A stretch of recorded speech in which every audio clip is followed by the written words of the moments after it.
If you don't subscribe to the channel, all the stories will happen to you. Get ready for the nightmare. The faint hum of conversation mingled with the rhythmic beats of music, pulsating through the air like an electrifying current. As the sun dipped below the horizon, casting a golden glow over the sprawling estate, the annual autumn party at the Waverly Mansion was in full swing. It was a night that promised laughter, camaraderie, and an indulgence in the opulent surroundings that had become synonymous with the Waverly name.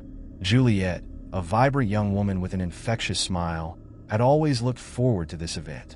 It was a chance to reconnect with friends, old and new, in the extravagant embrace of the mansion's opulence. Draped in a deep crimson dress that accentuated her figure, she navigated through clusters of guests, exchanging pleasantries and relishing the warmth of camaraderie. The Waverly Mansion, with its high ceilings and sprawling gardens, was the perfect backdrop for such gatherings. As Juliet moved through the rooms, she couldn't help but admire the exquisite decor. Sparkling chandeliers hanging from the ceiling, lavishly set tables adorned with fine china, and walls lined with portraits of the Waverly family, their gazes seemingly watching over the festivities. The party was a whirlwind of laughter and lively chatter. Friends caught up on each other's lives, sharing stories and reveling in the joyous atmosphere. Juliet found herself amidst a group of familiar faces, her laughter ringing out as they reminisced about past parties and shared in the excitement of the evening. As the night progressed, the crowd began to thin out. One by one, guests trickled out, some offering farewell hugs and others leaving behind half-finished glasses of wine. Juliet watched as the energy of the party began to wane, the once vibrant conversations fading into hushed tones. "Where is everyone going?" she asked her friend Max, who leaned against the ornate fireplace, a glass of whiskey in hand. "It's still early." Max shrugged, his eyes scanning the room. "Maybe they're tired. Or perhaps they have early plans tomorrow. You know how it goes." Juliet sighed, her gaze drifting toward the grand staircase that spiraled elegantly upward. "I just wish it wouldn't end so soon. There's still so much to celebrate." "Then let's celebrate," Max exclaimed, raising his glass in a mock toast. "To the last few of us." With a renewed sense of enthusiasm, Juliet rallied her remaining friends, encouraging them to dance and enjoy the moment while they still could. The music swelled, and they twirled around the room, laughter echoing off the walls. As the clock struck midnight, the last of the guests began to make their way to the exit. The heavy wooden doors of the mansion creaked as they opened and closed, each sound amplifying the growing stillness that enveloped the once bustling party. Juliet felt a pang of melancholy as she watched the last of her friends leave, the lights dimming slightly as the music softened to a gentle background tune. It was just her, Max, and a few stragglers, all caught in the lingering magic of the night. "Let's keep it going, just the two of us," Juliet suggested, a playful glimmer in her eye. "How about a little dance in the empty ballroom?" Max chuckled. "Why not? But you'll have to teach me your moves." As they made their way to the ballroom, the atmosphere shifted. The once vibrant colors of the decorations felt muted in the dim light, and an unsettling silence filled the air. Juliet led the way, her heart racing with a mix of excitement and apprehension. Stepping into the expansive ballroom, Juliet twirled around, feeling the fabric of her dress billow around her. The chandeliers cast a soft glow, illuminating the dance floor where countless memories had been made. "This is our stage," she declared, her voice echoing in the empty space. Max laughed, stepping forward to join her. They danced freely, their movements a joyful expression of the lingering celebration. But as the minutes passed, Juliet couldn't shake the feeling of being watched. The air felt heavier, and the shadows in the corners of the room seemed to deepen. "Do you feel that?" she asked, glancing toward the darkened corners of the ballroom. Max paused, his brow furrowing. "Feel what?"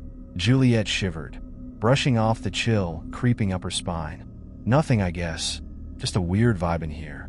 Maybe we should turn off the lights and call it a night," Max suggested, his tone light, but laced with an undercurrent of concern. "No way. It's still our party," Juliet insisted, twirling again, determined to shake off the unease. As they continued to dance, the atmosphere shifted further. The music from the speakers suddenly cut off, plunging them into an unsettling silence. Juliet frowned, glancing around. "Did you hear that?" Max nodded, his expression growing serious. "Yeah, it was weird. Maybe we should check the sound system." With a shared glance of uncertainty, they made their way to the sound system, located in a small alcove at the back of the ballroom. Juliet fiddled with the controls, but nothing responded. "It's dead," she said, frustration creeping into her voice. Just as she turned to look back at Max, she caught a glimpse of movement at the edge of her vision.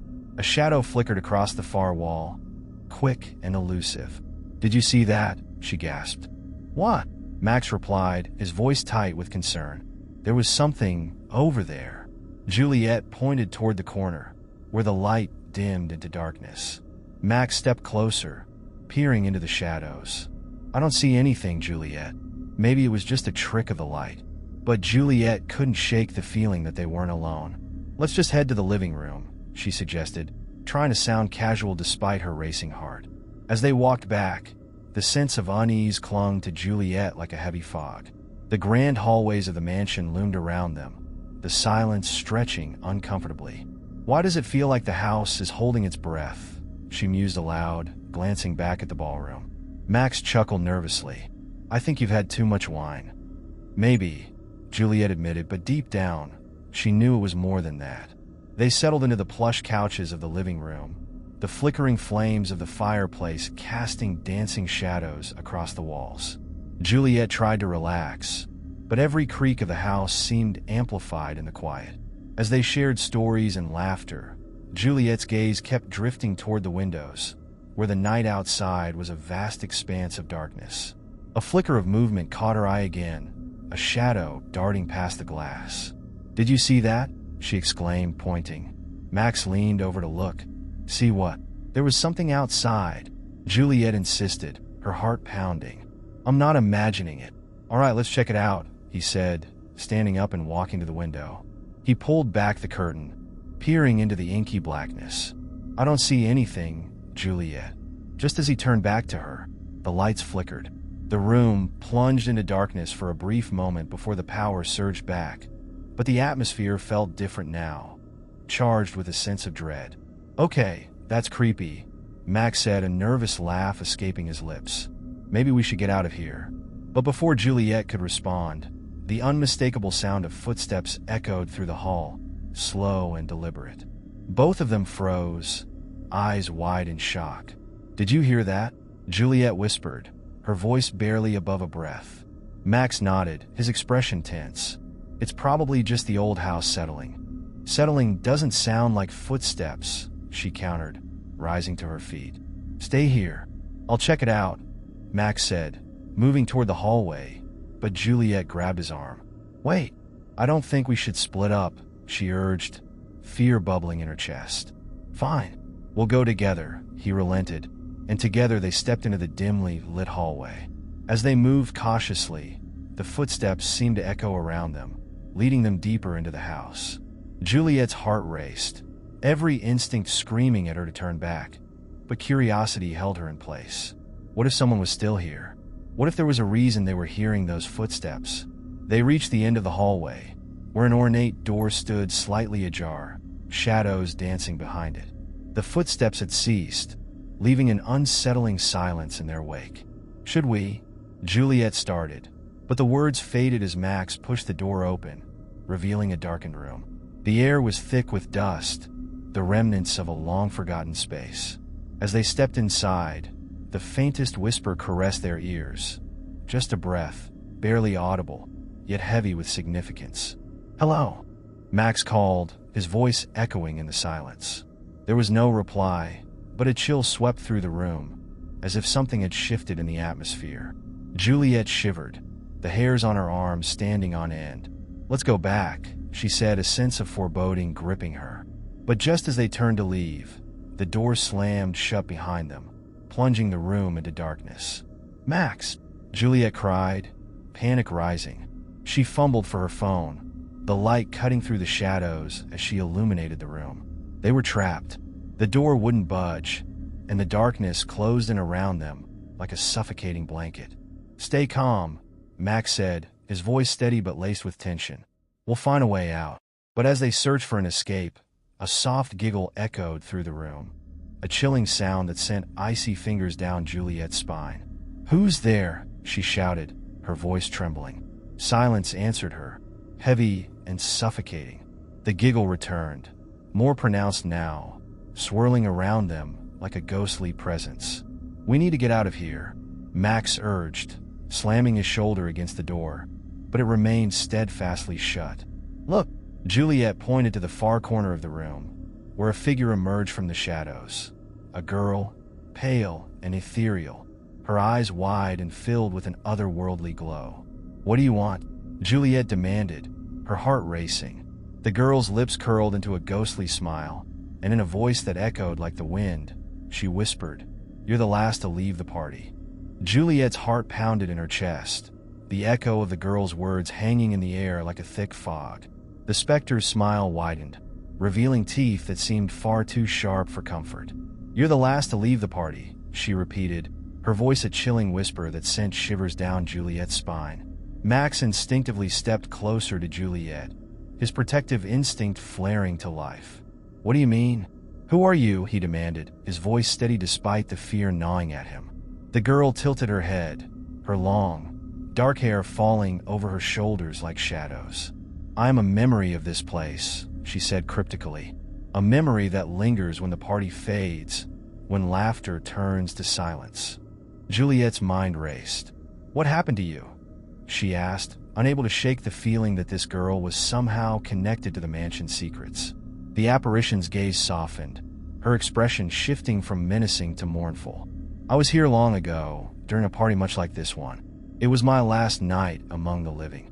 Her voice trembled as she spoke, a hint of sadness lacing her words. "What do you mean? What happened to you?"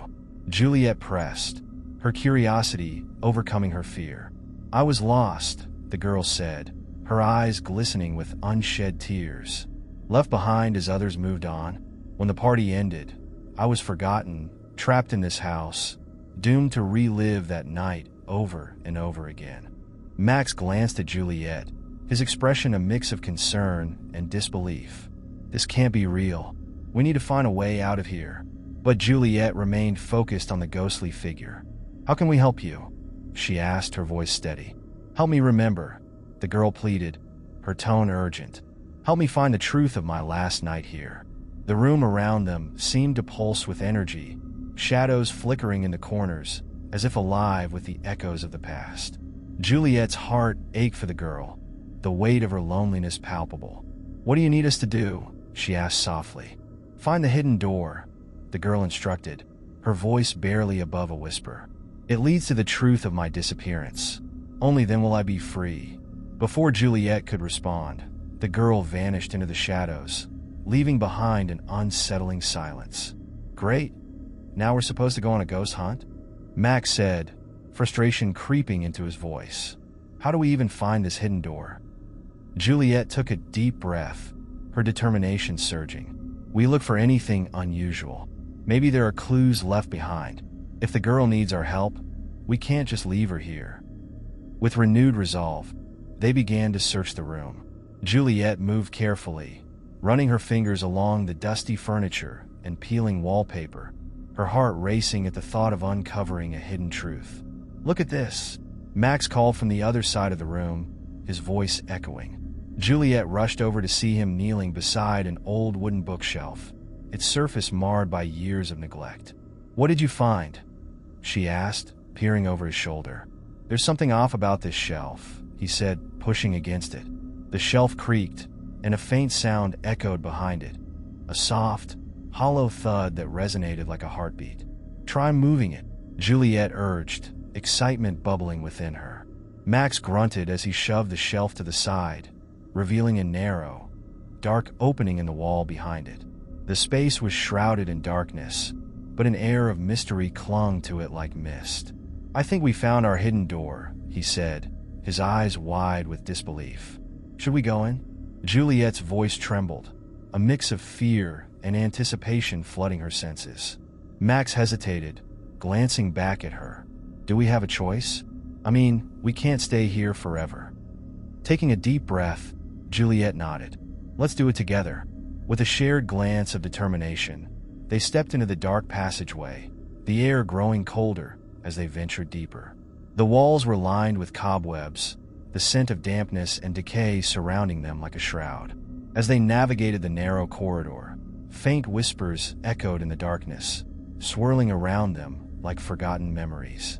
Juliet pressed forward, her heart racing with each step. "Do you think we'll find the truth?" she asked, her voice barely audible above the growing tension. "We have to," Max replied, his tone resolute. "For her sake and for our own." The passage twisted and turned, eventually opening into a small, dimly lit room. Dust motes danced in the slivers of light that filtered through cracked windows. In the center of the room stood an old, ornate mirror, its surface tarnished with age. "Look at that," Juliet whispered, stepping closer. "It's beautiful, but why is it here?" Max moved beside her, examining the mirror. "Maybe it's connected to the girl? Like a portal or something?" As Juliet reached out to touch the glass, an image flickered in the mirror's depths, an indistinct scene playing out in shades of gray. The girl's face appeared, smiling and surrounded by laughter, a stark contrast to the somber atmosphere of the room. "Look!" Juliet exclaimed, her heart racing. "It's her!" But just as quickly as the image appeared, it shifted. The laughter turned to screams, the girl's expression morphing into one of terror. "Juliet!" Max shouted, pulling her back as the mirror's surface rippled like water. "Don't touch it," she cried, her heart racing as the image dissolved into darkness.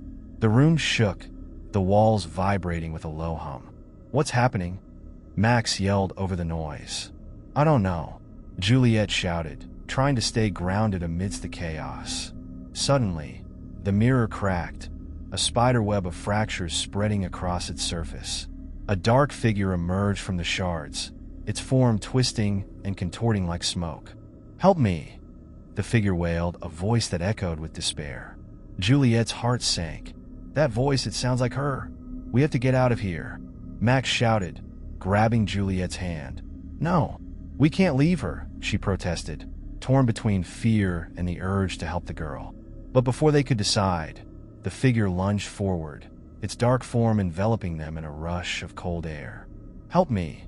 the voice echoed, sending a wave of dread through Juliet's soul. In that moment, she understood. They were inextricably linked to this haunting, bound by the girl's plea. "Okay, we'll help you," Juliet yelled, desperation filling her voice. "Just tell us what to do." The figure hesitated, its form flickering like a dying flame. "Find the truth, break the curse," it whispered, the words echoing in the depths of Juliet's mind. As the darkness swirled around them, she took a deep breath, determination igniting within her. "We won't leave you behind." The world around them began to fade, the shadows closing in as the room dissolved into darkness. And in that darkness, Juliet felt a spark of hope. They would uncover the truth. They would help the girl escape the shackles of her past. Together, they would face whatever awaited them in the shadows. The darkness enveloped Juliet and Max, a suffocating blanket that pressed against their skin as they stood in the void. The air crackled with energy, swirling around them like a tempest of memories and lost dreams. They felt suspended in time, caught between the world they knew and the shadowy realm that lay ahead. With a sudden jolt, they were thrust into a new space, a dimly lit room filled with the remnants of a long-forgotten party. The atmosphere was thick with dust and the scent of stale alcohol, and the faded remnants of decorations hung limply from the ceiling. The room was a ghostly echo of what it once was, the laughter and music replaced by an unsettling silence. "What is this place?" Juliet whispered, her eyes scanning the room. "I think it's where the girl last had her party," Max said, stepping cautiously inside. "We need to look for clues." They moved carefully through the remnants of the celebration, their footsteps crunching on broken glass and discarded confetti.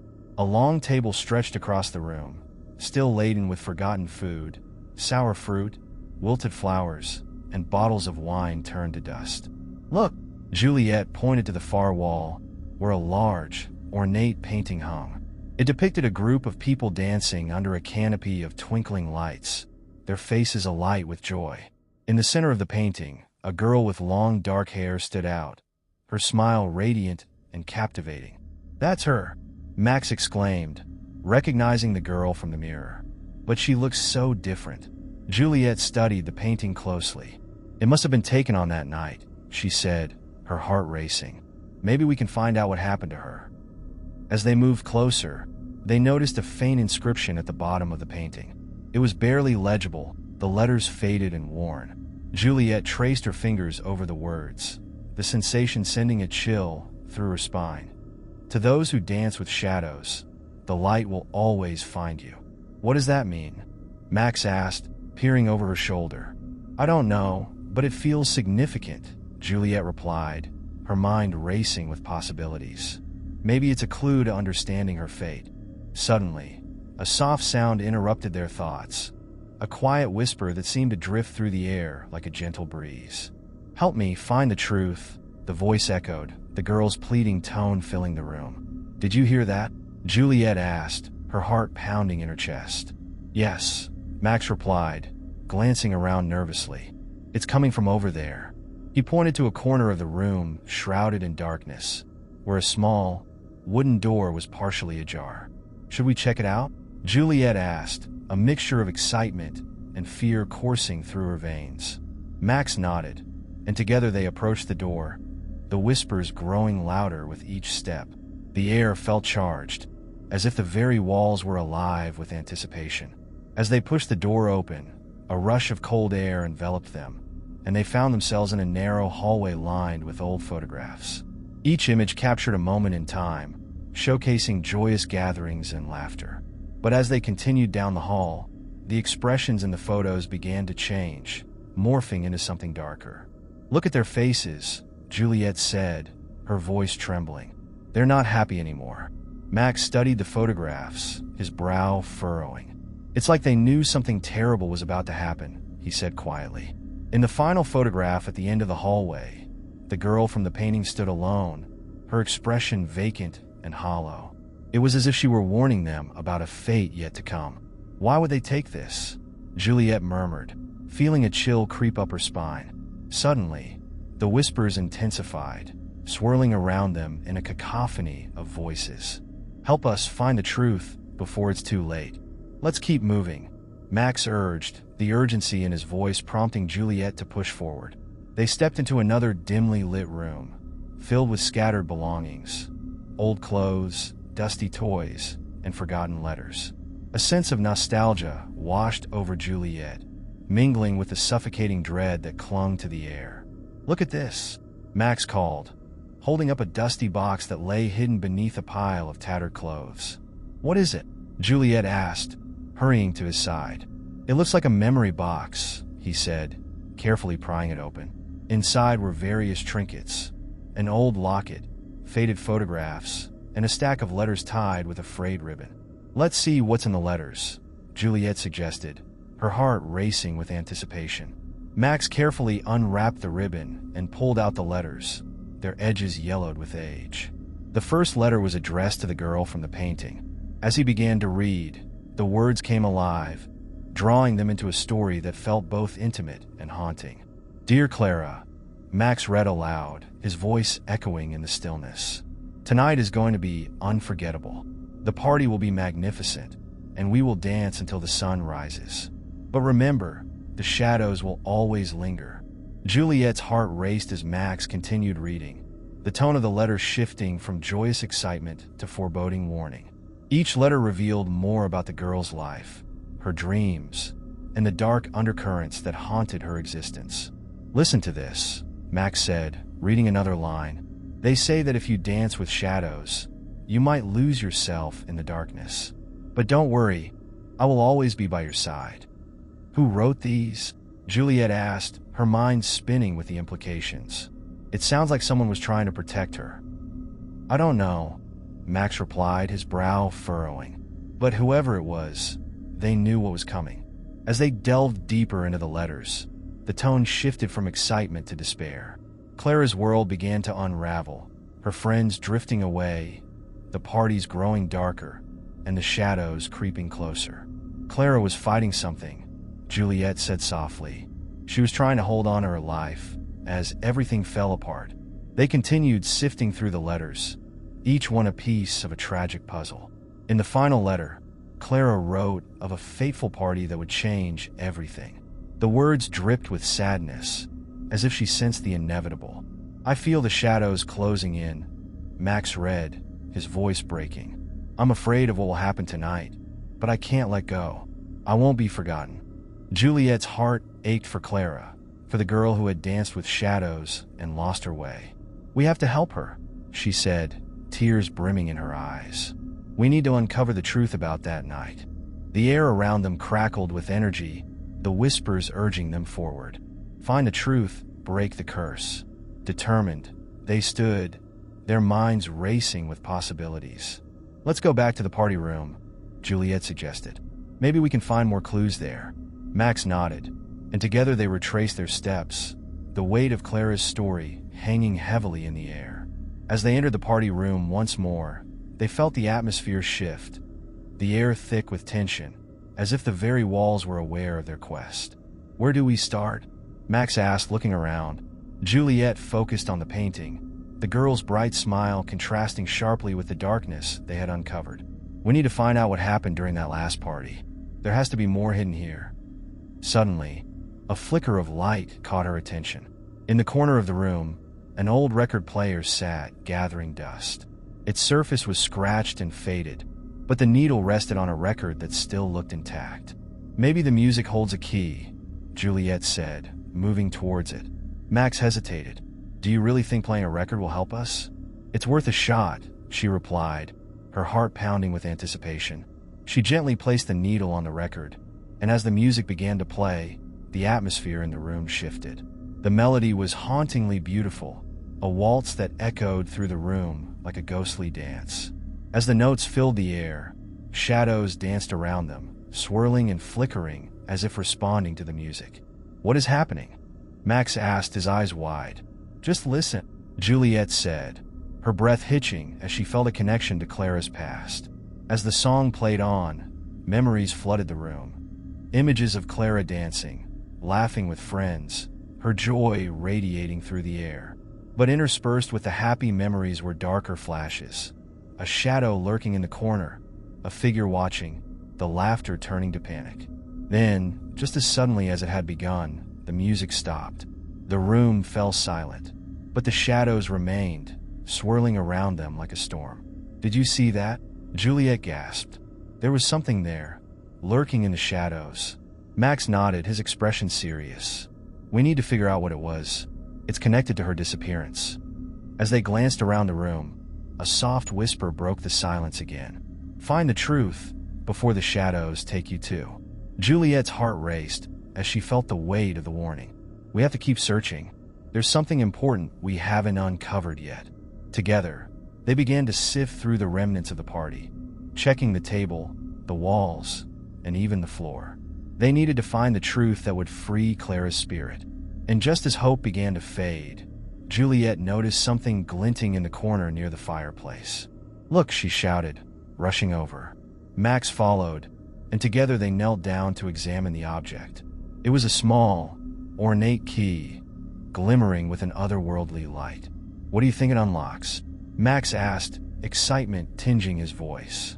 "I don't know, but it has to be important," Juliet replied, holding it up to the light. "Let's find out." They quickly scanned the room, looking for a lock that might fit the key. Their hearts raced as they turned, eyes scanning every inch of the space. "Wait!" Max exclaimed, pointing to a small, hidden compartment in the wall. "That looks like it could have a lock." Juliet rushed over, her pulse quickening. "Let's try it."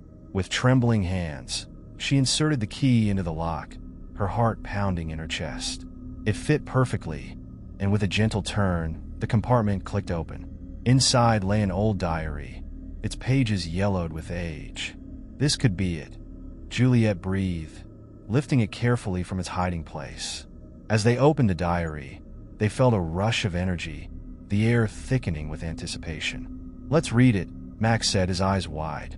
Juliet began to flip through the pages, the inked words coming to life as she read. "The party was supposed to be magical," she murmured, her voice trembling with emotion. But something went wrong. The shadows, they came for us. She turned to another page, revealing more about Clara's last night. There was a confrontation, a betrayal. Someone wanted to keep her from leaving, from escaping the darkness that had claimed them all. As she read on, the truth began to unfold. A story of jealousy, fear, and the heavy weight of expectations. Clara had been fighting against the darkness that threatened to consume her, but in the end, she had been overpowered, left to wander in a world of shadows. "Max, this is it," Juliet said, her voice barely above a whisper. "This is what happened to her." Max leaned in closer, his eyes scanning the pages. "But we can't just leave it like this. We have to confront whatever darkness took her." Juliet nodded, a newfound determination surging within her. "We have to break the curse and set her free." As they finished reading, the whispers grew louder, swirling around them like a storm. "Help us find the truth before it's too late." Juliet and Max exchanged a glance, understanding the urgency of their mission. They needed to confront the darkness head-on, to break the cycle that had trapped Clara's spirit for so long. "Let's go back to the mirror," Juliet said, her heart racing. "It's our only chance to help her." Together, they raced back to the room with the mirror, the whispers guiding their way. As they entered, the atmosphere shifted, the air crackling with energy. The mirror stood before them, its surface shimmering like water. Juliet approached, her heart pounding with determination. "Clara," she called, her voice echoing through the room. "We're here to help you. We know what happened." For a moment, the mirror remained still. Then, slowly, the girl's image materialized within the glass, her expression one of hope mixed with fear. "Will you help me?" Clara's voice resonated through the air, filled with longing. "Will you confront the shadows?" "Yes," Juliet declared, her heart racing. "We're here for you. We won't let you be trapped any longer." Clara's face brightened, a glimmer of hope shining in her eyes. "Then you must face the darkness that took me. Find the source and break the curse." Max stepped forward, determination etched on his face. "Where do we find it?" "The shadows dwell where the party began," Clara said, her voice growing faint. "You must return to the place where I lost myself." As her image faded, Juliet felt a surge of strength within her. "We can do this," she said, turning to Max. "We'll confront whatever took her away." Together, they prepared to face the darkness, armed with the knowledge of Clara's story and the strength of their friendship. As they made their way back to the party room, they could feel the energy shifting around them, the whispers growing louder. The air crackled with anticipation, and Juliet's heart raced at the thought of what lay ahead. "Are you ready?" Max asked, his voice steady despite the tension. "More than ever," Juliet replied, her determination unwavering. With a deep breath, they stepped into the room where Clara had danced her last dance, ready to confront the shadows that had haunted her for so long. As Juliet and Max stepped into the party room once more, the atmosphere shifted dramatically. The air felt thick with anticipation, swirling with an energy that tingled against their skin. Shadows flickered along the walls, whispering secrets of a time long past. The remnants of the party still lingered, but now they felt charged with a dark purpose. The once vibrant decorations hung limply, and the echoes of laughter felt tainted by the heavy weight of grief. "We need to find out where the shadows are hiding," Juliet said, her voice steady despite the unease gnawing at her insides. Clara said, "We must confront them here." Max nodded, scanning the room for any sign of the darkness that had consumed Clara's last night. "What do you think they look like?" he asked, his brow furrowed. "I don't know," she replied, taking a deep breath. "But I feel like we'll know when we see them." Together, they moved through the room, stepping cautiously over broken glass and discarded party favors. As they neared the far corner where the dance floor had once been alive with music, the air turned colder, sending a shiver down Juliet's spine. Suddenly, a figure emerged from the shadows, a dark silhouette that seemed to blend into the very walls of the room. Juliet's breath caught in her throat as she realized it was the same shadow she had seen in Clara's photographs, a malevolent presence that had haunted the party. "Who dares to disturb my domain?" the shadow hissed, its voice echoing with a chilling resonance. Juliet stood her ground, determination surging within her. "We're here for Clara. We know what you did to her." The shadow loomed larger, its form twisting and shifting like smoke. "You think you can save her? She is mine, bound by the darkness she danced with." Max stepped forward, his voice strong. "You don't own her. She deserves to be free." With a low, mocking laugh, the shadow swirled around them, enveloping the room in darkness.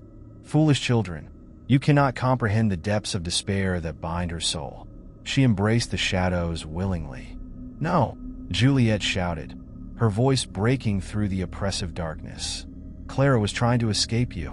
As she spoke, a flicker of light emerged from the shadows, illuminating the room just enough for them to see Clara's face appear among the darkness, a haunting reflection of her former self. "Help me," Clara pleaded, her voice echoing through the room. "I was trapped in a dance I couldn't escape. I need you to face the truth." "We will," Max shouted, adrenaline surging through him. "We will face the darkness together." The shadow writhed, anger rippling through its form. "You think friendship can conquer despair? You will regret your defiance." With a sudden rush, the shadow lunged at them, a wave of darkness crashing over Juliet and Max. They braced themselves, holding onto each other tightly, as they felt the coldness seep into their bones. "Focus," Juliet shouted, fighting against the darkness. "We have to remember who Clara really is." Images flooded her mind. The laughter, the joy, the girl who had once danced with abandon under the twinkling lights. They were powerful memories, filled with love and hope. "Clara," she called, her voice echoing through the void. "We believe in you. You are not just a shadow." As she spoke, Clara's form shimmered in the darkness, growing brighter and more defined.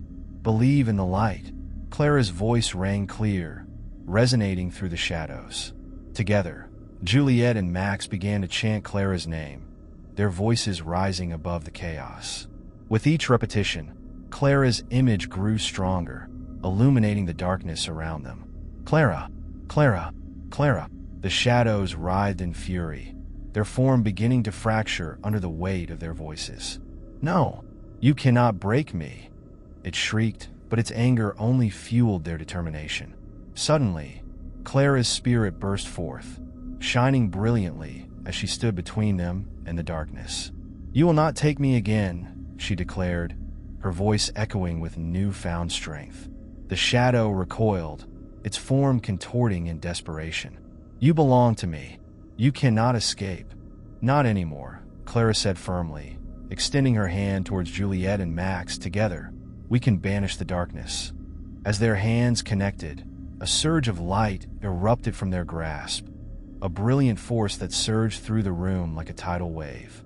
The shadows writhed and shrieked, their dark form unraveling under the power of Clara's spirit and the bond between the three of them. "Feel the light and let go of the darkness," Clara urged, her voice a beacon of hope. With one final push, they focused all their energy on the shadow, their voices blending into a harmonious chant that resonated through the room. The darkness began to dissolve, the coldness receding as the light surged forward, illuminating every corner of the space. "No, this cannot be," the shadow wailed, its form shattering like glass as the light enveloped it.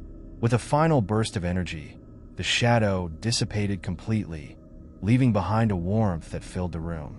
The air was alive with light, and Clara's spirit shone brightly before them, radiant and free. "Thank you," Clara said, her voice filled with gratitude. "You've set me free." Juliet felt tears streaming down her face as she beamed at Clara. "You're free now. You can finally rest." "I will always be grateful for your courage," Clara replied, her smile radiant. "Remember, the light will always find you, even in the darkest of times." As Clara's spirit began to fade, Juliet and Max felt a sense of peace wash over them. The party room was transformed, the shadows replaced by warmth and light. "We did it," Max said, his voice filled with awe. "Yes," Juliet whispered, her heart swelling with emotion. "We saved her." With the darkness banished and Clara's spirit finally at peace, Juliet and Max stepped back from the party room, the air around them filled with hope. As they exited, the whispers faded into the background, replaced by the soft sound of laughter echoing through the halls, a celebration of life reclaiming its place among the shadows. The aftermath of the confrontation lingered in the air, a mixture of relief and residual energy that buzzed around Juliet and Max. As they stepped away from the party room, they were greeted by the gentle murmur of voices, friends who had come together to celebrate Clara's life.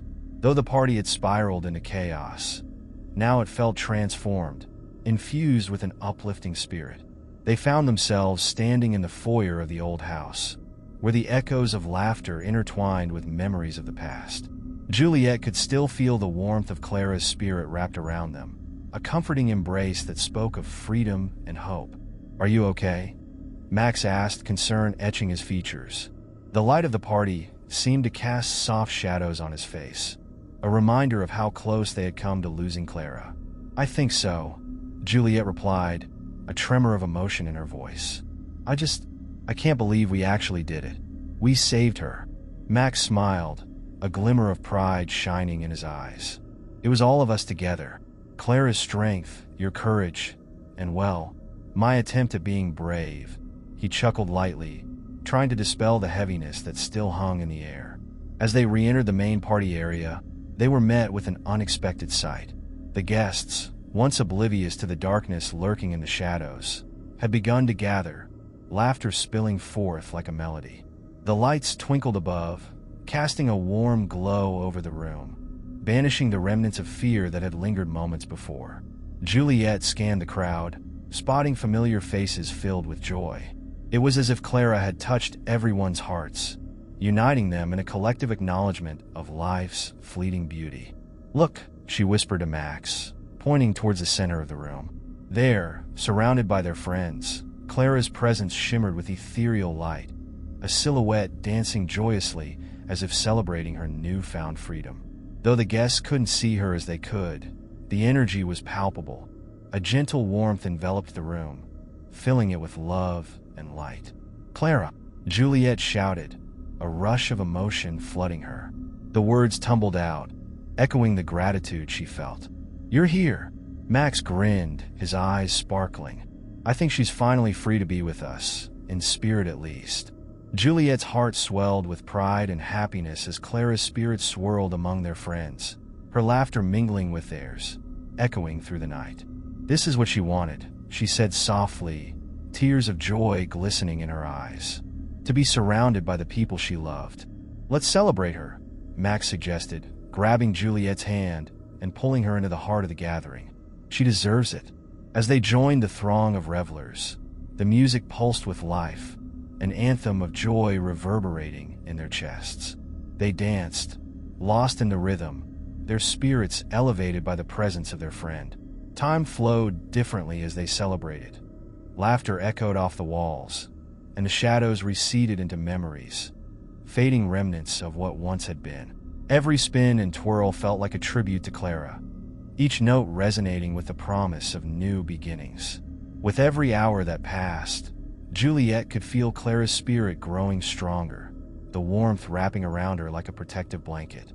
She glanced around, her heart full as she witnessed the joy radiating from their friends. The weight of the previous darkness was lifted, replaced by a luminous energy that filled the room. Eventually, the party slowed, the music fading into a soft hum. As the last few guests filtered out, Juliet and Max lingered, reluctant to leave the warmth of the evening behind. They found themselves alone in the now quiet space, a sense of peace washing over them. "What do you think will happen next?" Max asked, leaning against the wall, a thoughtful expression crossing his face. Juliet pondered the question, her heart still buzzing from the celebration. "I think Clara will always be with us," she said, her voice steady. "Her spirit will guide us, reminding us to cherish every moment and every friendship." Max nodded, understanding the gravity of her words. "We faced darkness together. We won, and we'll keep that light alive." The two friends stood together in the dim light, the lingering warmth of the party a gentle reminder of the strength they had found in each other. With the house now quiet, They shared stories of Clara, laughter breaking through the stillness, as if her spirit danced among them, celebrating the bond they had forged. "I still can't believe we faced a shadow," Juliet said, shaking her head in disbelief. "It feels like a dream, or a nightmare we conquered," Max replied, grinning. "Either way, we did it together." As the last remnants of the party faded, Juliet felt a sense of closure wash over her. The night had transformed from a celebration marred by darkness to a testament of friendship, love, and the light that can emerge even from the deepest shadows. Together, they walked towards the exit, the soft glow of dawn breaking through the horizon, illuminating the world beyond the old house. With every step, they carried Clara's spirit with them, a reminder of the light that always prevails against the dark. "Let's keep celebrating life," Juliet said, determination lighting her eyes. For Clara, Max echoed, his voice filled with warmth. As they stepped outside into the embrace of the morning sun, they knew their journey wasn't over. The memories of Clara would guide them, reminding them to cherish every moment, every friendship, and the light that can always be found, even in the darkest of times. Don't forget to subscribe in the channel and like the video for more contents. The sun hung low in the sky, casting a golden hue across the yard of Elise's quaint suburban home. She had lived in this house for over a decade, planting flowers, watching trees grow, and enjoying the peaceful rhythm of her neighborhood. But today, as she prepared to dig a small hole for a new rose bush, her shovel struck something hard beneath the soil. Intrigued, she knelt down to examine the ground, brushing away the dirt with her hands. As the earth fell away, Elise's heart raced. She uncovered a wooden plank, weathered and darkened with age, protruding from the ground like a forgotten artifact of a long-lost past. With a mix of curiosity and unease, she tugged at it, revealing a small grave, its edges rough and unkempt. The absence of a headstone sent shivers down her spine, raising questions that echoed in her mind. Elise took a step back, wiping her brow with the back of her hand. "What is this?" she murmured, feeling the weight of the air around her grow heavy. She glanced around, as if expecting someone to emerge from the shadows of her neatly trimmed hedges, someone who could explain this eerie discovery. But the only sound was the rustling of leaves, whispering secrets she couldn't yet understand. She knelt down again, examining the grave closely. It was not large, but it seemed deep enough to hide something significant. Anxiety coiled in her stomach as she wondered who, or what, might lie buried beneath. As dusk began to settle over her backyard, casting long shadows across the ground, she decided it was time to find out more. Elise hurried inside her home, her heart racing. She rummaged through her things, searching for a flashlight. Once she found it, she made her way back outside, the beam cutting through the encroaching darkness. The chill of the evening air wrapped around her like a shroud, but her determination pushed her forward. She took a deep breath, focusing on the grave. With renewed resolve, Elise began to dig, her hands moving swiftly as she scraped away at the earth. Each scoop brought her closer to uncovering whatever lay hidden below. The flashlight flickered, causing her to momentarily glance at the house, the light spilling into her living room like a beacon of comfort. But she steeled herself, reminding herself that she needed to know the truth. After several minutes of digging, the shovel hit something solid, a heavy object, perhaps buried in a cloth. Her pulse quickened, and she dropped the shovel, hands trembling as she pulled at the fabric, revealing a small, weathered box. The wood was rotting, the metal clasp rusted, but it was clear that it had been here for a long time. Elise's fingers trembled as she carefully opened the box, the hinges creaking ominously. Inside, she found an assortment of items: a tarnished locket, a faded photograph of a young girl, and a handwritten note that had yellowed with age. The words were barely legible, but a sense of urgency radiated from the faded ink. "I am sorry. I did what I had to do. You will find me where the sun sets." The note sent a chill through Elise. Who was this girl? What had happened? And why had someone buried these belongings in her yard? The unsettling feeling in her stomach intensified, urging her to uncover the story behind this unmarked grave. The photograph showed a girl with bright, hopeful eyes, perhaps around 10 years old, smiling in a sunlit meadow. Elise felt a pang of sorrow for her. The innocence captured in the picture was juxtaposed with the sadness of her fate. Who had loved her? Why was she buried here without a name to mark her resting place?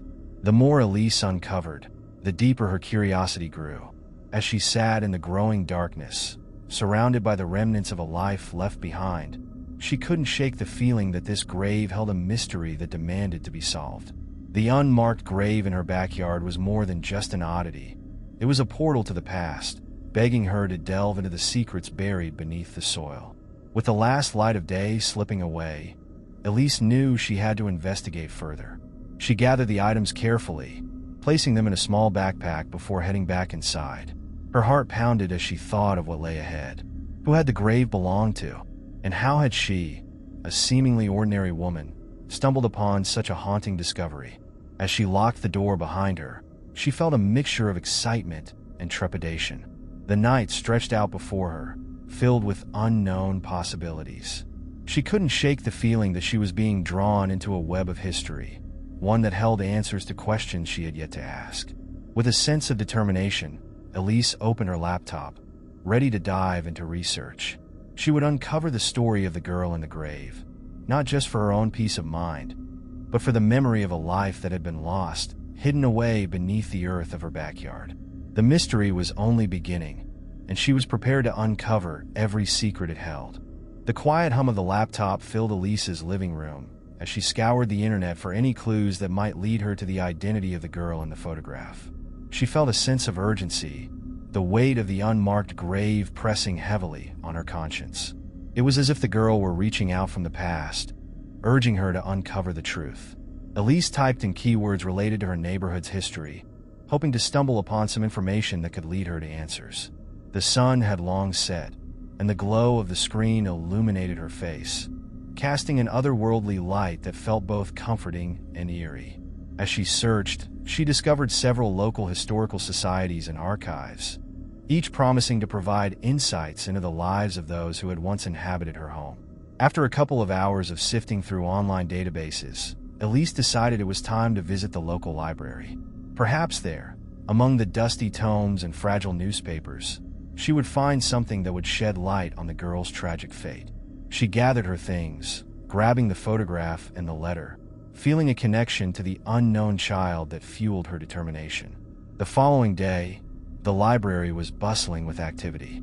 Children scurried around, their laughter echoing through the aisles, while older patrons sifted through newspapers and magazines. Elise approached the front desk and inquired about the local history section.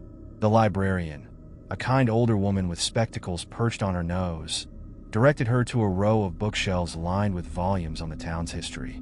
Elise began her search, pulling books off the shelves and flipping through their pages.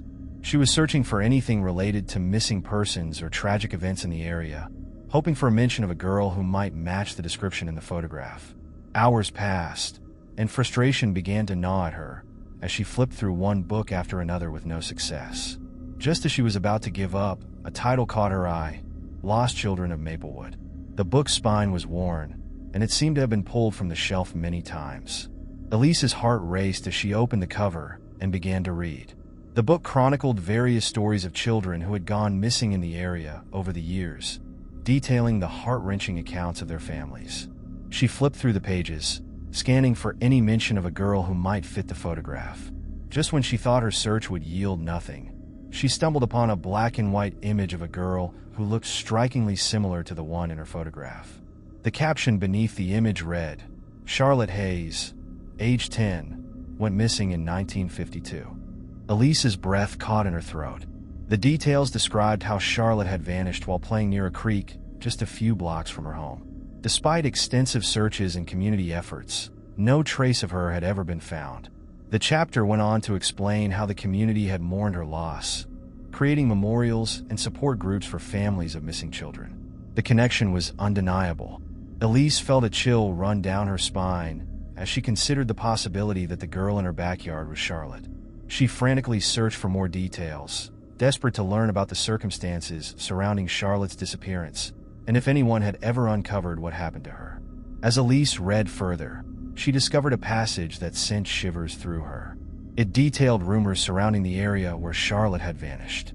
Some locals believed she had been seen wandering near a peculiar, abandoned house that was rumored to be haunted. Tales of a spectral girl in white had circulated through the town for decades, leading many to speculate that Charlotte had met with foul play.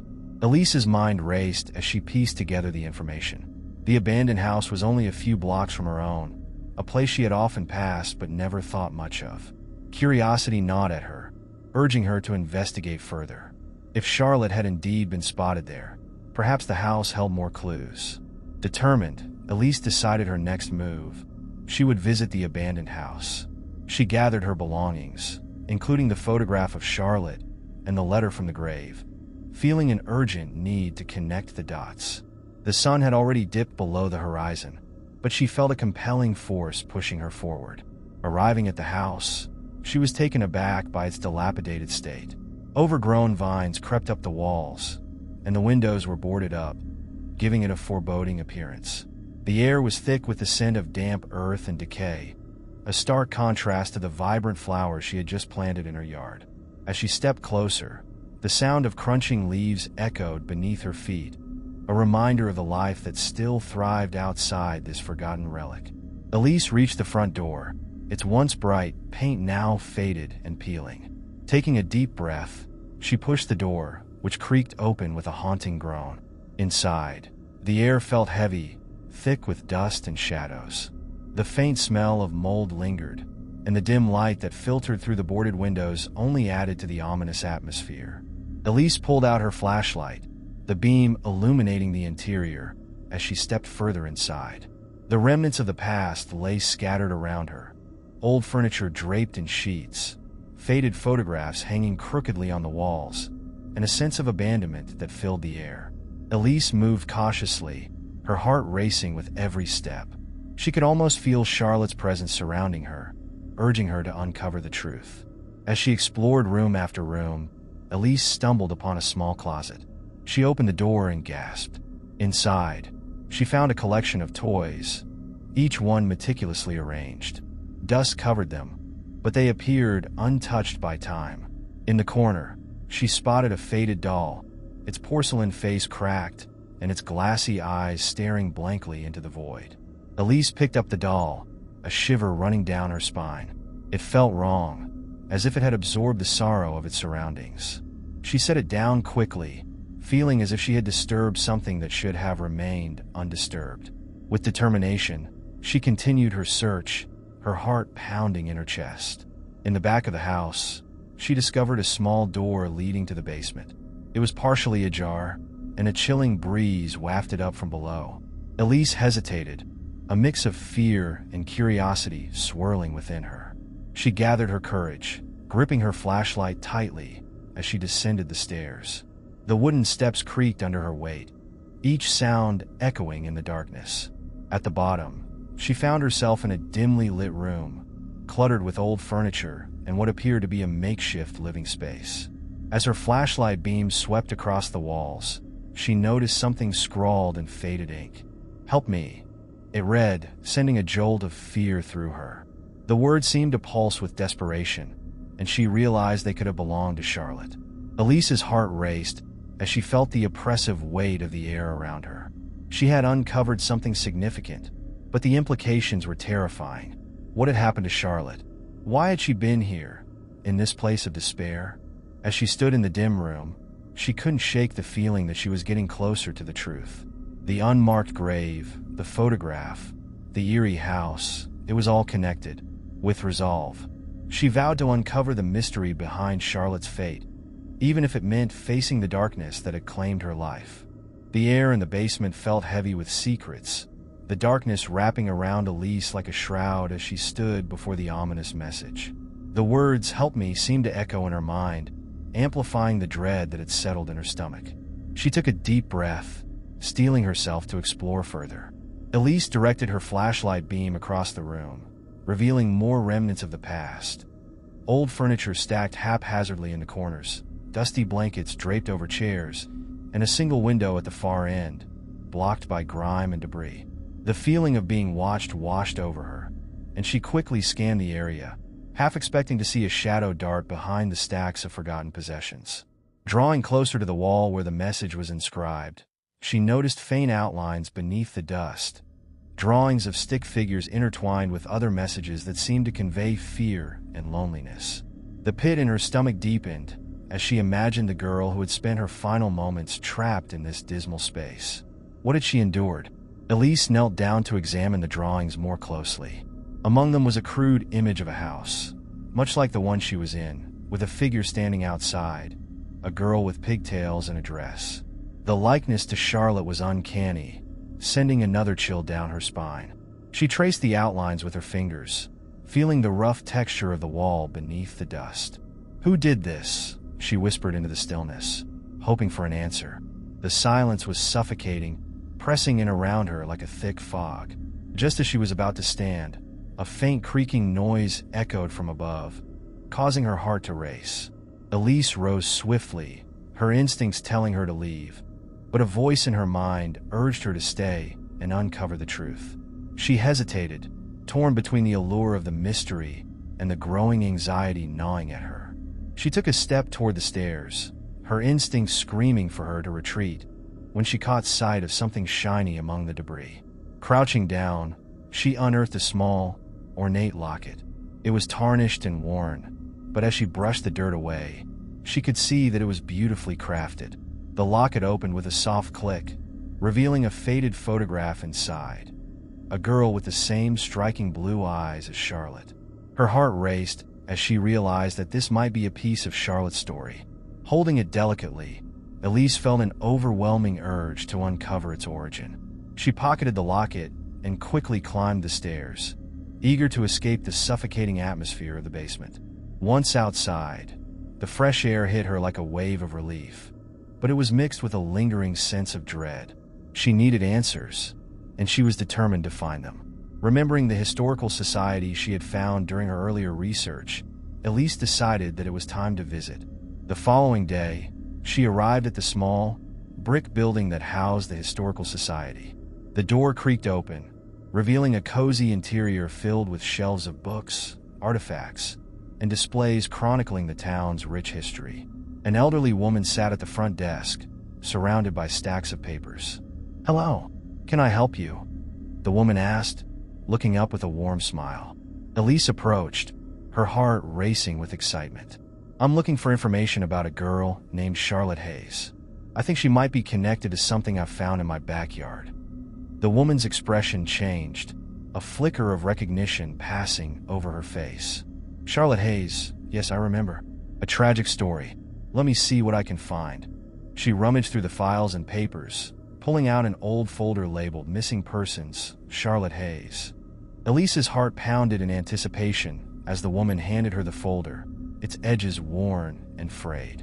Inside were clippings from newspapers, each one detailing the search for Charlotte after her disappearance.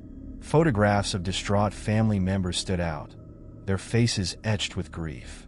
A timeline revealed the frantic search efforts that followed Charlotte's vanishing: community gatherings, candlelight vigils, and endless searches through the woods and fields. Elise flipped through the pages, feeling the weight of the stories they told. Each article detailed the heartbreak and determination of a community desperate to find one of its own. The last article, dated weeks after Charlotte's disappearance, mentioned how the case had grown cold, with no leads and no sign of the missing girl. As she absorbed the information, Elise felt a deep sense of sorrow for the girl whose life had been cut short. But there was something else, a nagging feeling that she needed to dig deeper. Why had Charlotte's story ended in such mystery? Why had the townspeople stopped searching? Elise decided to pursue a lead mentioned in one of the articles: a man who had lived near the area where Charlotte had gone missing.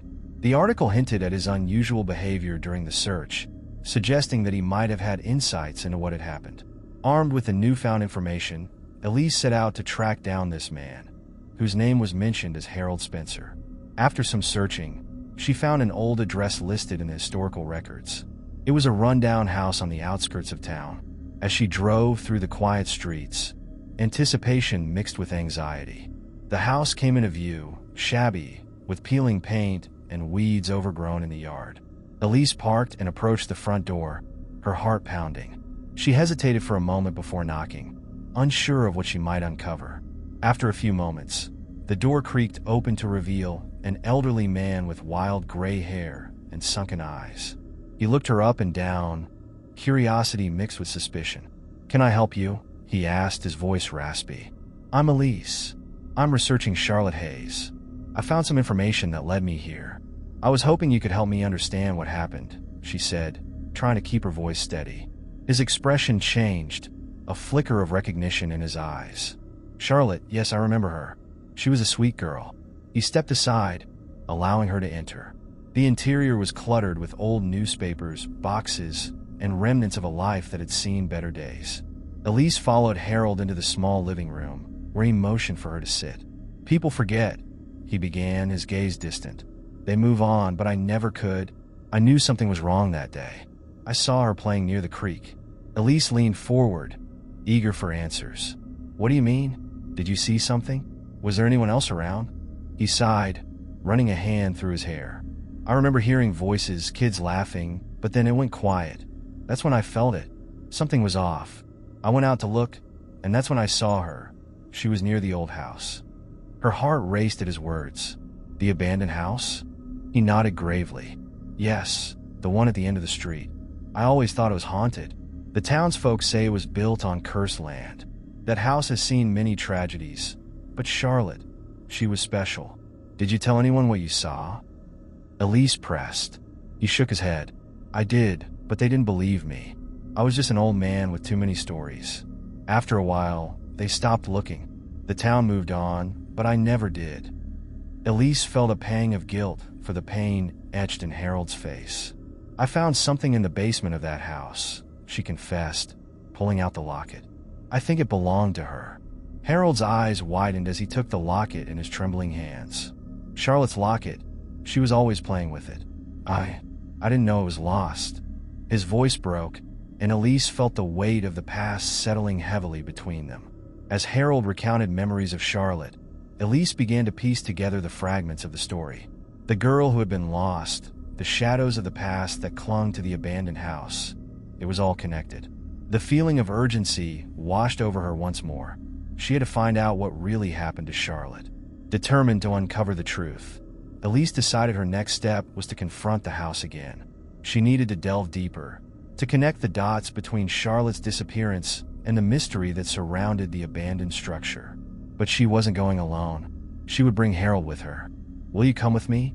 Elise asked, her voice steady. "I think together we can find the answers we're both looking for." He hesitated for a moment before nodding, a flicker of hope igniting in his weary eyes. "I would like that. It's time someone heard her story." As the sun began to dip below the horizon, painting the sky in shades of orange and pink, Elise and Harold made their way back to the old house at the end of the street. The shadows lengthened, twisting the familiar landscape into something foreboding and unfamiliar. Each step felt heavier as they approached the front door, the very air seeming to thicken with anticipation and unspoken dread. Elise's heart raced as they reached the entrance. She glanced at Harold, who looked just as apprehensive, yet there was a spark of determination in his eyes. Together, they pushed the creaking door open, its sound echoing in the stillness like a warning. The interior, shrouded in darkness, seemed to swallow them whole. Elise switched on her flashlight, the beam slicing through the gloom and illuminating the remnants of a life once lived. Dust motes danced in the air, creating an eerie atmosphere as they stepped inside. "This was her world," Harold murmured, his voice barely above a whisper. "She spent so much time here, playing and exploring. I never thought." His words trailed off, swallowed by the silence of the house. They moved cautiously, navigating through the clutter that had accumulated over the years. Faded photographs, broken furniture, and forgotten toys littered the ground. Each object seemed to carry its own story, whispering secrets of the past. Elise led the way to the basement, her pulse quickening with every step. The memories of her previous visit flooded back, the chilling message on the wall, the drawings of Charlotte. As they reached the bottom, the darkness felt even heavier, as if the very walls were closing in around them. "Are you ready?" Elise asked, looking back at Harold, who took a deep breath and nodded. With the flashlight beam sweeping across the room, Elise's eyes landed on the wall where the haunting message had been etched. The words "help me" still seemed to pulse with an urgent energy. She stepped closer, feeling the same sense of dread mixed with determination. Harold stood beside her, his expression grave. "We have to find out what happened here. Charlotte deserves that much." Elise nodded, her resolve solidifying. She turned to the wall and examined it more closely. The drawings were still visible, but they appeared even more vivid now, as if they were urging her to remember the girl they depicted. "Do you think she left these?" Elise asked, pointing to the stick figures. Harold nodded slowly. "I do. They tell a story that needs to be told." As they discussed the drawings, Elise suddenly noticed something she had missed before, a faint outline around the edges of the wall. Leaning closer, she could see that there was a hidden compartment behind the wall. Her heart raced as she reached out to touch it, her fingers tracing the rough surface. "Can you help me?" she asked Harold, excitement bubbling beneath her apprehension. Together, they pushed against the wall, and with a surprising creak, a panel swung open, revealing a small, dusty space. Inside was a weathered box, its lid adorned with delicate carvings of flowers and leaves. Elise's heart pounded as she reached inside, pulling out the box and placing it carefully on the ground. "Let's see what's inside," she whispered, anticipation coursing through her veins. Harold knelt beside her as they opened the box, revealing an assortment of items. A collection of old letters tied with a faded ribbon, a small diary, and a few trinkets that appeared to have been cherished by Charlotte. Elise carefully picked up the diary, its cover worn, but the pages surprisingly intact. "This could be it," she said, her voice trembling with excitement. It could hold the key to understanding what happened. With Harold looking on, she flipped open the diary. The pages were filled with Charlotte's neat handwriting, capturing her thoughts, dreams, and fears. The first entry described a day filled with laughter, playing with friends, and exploring the woods near the house. But as Elise read on, the tone shifted. Charlotte wrote about a growing sense of unease, of feeling watched, and her fears about the abandoned house. "Elise, look at this," Harold said, pointing to a passage that caught his eye. Charlotte had written about strange noises coming from the house, whispers that sent shivers down her spine. She described how she had seen shadowy figures moving in the windows at night and felt a presence that made her skin crawl. "Do you think she was trying to warn someone?" Elise pondered aloud, her brow furrowed in thought. "Perhaps," Harold replied, his voice heavy with emotion. "It's possible she felt trapped, both in this house and in her circumstances." As they continued to read, the entries grew more frantic, detailing her increasing fear of the shadows and the feeling of being pursued. There were mentions of a friend, a boy she had met, who had promised to protect her. But as the diary neared its end, the entries became sporadic, filled with scribbles and desperate pleas for help. "Elise, we need to find this boy," Harold said urgently. "He might know something. He could have seen something that day." Elise nodded, her mind racing. "We need to find out who he is. The diary doesn't mention a name, but there might be something in the letters." She carefully pulled out the letters, opening one that was addressed to Charlotte. It was from a friend, sharing stories about school, their dreams, and innocent childhood adventures. But there was an underlying tone of worry that seeped through the words. "The last letter, it talks about something she's afraid to share," Elise said, her heart pounding. "I have to find out more." Harold glanced around the basement, and a look of recognition crossed his face. "I remember hearing about a boy named Tommy who used to play with her. He might have lived nearby. If we can find him, he could help piece together the story." Elise felt a rush of determination. "Let's find Tommy. He may be the final piece we need." As they made their way back upstairs, the weight of the past hung heavily around them, but a flicker of hope ignited within Elise. They had uncovered a part of Charlotte's story, but there was more to uncover. The truth was just within reach, and she was determined to find it. The air outside felt crisp, an unsettling contrast to the stifling atmosphere of the old house. Elise and Harold stepped out, the remnants of sunlight fading behind them, leaving the world painted in deep blues and blacks. The weight of Charlotte's diary and the urgency of their mission propelled them forward as they drove through the quiet neighborhood, heading toward the house where Tommy once lived. With every turn of the wheel, memories flooded Elise's mind. The laughter, the innocent games, and the unshakable bond of friendship. She couldn't help but feel a mix of excitement and dread. What if Tommy held the key to unlocking the mystery surrounding Charlotte's disappearance? After a brief search, they arrived at a small, unassuming house with a neatly trimmed lawn and a mailbox adorned with the name Fletcher. Elise felt a flutter of nerves as they approached the front door. She could feel the echoes of the past reverberating in the air around them. Elise knocked softly, her heart racing. The door swung open to reveal a middle-aged woman with tired eyes, framed by dark hair that hinted at graying. There was an instant recognition that passed between them. Elise's heart sank as she thought of the weight of the question she was about to ask.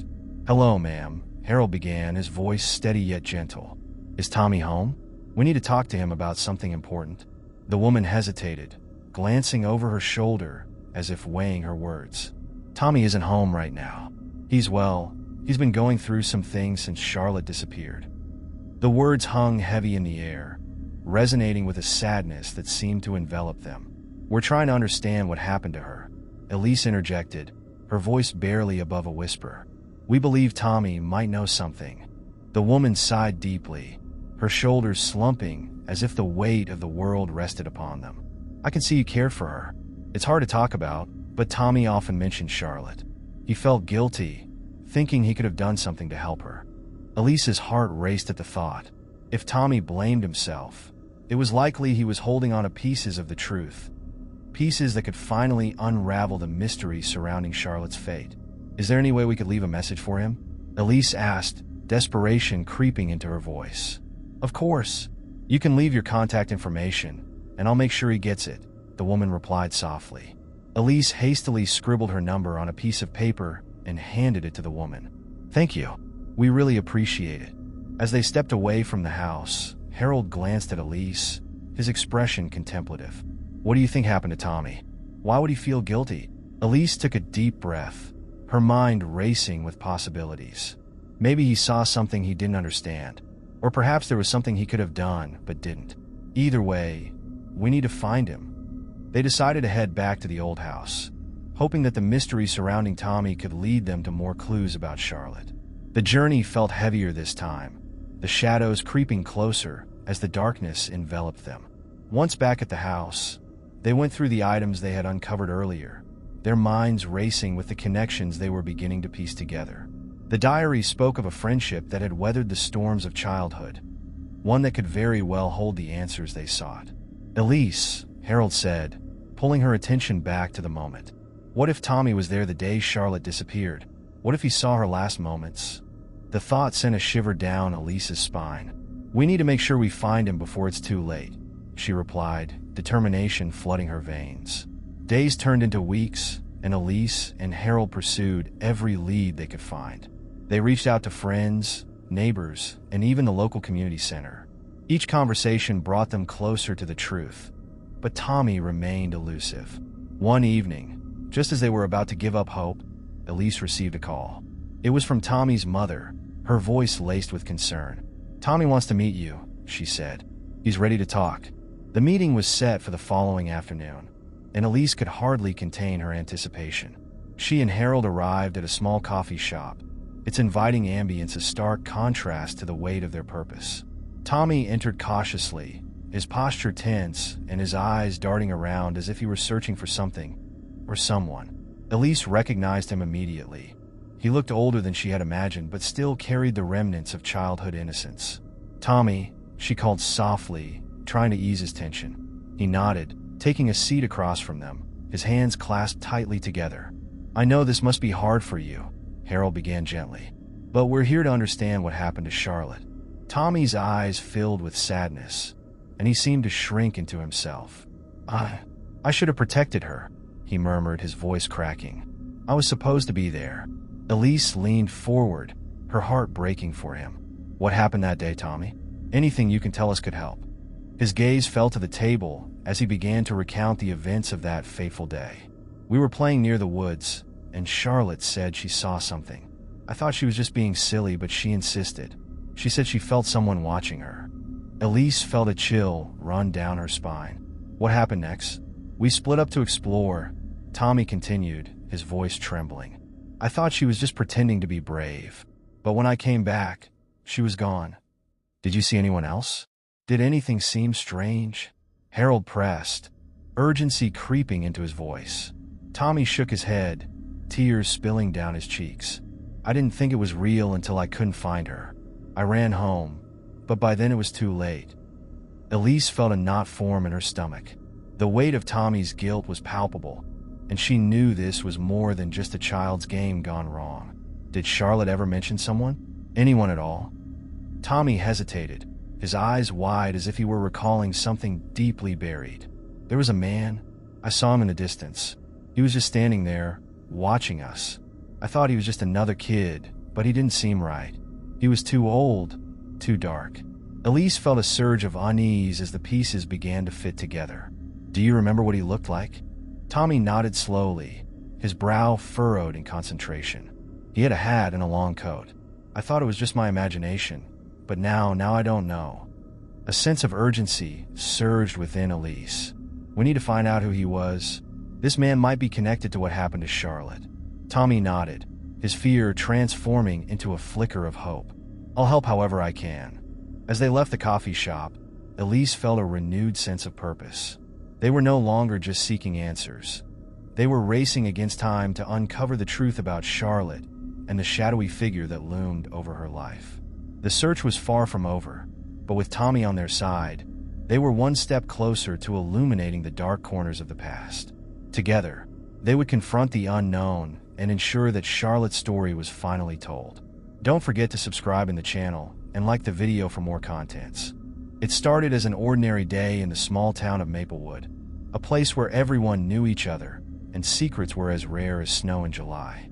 My name is Mia, and I had lived in this town my whole life, the kind of place where the days rolled into one another, predictable and safe. Or so I thought. I woke up that morning with the sun filtering through my bedroom window, casting soft golden rays across the walls. It was a Saturday, and the world outside buzzed with life. Children laughed as they played, and I could hear the faint hum of cars passing by. I felt the comforting embrace of routine as I prepared for the day ahead, not suspecting that this day would mark the beginning of something far more sinister. After breakfast, I decided to take a stroll through the neighborhood, my mind wandering to the events of the week. Life had been uneventful, filled with mundane tasks and small-town gossip. I walked my usual path down Maple Street, greeting neighbors as I passed, the familiarity of their faces bringing a sense of calm. However, as I made my way to the park, I noticed a figure standing at the end of the street. It was a man, tall and dressed in a long, dark coat that seemed out of place for the warm day. He stood at the corner, his gaze fixed in my direction. A shiver raced down my spine as I tried to shake off the feeling of being watched. I continued walking, stealing glances back at the man, only to find that he hadn't moved. He remained there, a silent observer. I tried to convince myself that he was simply waiting for someone or lost in thought, but unease settled in the pit of my stomach. The cheerful sounds of the park seemed muted, overshadowed by an unsettling awareness that had crept into my day. As I reached the park, I found a bench under a large oak tree and sat down, attempting to push the encounter from my mind. I watched as children played on the swings, and the laughter of friends echoed around me. Yet, every so often, I felt a prickle at the back of my neck, as if someone was still watching me. After a while, I glanced back towards the street, half expecting to see the man still standing there. To my surprise, he was gone. Relief washed over me, and I decided to take a moment to enjoy the sunshine and the fresh air, convinced that I had overreacted. But later that evening, as I sat in my living room, my mind kept drifting back to the stranger. It was not just the fact that he had been watching me. It was the way he looked. His eyes were cold and devoid of emotion, making me feel vulnerable. I brushed it off as paranoia, but something deep within me knew that this encounter was not an isolated incident. The following week, I began to notice subtle changes in my life. At first, it was small things. Items in my house would be slightly out of place, and I'd catch glimpses of shadows moving outside my window when I knew I was alone. I tried to convince myself it was merely my imagination running wild, fueled by the unease of the man I'd seen. One evening, I returned home from work, feeling exhausted. I flipped the light switch, but the house remained dark. I cursed under my breath, fumbling for my phone to use as a flashlight. As I stepped into the living room, I froze. The curtains that had been drawn tightly when I left were now slightly parted, as if someone had been watching me through the glass. My heart raced, and I felt the familiar chill creeping up my spine. I rushed to the window, peeking through the fabric, but there was no one there. Shaking, I closed the curtains and locked the door, my mind racing. I sat on the couch, trying to calm my breathing, but the feeling of being watched had become an unsettling reality. Days passed, and the incidents escalated. I noticed footprints in my garden, leading to the edge of my yard. I had a deep sense of being followed, of someone lurking just out of sight. Friends began to ask if I was okay. They noticed I seemed distant, distracted by something that weighed heavily on my mind. Then one night, as I prepared for bed, the phone rang. I answered, my heart pounding. The line was silent for a moment, and just as I was about to hang up, I heard it, a whisper, barely audible but chilling nonetheless. Mia. I froze, my blood running cold. Who is this? I demanded, but there was no response. The call ended abruptly, leaving me shaken. Sleep eluded me that night, and I found myself tossing and turning, haunted by the whispers and shadows that seemed to creep into my thoughts. It was as if I were trapped in a nightmare that blurred the lines between reality and fear. The following day, I decided to take control. I called a friend, Sarah, who had always been my confidant. We agreed to meet at a coffee shop downtown, and I planned to share my concerns. It was time to confide in someone, to reveal the secrets that had been festering in my mind. As I waited for her to arrive, I sipped my coffee and observed the bustling cafe. People chatted, laughed, and enjoyed the moment, blissfully unaware of the darkness creeping into my life. I wondered if anyone else had ever felt this way, as if they were being watched, as if they were a pawn in someone else's game. When Sarah arrived, I wasted no time. I poured out my fears, recounting the strange occurrences and the mysterious man who had invaded my thoughts. Her expression shifted from concern to alarm. Mia, have you considered that someone might actually be watching you? She asked, her tone serious. The weight of her words hung in the air, and I nodded, swallowing hard. I can't shake the feeling that something isn't right. It's like I'm trapped in a horror movie. Together, we devised a plan. I would set up cameras around my house to capture any strange activity, and we would begin to document everything, every detail that seemed out of place. Sarah promised to check in daily, and I felt a flicker of hope. That night, I placed cameras at strategic points around my home, ensuring they were well hidden yet effective. As I reviewed the footage, my heart raced. The cameras would reveal the truth, and perhaps the shadows would dissipate in the light of evidence.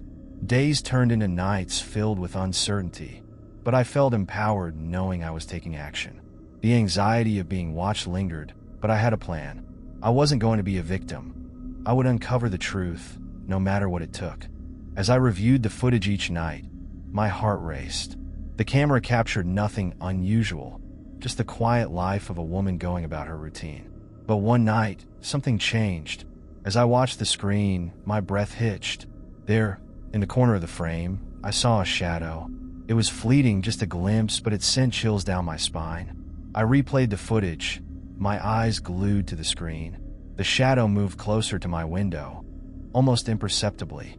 The next morning, I felt a sense of dread settle over me. I had to confront this, to find out what it meant. I reached out to the local authorities, explaining my situation. They listened patiently, but seemed skeptical, chalking it up to paranoia. Mia, we'll keep an eye on your neighborhood, but without evidence, there's not much we can do, the officer said, a hint of pity in his voice.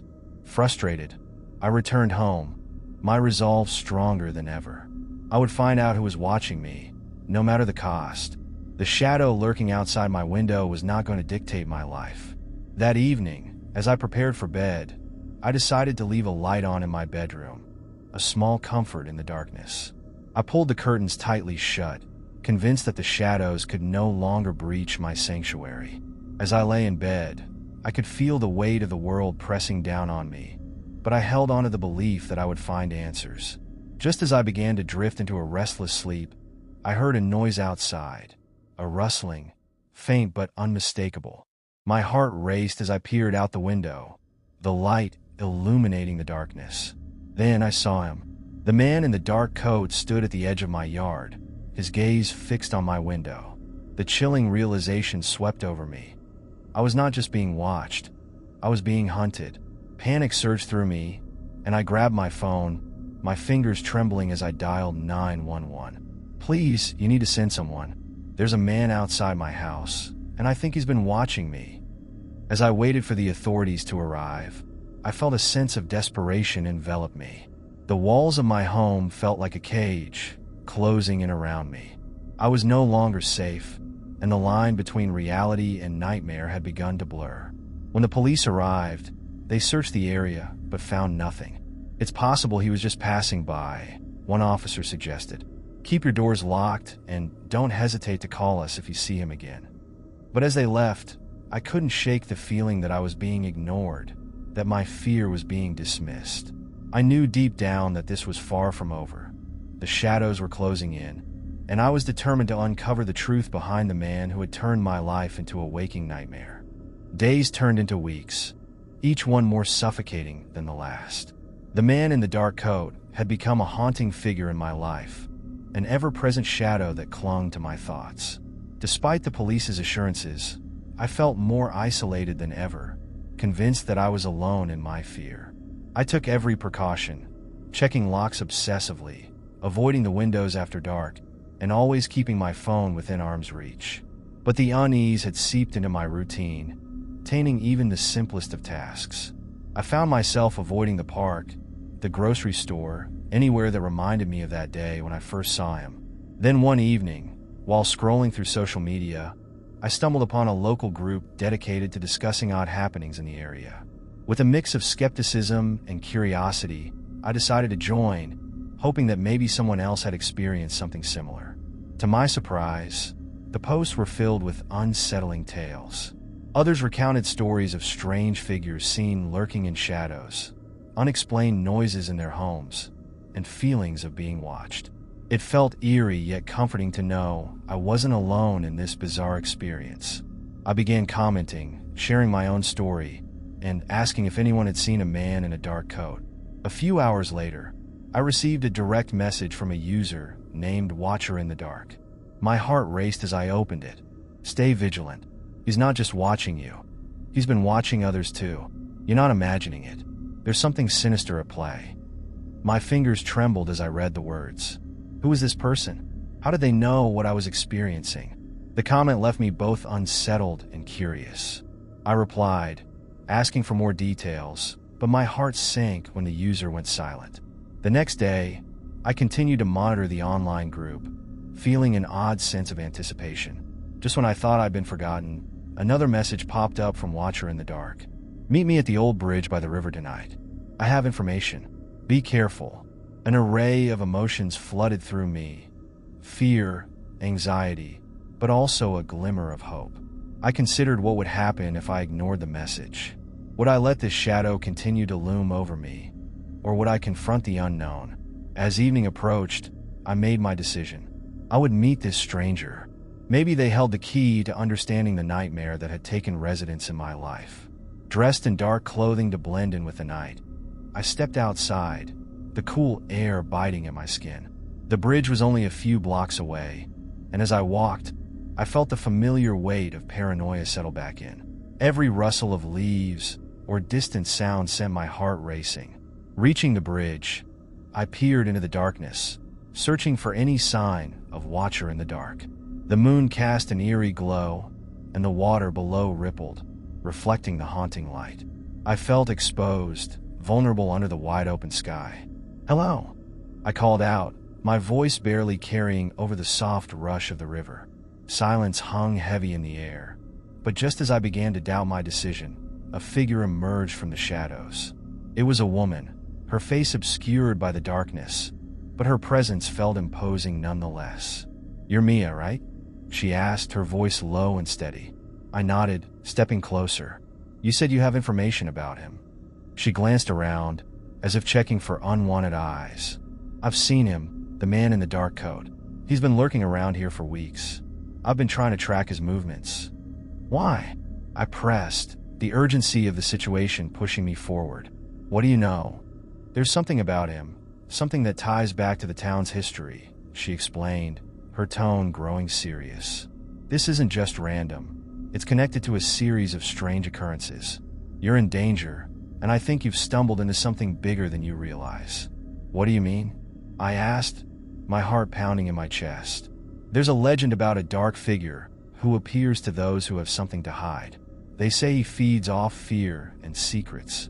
I've been researching it, trying to find out who he is, but it's all scattered and cryptic. I swallowed hard, the weight of her words crashing over me. But why me?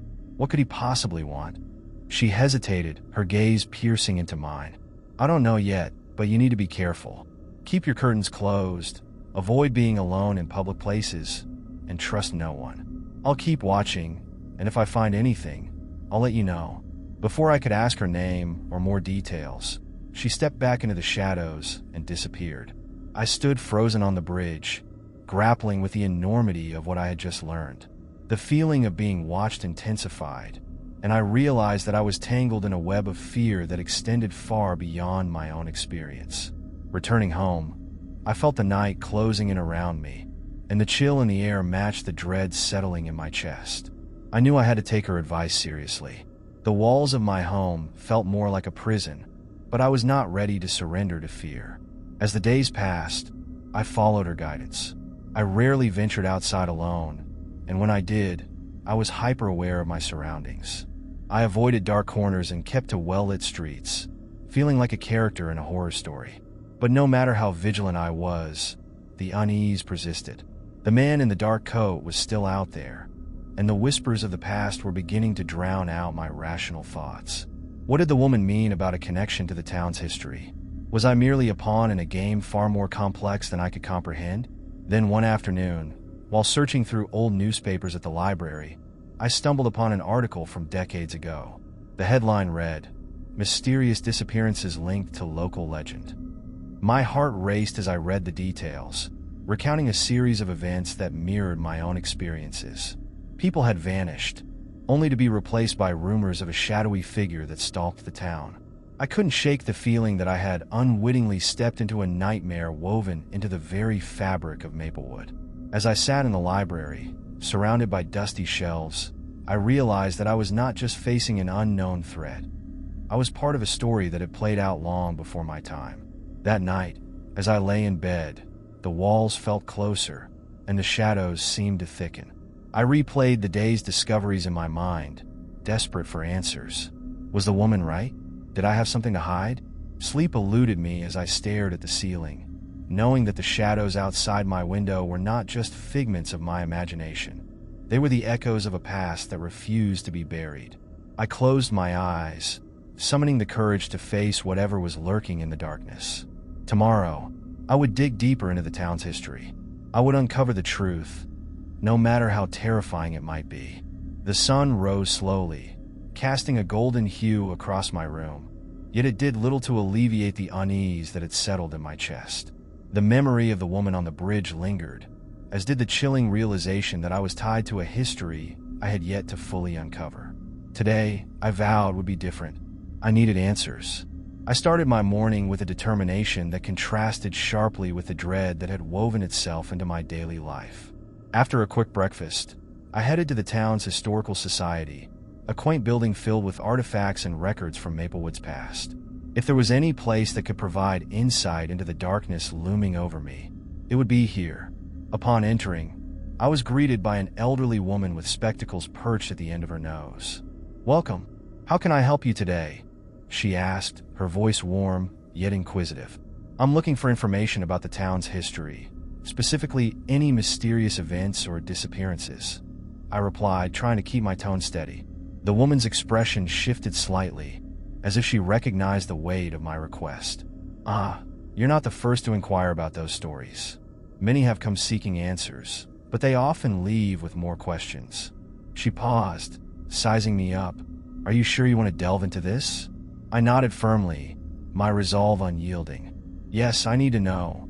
She directed me to a section filled with old newspapers and archives, the air thick with dust and the scent of aged paper. As I combed through the stacks, each yellowed page felt like a fragment of the town's dark tapestry.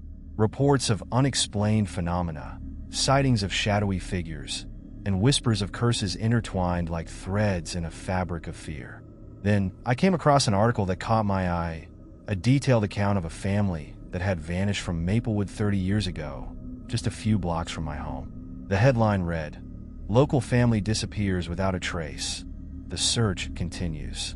The article described how the Anderson family had been last seen leaving their home for a picnic.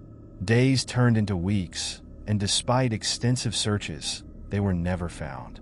The piece hinted at a connection to the old bridge where I had met the mysterious woman.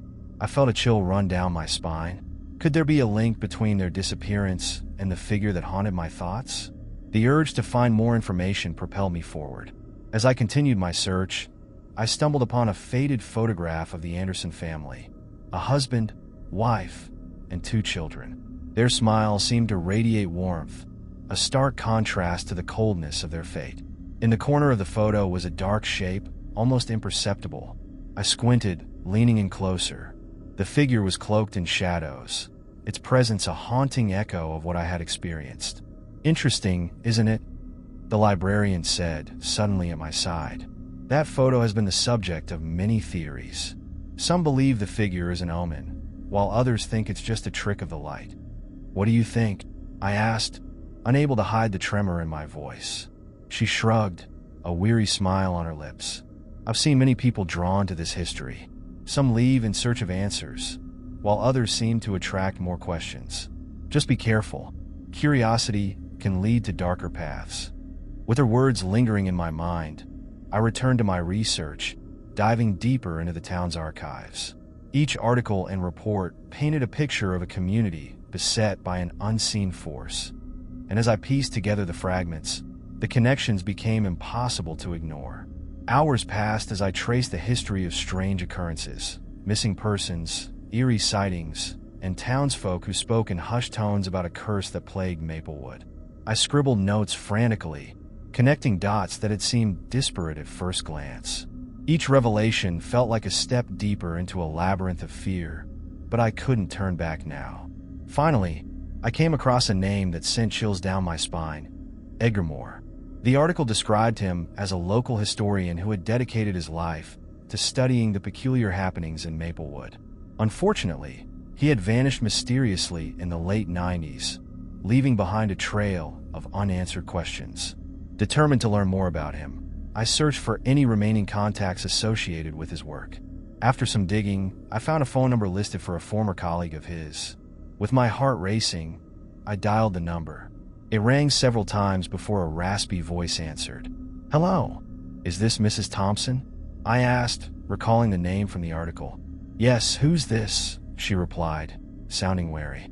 "My name is Mia. I'm researching the history of Maplewood, and I came across Edgar Moore's name. I was hoping you could help me." There was a pause on the other end, the silence stretching out like a taut wire. "Why are you interested in him?" she asked, her tone cautious. "I've been experiencing strange occurrences, and I believe it may be linked to the history of this town. I just want to understand what happened." I explained, trying to convey my sincerity. Another silence ensued, then her voice softened. Edgar was a brilliant man, but he became obsessed with his research. He believed there was a connection between the disappearances and a dark entity that haunted Maplewood. He warned me to stay away from certain places, especially near the old bridge. Did he ever find out what it was? I pressed. Not before he disappeared. He had been conducting interviews with families who experienced similar disturbances, but he was last seen leaving for the bridge one evening. "I never saw him again," she said, her voice tinged with sadness. I felt the weight of her words. What should I do? "I think the figure is watching me." "Be cautious, Mia. Edgar left behind some notes. If you can find them, they may hold the key to understanding what you're facing," she advised. "Where can I find these notes?" I asked, desperate for any lead. "I don't know. His home was searched, but nothing was ever found. They said he had hidden them away." If you can, try to find his old office at the library. Maybe there's something left." We ended the call, and I felt a surge of determination. I would search for Edgar's notes and unravel the mystery that threatened to consume me. As night descended, I returned to the library, feeling the shadows press in around me. The building was eerily quiet, the only sound being the soft hum of the lights overhead. I made my way to Edgar's old office, located in a secluded corner of the library. The door creaked as I pushed it open, revealing a small, cluttered room filled with stacks of books and papers. The air was thick with dust, but it felt charged with potential. I began rifling through the papers, searching for anything that could lead me to the hidden notes. Minutes turned into hours as I searched, my heart pounding with a mix of excitement and fear. Just as I was about to give up, I noticed a loose floorboard near the desk. Kneeling down, I pried it open, revealing a small compartment beneath. Inside was a collection of notebooks, each one filled with Edgar's meticulous handwriting. My breath caught in my throat as I opened the first one, revealing page after page of observations, theories, and sketches. He had documented the sightings of the dark figure, theories of its origins, and the connections to the missing families, including the Andersons. Suddenly, I heard a noise from outside the office, a soft rustling that sent chills racing down my spine. I froze, holding my breath, the reality of my situation crashing down on me. I was not alone. I quickly shoved the notebooks back into the compartment, silently closing the floorboard. My heart raced as I edged toward the door, peering out into the dimly lit hallway. The library was empty, but I could feel a presence lurking just outside my line of sight. Panic set in, and I knew I had to leave. As I slipped into the hallway, a shadow darted past the entrance to the office, making my pulse quicken. I raced to the exit, my mind spinning with fear and adrenaline. The man in the dark coat had found me. Outside, I sprinted to my car, glancing back as I fumbled for my keys. The night was silent, but I could feel the weight of something dark hovering in the shadows, watching me.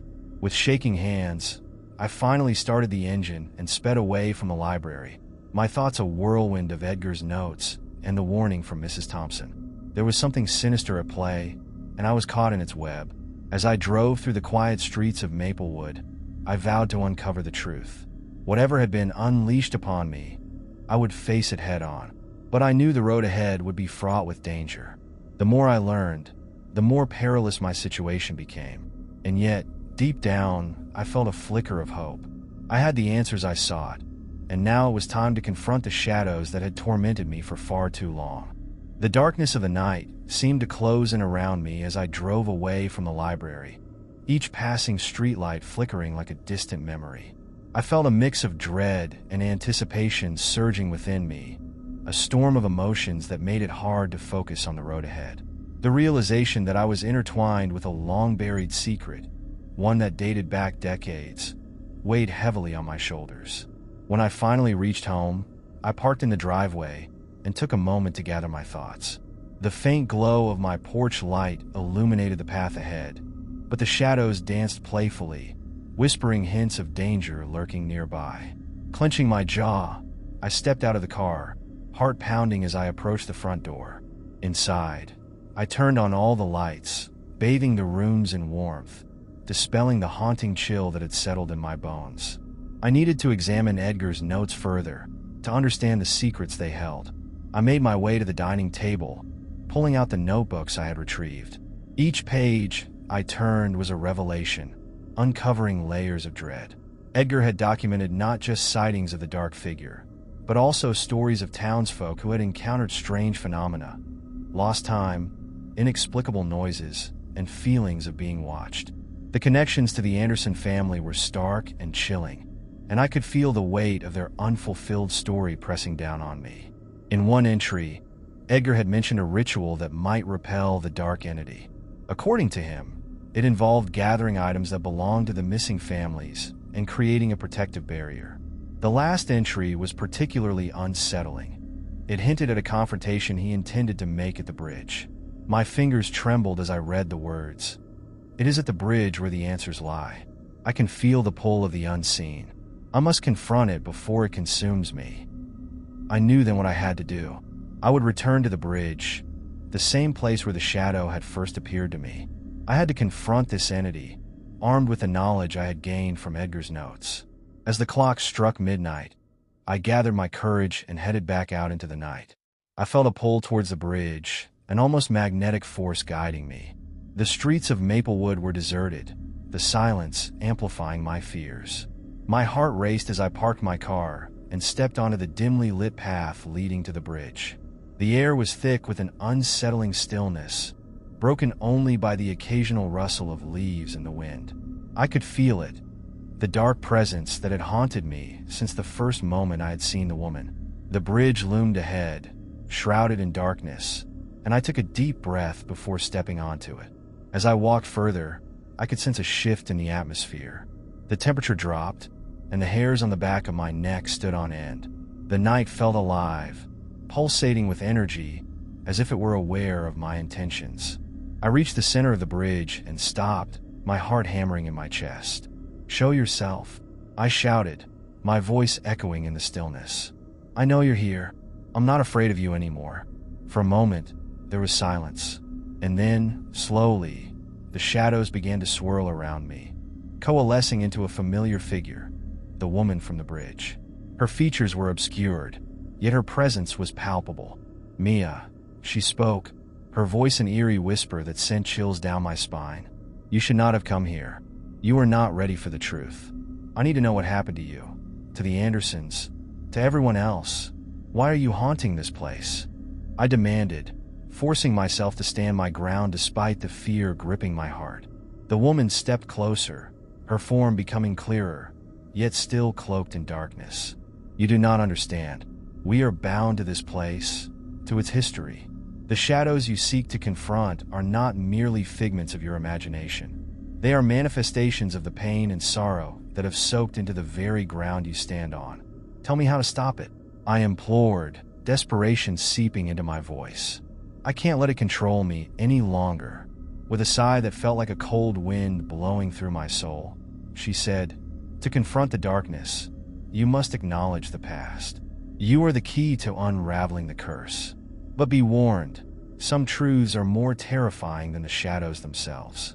As she spoke, I felt a surge of memories crashing over me. Visions of the Anderson family, their laughter echoing in the wind, their faces twisted in fear. I understood then that I was not just confronting a malevolent force. I was facing the collective anguish of those who had suffered and vanished. "What do I need to do?" I asked, my voice steady despite the turmoil within me.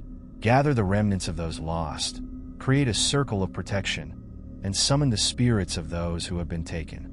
Only then will you have the power to break the cycle of despair," she replied, her voice now tinged with urgency.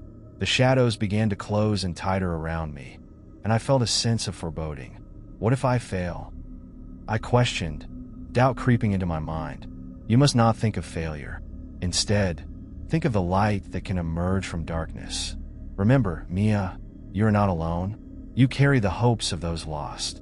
With those final words, the woman began to dissolve into the darkness, leaving behind an echoing silence. I stood alone on the bridge, the weight of her message heavy on my heart. I was determined to find the items that would help me confront the shadows that had haunted Maplewood. I returned home, adrenaline surging through my veins. The time to act was now. I gathered anything I could find that belonged to the missing, old photos, trinkets, anything that might hold a connection to the lost souls. Each item I collected felt like a step closer to the truth, a way to give a voice to those who had been silenced. As the first light of dawn crept over the horizon, I had everything I needed. I laid out the items in a circle on the living room floor, the sunlight filtering through the windows casting a warm glow on the scene. I closed my eyes, took a deep breath, and focused on the intent behind my actions. I call upon the spirits of those lost, the families who have suffered, and the shadows that linger. I ask for your guidance, your strength. Together, we will confront the darkness. The air crackled with energy, and I felt a stirring within me. The ground beneath me began to tremble as whispers filled the room, echoing the sorrow and longing of those who had come before me. Suddenly, the room plunged into darkness, and I could hear the faint cries of despair. The shadows morphed and twisted around me, and I felt an overwhelming sense of fear threatening to pull me under. But I stood firm, knowing I had come too far to turn back now. With every ounce of courage, I raised my voice, louder than the cries surrounding me. I honor your memory. I am here to break the cycle. No more shall your voices go unheard. In that moment, the shadows began to coalesce, swirling around the items in the circle. I could feel their pain, their memories, and their hope rising within me, urging me to continue. The darkness began to shift, slowly forming into the figures of those lost. The Andersons, Edgar, and others whose names had faded into the whispers of time. Thank you. A voice echoed through the room, resonating with warmth and gratitude. You have brought us back from the abyss. As they materialized, I felt a wave of relief wash over me. Together, we stood against the darkness that had haunted Maplewood for so long, united in our purpose. The shadows shrieked, writhing as if trying to escape the light we had created.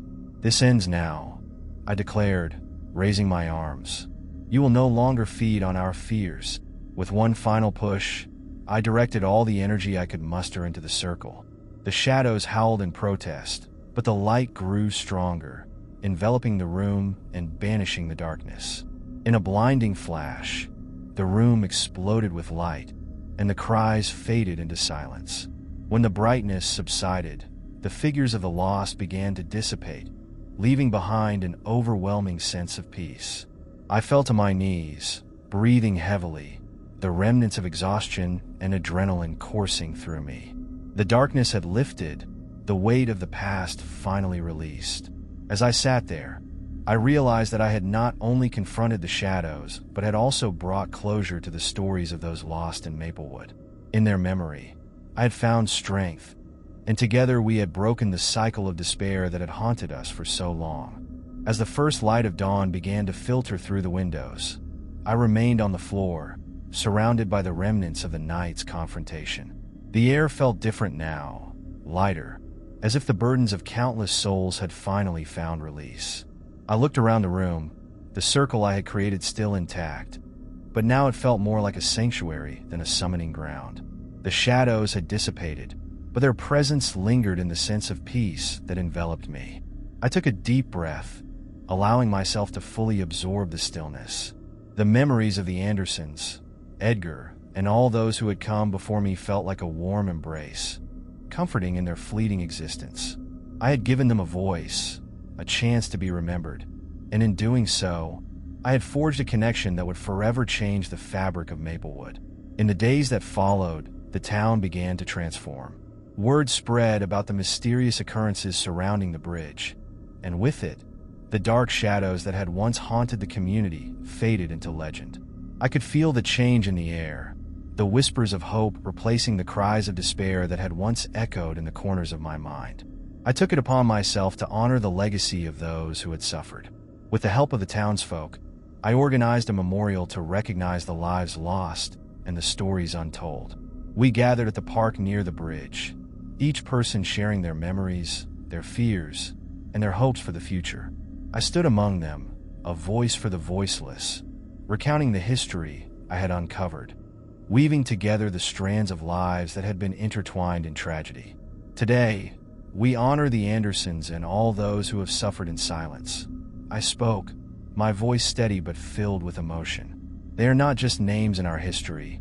They are part of the soul of this town. Together, we will ensure that their memories are kept alive, that we remember not just their pain, but also their joy. As I looked out over the crowd, I saw faces illuminated by a sense of purpose. It felt as if we were standing on the precipice of something new, something that would allow us to reclaim our narrative from the darkness that had once threatened to engulf us. The shadows that lingered in our hearts were finally being illuminated by the light of understanding and compassion. With the memorial behind us, I felt a renewed sense of clarity. I decided to take Edgar's notes and compile them into a book, one that would serve as both a chronicle of our shared history and a guide for those who might face similar darkness in the future. It would be a testament to the resilience of the human spirit a beacon of hope for those who found themselves lost in the shadows. The writing process was cathartic. Each page I filled with stories of the past felt like another layer of healing being peeled away. I poured my heart into it, intertwining my own experiences with the tales of those who had come before me. I included the lessons I had learned about confronting fears, understanding the power of memories, and the importance of community. As I delved deeper into the project, I realized that I wasn't just documenting the past. I was actively shaping the future. The book began to take on a life of its own, each chapter resonating with the stories of the lost. I included sections for readers to reflect on their own experiences, a way to encourage them to confront their shadows and find their light. With each word, I felt the shadows retreating further and further, no longer holding sway over my life. Instead of fear, I began to feel a sense of responsibility, to honor the memories of those who had suffered and to inspire others to find strength in vulnerability. After months of hard work, the book was finally completed. I held it in my hands, the weight of its pages a tangible representation of the journey I had taken. I decided to host a book launch at the community center, inviting everyone who had played a part in my story. I wanted to share not just my journey, but the journeys of all those who had been lost to the shadows. On the day of the launch, the community center buzzed with excitement. I was both nervous and exhilarated, knowing that this was not just about me. It was about all of us. I stood in front of the crowd, a sense of purpose washing over me as I prepared to speak. Thank you all for being here today. I began, my voice steady. This book is more than just a collection of stories. It's a testament to our shared resilience. Together, we have faced the darkness, and together we have found our way into the light. As I spoke, I saw familiar faces in the crowd, those who had shared their memories during the memorial, those who had supported me through my darkest hours. Their presence reminded me that I was never alone, that we had all fought our own battles and emerged stronger together. I hope this book serves as a reminder that we all have shadows to confront, but we also have the power to rise above them. I continued. Let us honor those we've lost by sharing their stories, by ensuring that their memories live on through us. The audience erupted into applause, and in that moment, I felt a wave of gratitude wash over me. I was no longer the girl haunted by shadows. I was a beacon of hope, a bridge between the past and the future. As I signed copies of the book, I took a moment to connect with those who approached me. I listened to their stories, their struggles, and their triumphs. Each interaction deepened my understanding of the human experience, of the power of connection and community.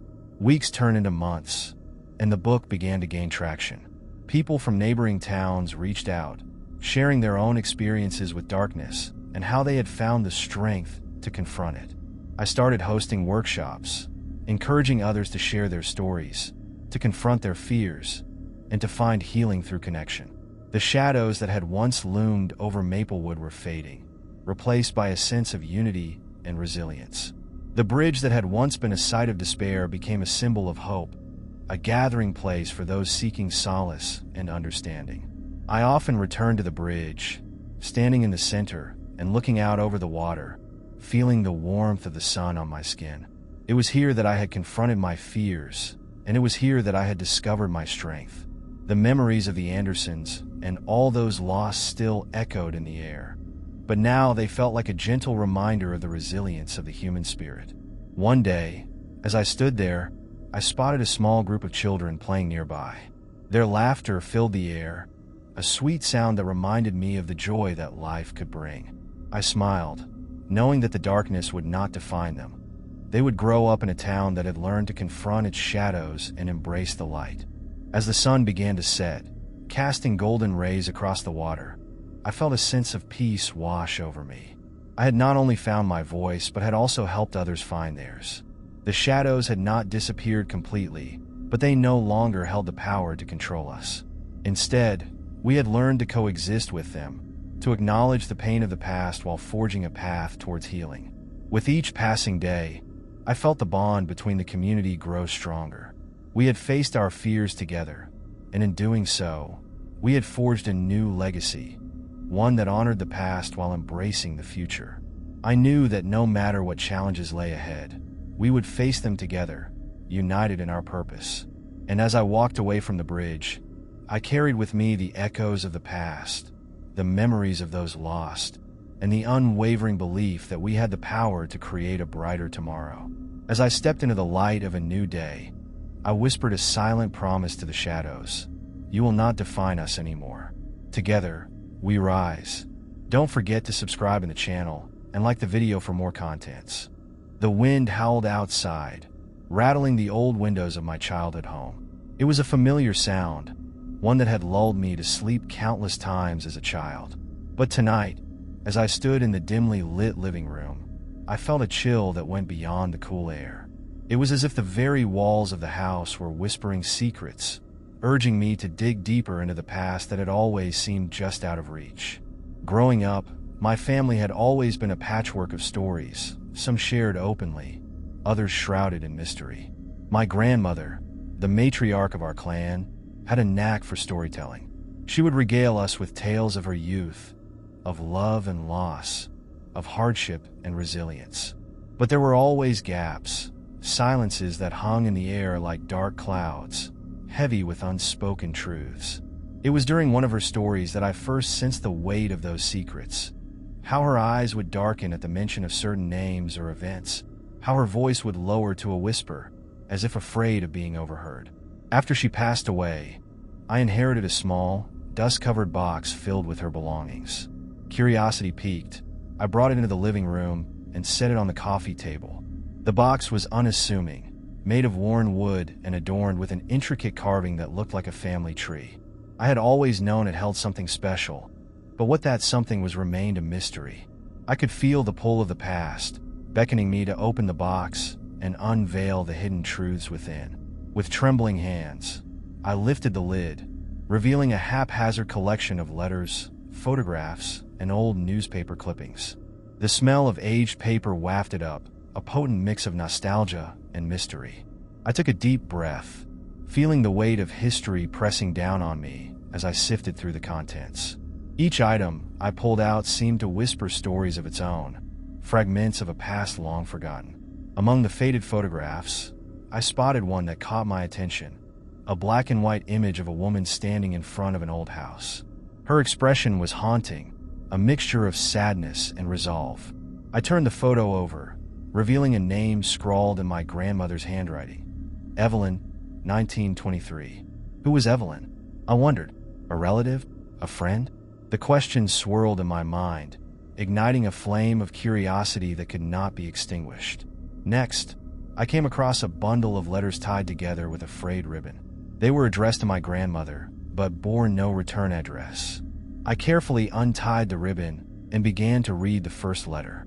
It was filled with fervent words, detailing a love affair that had clearly been kept secret.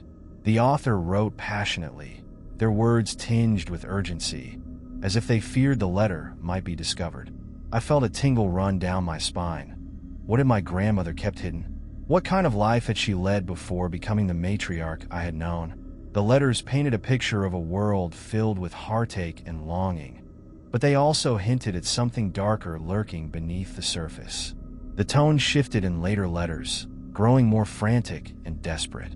They spoke of danger, of threats that loomed in the shadows, and I couldn't shake the feeling that I was delving into something far more sinister than mere family secrets. As I continued to explore the contents of the box, I discovered a series of newspaper clippings that detailed a series of unsolved crimes in our town during the 1920s. Each article seemed to feature a similar theme: disappearances, strange sightings, and rumors of a dark figure that haunted the streets at night. My heart raced as I realized these events were occurring during the same time as Evelyn's letters. What if my family had been entangled in these mysterious happenings?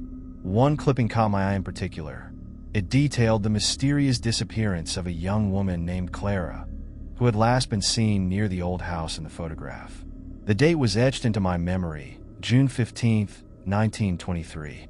I glanced back at the photo of Evelyn, noting the year written on the back. It was all connected, I was sure of it. Determined to uncover the truth, I decided to visit the local library the next day. It was time to piece together the fragments of my family's dark history. As I walked through the quiet streets of my hometown, a sense of foreboding settled over me.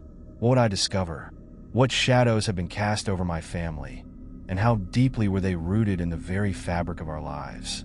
The library was a haven of knowledge, its tall shelves filled with volumes of history and lore. I made my way to the genealogy section, eager to search through records and see what I could uncover about Evelyn and Clara. As I sifted through dusty ledgers and microfilm, I felt the weight of generations resting upon my shoulders.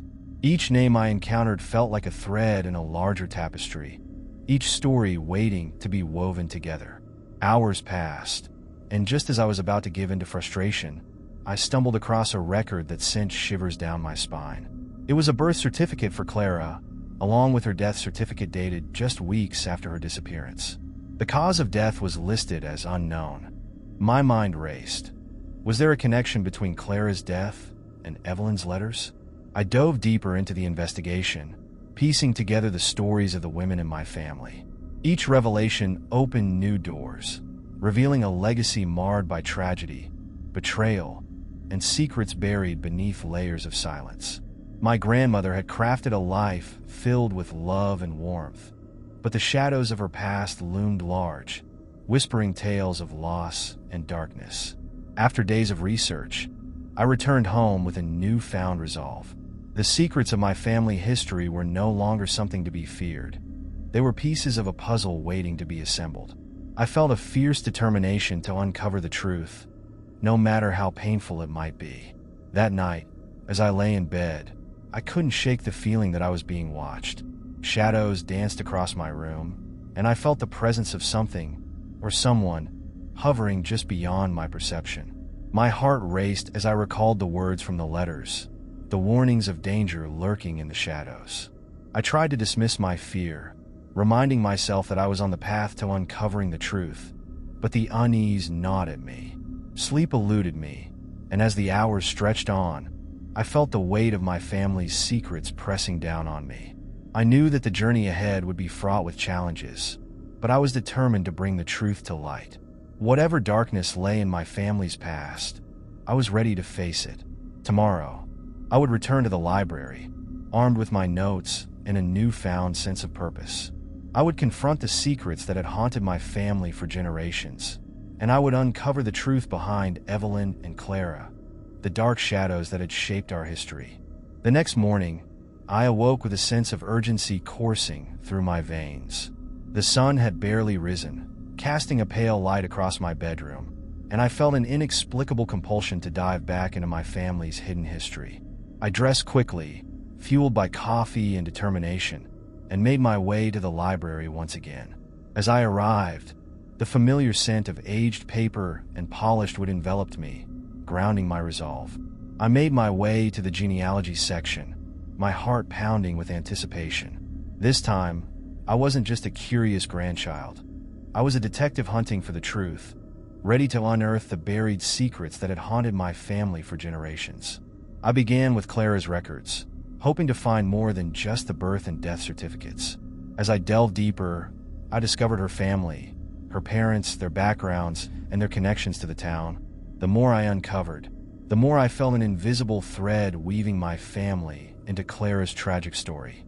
Clara's parents, it turned out, had come to town from a nearby village, seeking a better life. I found records of their struggles, their attempts to integrate into the community, and the heartbreak of losing their only child. Each piece of information pulled at my heartstrings. The weight of their grief felt palpable, and I could almost hear their silent cries echoing through the years. As I pieced together the timeline of Clara's life, I found references to Evelyn. They had known each other, albeit briefly, and the connection was both thrilling and disconcerting. Clara had attended the same school as Evelyn, and there were whispers in the records about a close friendship between the two. What had happened between them? Did Evelyn know something that could have saved Clara? Determined to find out, I scoured local newspapers from that time, searching for mentions of the two girls. I was met with articles that spoke of a vibrant community filled with laughter, but beneath the surface, there were hints of darkness. Rumors of a shadowy figure seen prowling the streets at night, a figure that seemed to grow more ominous with each passing year. It was in one of these articles that I found a reference to an event that sent chills down my spine. a summer festival in 1923 that had been marred by tragedy. Reports spoke of several young girls who had gone missing in the days following the festival, including Clara. The entire town had been gripped by fear and suspicion, and a sense of unease settled like a heavy fog. I could almost hear the gasps of disbelief as I read the accounts, and I felt a pang of sorrow for Clara's parents. The loss of their daughter must have shattered their world. In my mind, I could see Evelyn and Clara together, laughter ringing out like music, unaware of the impending darkness that loomed over them. What had gone wrong? What secrets had my family kept to shield themselves from the painful truth? With each revelation, I felt an inexplicable bond forming between me and these women. They were not just distant relatives. They were part of my story, my legacy. Their pain echoed in my heart, and the urgency to uncover the truth intensified. I needed to find out what had really happened to Clara and what role, if any, Evelyn had played in the unfolding tragedy. As the sun dipped lower in the sky, casting long shadows across the library's polished floors, I stumbled across a treasure trove of information, an old town ledger that detailed the goings-on of the community during the 1920s. My fingers trembled as I flipped through the brittle pages, searching for clues that might lead me closer to understanding the dark secret that lay buried within my family's history. Then I found it, a name that sent a chill racing through my body. Theodore Blackwell. He was mentioned in connection with the summer festival, a figure associated with a string of unsettling events that had plagued the town. Whispers surrounded him, tales of a man who had a peculiar interest in young girls and an affinity for the shadows. My heart raced as I read the details, a history of strange behavior, unexplained disappearances, and a presence that seemed to linger long after the sun set. The more I uncovered about Theodore, the more I felt the walls closing in around me. Had he been responsible for Clara's disappearance? Had he crossed paths with Evelyn? The questions spiraled in my mind, and I could feel the echoes of their tragic fates resonating within me. I rushed back to the newspaper articles, searching for anything that might connect him to my grandmother or the family. That's when I found it, a brief mention of a confrontation between Evelyn and Theodore at the festival. The article described a scene filled with tension and fear, a moment when Evelyn had stood her ground against him, warning the other girls to stay away. The words leaped off the page, igniting a fire of determination within me. Evelyn had fought back. She had sensed the danger. I had to know more. I needed to understand the dynamics of that summer day, the choices made, the actions taken. As I returned home, I felt the weight of my family's history pressing down on me. The shadows that had lurked in my grandmother's stories were becoming tangible, and I was more determined than ever to illuminate the darkness. That night, I decided to go through the contents of the box again, searching for any mention of Theodore or Clara in my grandmother's letters. My heart raced as I unearthed each letter, desperate for answers. As I read, I felt as though I were standing on the precipice of a revelation that could change everything. And then, in the very last letter, I found something unexpected, an unaddressed note, written in shaky handwriting that looked almost frantic. The words spilled out in a rush, and my breath caught as I read them. The danger is closer than we think. They're watching, and I fear for Clara. I can't lose her. I won't let the shadows take her. The implications of that note crashed over me like a wave. What had my grandmother known? Who had she been protecting? The fragments of the past began to click into place, and I could feel the weight of the truth pressing on my chest, urging me to uncover it. With newfound resolve, I decided I needed to visit the locations mentioned in the articles and letters. I had to see the old house, the school, the site of the festival. Each location held the potential to unlock the mysteries that surrounded Clara, Evelyn, and Theodore. The very thought sent a shiver down my spine.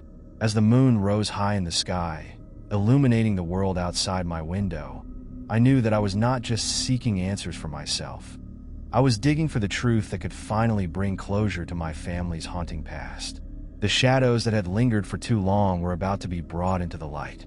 The morning sun greeted me with a blinding intensity as I prepared for my journey to the sites that held the keys to my family's dark history.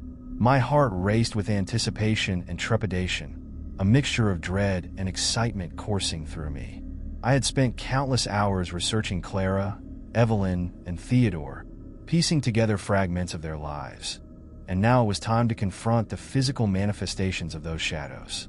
The first stop was Clara's childhood home, a quaint Victorian-style house that stood at the end of a quiet street.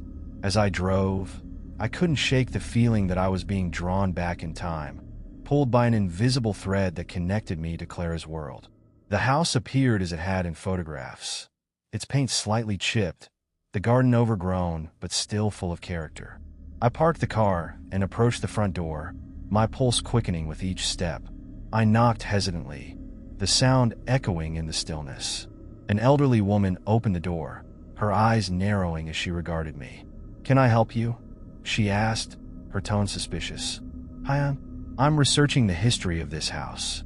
It used to belong to a girl named Clara," I stammered, trying to sound confident. The woman's expression softened, but a shadow of sadness crossed her face. "Clara? Yes, I remember her. A sweet girl.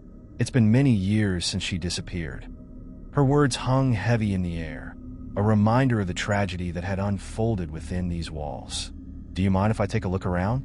I asked, hoping for a glimpse into Clara's life. "Go ahead, but it's not much like it used to be," she replied, stepping aside. As I entered the house, memories seemed to seep through the walls. I wandered through the living room, adorned with faded wallpaper and antique furniture. Dust motes danced in the sunlight, and I felt as if Clara's spirit lingered, watching my every move. I made my way to the staircase, my heart pounding as I ascended to the second floor, where Clara's bedroom awaited. The room was untouched, preserved in time. The bed, neatly made, sat beneath a window framed by lace curtains. A small writing desk stood in the corner, littered with papers and a few books. I felt a pang of nostalgia and sadness wash over me, imagining Clara sitting there, scribbling in her journal or daydreaming of a life beyond the confines of her childhood. I began to search through the desk drawers, carefully sifting through the items, each one a potential clue. Among the clutter, I found an old diary, its leather cover worn and the pages yellowed with age. My heart raced as I opened it, eager to delve into Clara's thoughts. The first entries detailed the mundane joys of childhood, playing with friends, school adventures, and dreams of growing up. But as I flipped through the pages, the tone shifted. Clara began to write about a growing sense of dread. She described feelings of being watched, of shadows lurking just beyond her vision. The entries became more frantic as she mentioned her friendship with Evelyn, highlighting the protective bond they shared. One entry in particular sent chills down my spine. "Evelyn says she's seen someone following us. I'm scared, but I don't want to worry my parents. They've been through so much already." The words echoed in my mind, painting a vivid picture of a young girl grappling with fear and uncertainty, trying to shield herself from the darkness that threatened to engulf her. After reading Clara's diary, I closed it gently, my heart heavy with the weight of her experiences. I had entered her world and felt the gravity of her fear. It was clear that something sinister had been unfolding around her, and I needed to understand the implications of her words. With renewed determination, I decided to visit Evelyn's school next. It was a modest brick building nestled among the trees, its playground filled with memories of laughter and childhood innocence. As I approached, I noticed the plaque commemorating the school's founding, a testament to generations of students who had passed through its halls. I entered the building, where I was met by a friendly receptionist. "I'm doing research on the school's history and its former students, particularly Clara and Evelyn," I explained. She smiled knowingly. Those two girls were well loved here. They had a bond like no other, but it was a shame how things turned out. I couldn't help but feel a pang of sorrow for the lives cut short and the friendships shattered by tragedy. The receptionist directed me to the school archives, where I hoped to uncover more about the fateful summer that changed everything. In the archives, I pored over old yearbooks and school records, searching for any mention of Clara and Evelyn. I found photos of them together, their faces glowing with youthful joy. But as I dug deeper, I stumbled across a shocking revelation. There were multiple records of complaints from parents regarding Theodore Blackwell's behavior at the school. The accounts detailed how he had been seen loitering around the playground, watching the children with an unsettling intensity. Parents had raised concerns, but the school administration dismissed them as overreactions. My heart sank as I read the notes, realizing that the very people who were supposed to protect Clara and her friends had turned a blind eye to the danger lurking in the shadows. A sense of anger washed over me. How could they ignore the warning signs? How could they allow such a threat to fester within their community? The walls of the school seemed to close in around me, and I felt a deep sense of betrayal, not just for Clara, but for every child who had been put at risk. Determined to confront this darkness, I left the school and headed to the site of the summer festival, the very place where Clara's life had taken a tragic turn. As I arrived, I could almost hear the echoes of laughter from that day. Children running, parents chatting, and the vibrant atmosphere of joy that had once filled the air. But beneath that joy lay the seeds of fear, which had long since taken root. I walked the grounds, feeling the weight of the past pressing down on me. In my mind, I replayed the accounts I had read, how the festival had been a celebration marred by the sinister presence of Theodore, how he had drawn Clara into his web of darkness. My resolve hardened as I envisioned the moment when Evelyn had stood up to him, warning the other girls to stay away. That's when I noticed it, an unassuming area behind the main festivities, overgrown with weeds and debris. It was a small clearing, partially hidden from view. Curiosity propelled me forward, and I pushed through the underbrush, my heart racing. As I stepped into the clearing, a sense of foreboding washed over me. In the center of the clearing stood a weathered wooden post, its surface etched with faint carvings. I approached cautiously, brushing away the leaves and dirt to reveal more of the post's surface. As I cleared the grime, I was stunned to find a name carved into the wood. Clara. My breath hitched as I traced the letters with my fingers. Was this a memorial? Had someone marked this spot in remembrance of her? I glanced around, feeling the weight of sorrow enveloping me. This place, hidden away from the world, had held its secrets for far too long. It was then that I heard it, a faint sound, almost like a whisper, drifting through the trees. My heart raced as I turned, scanning the area for signs of movement. For a fleeting moment, I thought I saw a figure lurking in the shadows, but when I blinked, it was gone. Shivers cascaded down my spine, and I felt the sensation of being watched, a reminder that the echoes of the past were still alive. I stepped back, shaken but resolute. I had to uncover the truth, not just for Clara and Evelyn, but for myself. I needed to confront the darkness that had lingered over my family for generations. The more I learned, the more I understood that these secrets could no longer remain buried. As I left the clearing, my mind raced with thoughts of Clara's fate and the connection between her, Evelyn, and Theodore. The pieces of the puzzle were slowly coming together, but the full picture remained shrouded in mystery. I could feel the shadows closing in, urging me to seek the truth and bring light to the darkness. The journey was far from over, but I knew that each step I took would lead me closer to unraveling the secrets that had haunted my family. The truth awaited me, and I was determined to face it head-on. The weight of the secrets I had uncovered pressed heavily upon me as I left the clearing behind Clara's childhood home. Each revelation felt like a stepping stone, leading me closer to the confrontation I knew was inevitable.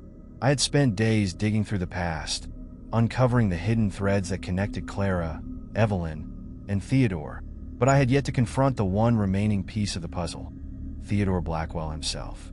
Determined to find him, I delved deeper into my research, scouring online records, social media profiles, and any trace of his existence I could find.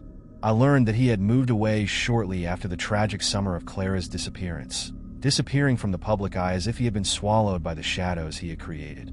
Yet, I was relentless, driven by the urge to uncover the truth and give Clara the voice she had lost.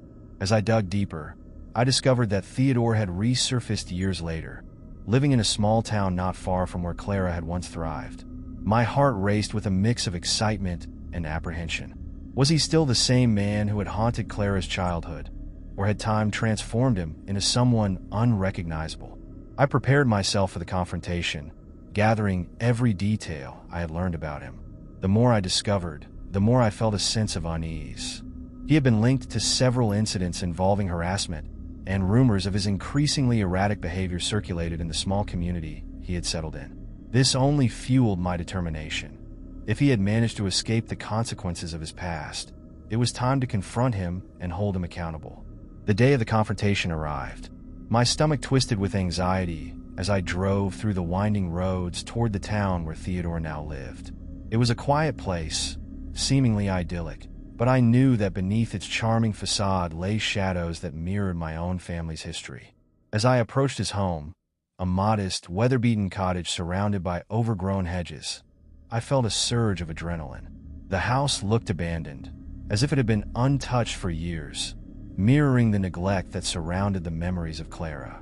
I parked the car and took a deep breath, steeling myself for what was to come. I approached the front door, the old wood creaking beneath my touch. My heart pounded in my chest as I knocked, the sound reverberating through the silence. Moments passed, and just as I was about to turn away, the door swung open, revealing Theodore. He looked older, his face lined with age and shadowed by a perpetual frown.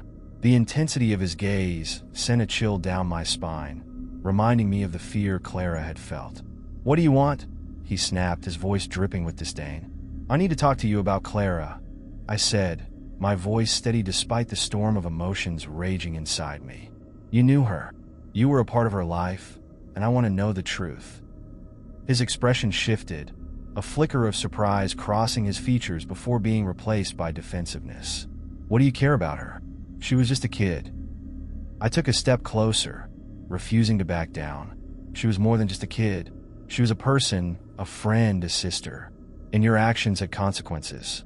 His eyes narrowed, and I could see the anger brewing beneath his surface. "I didn't do anything to her. You think you know everything, but you don't know the whole story."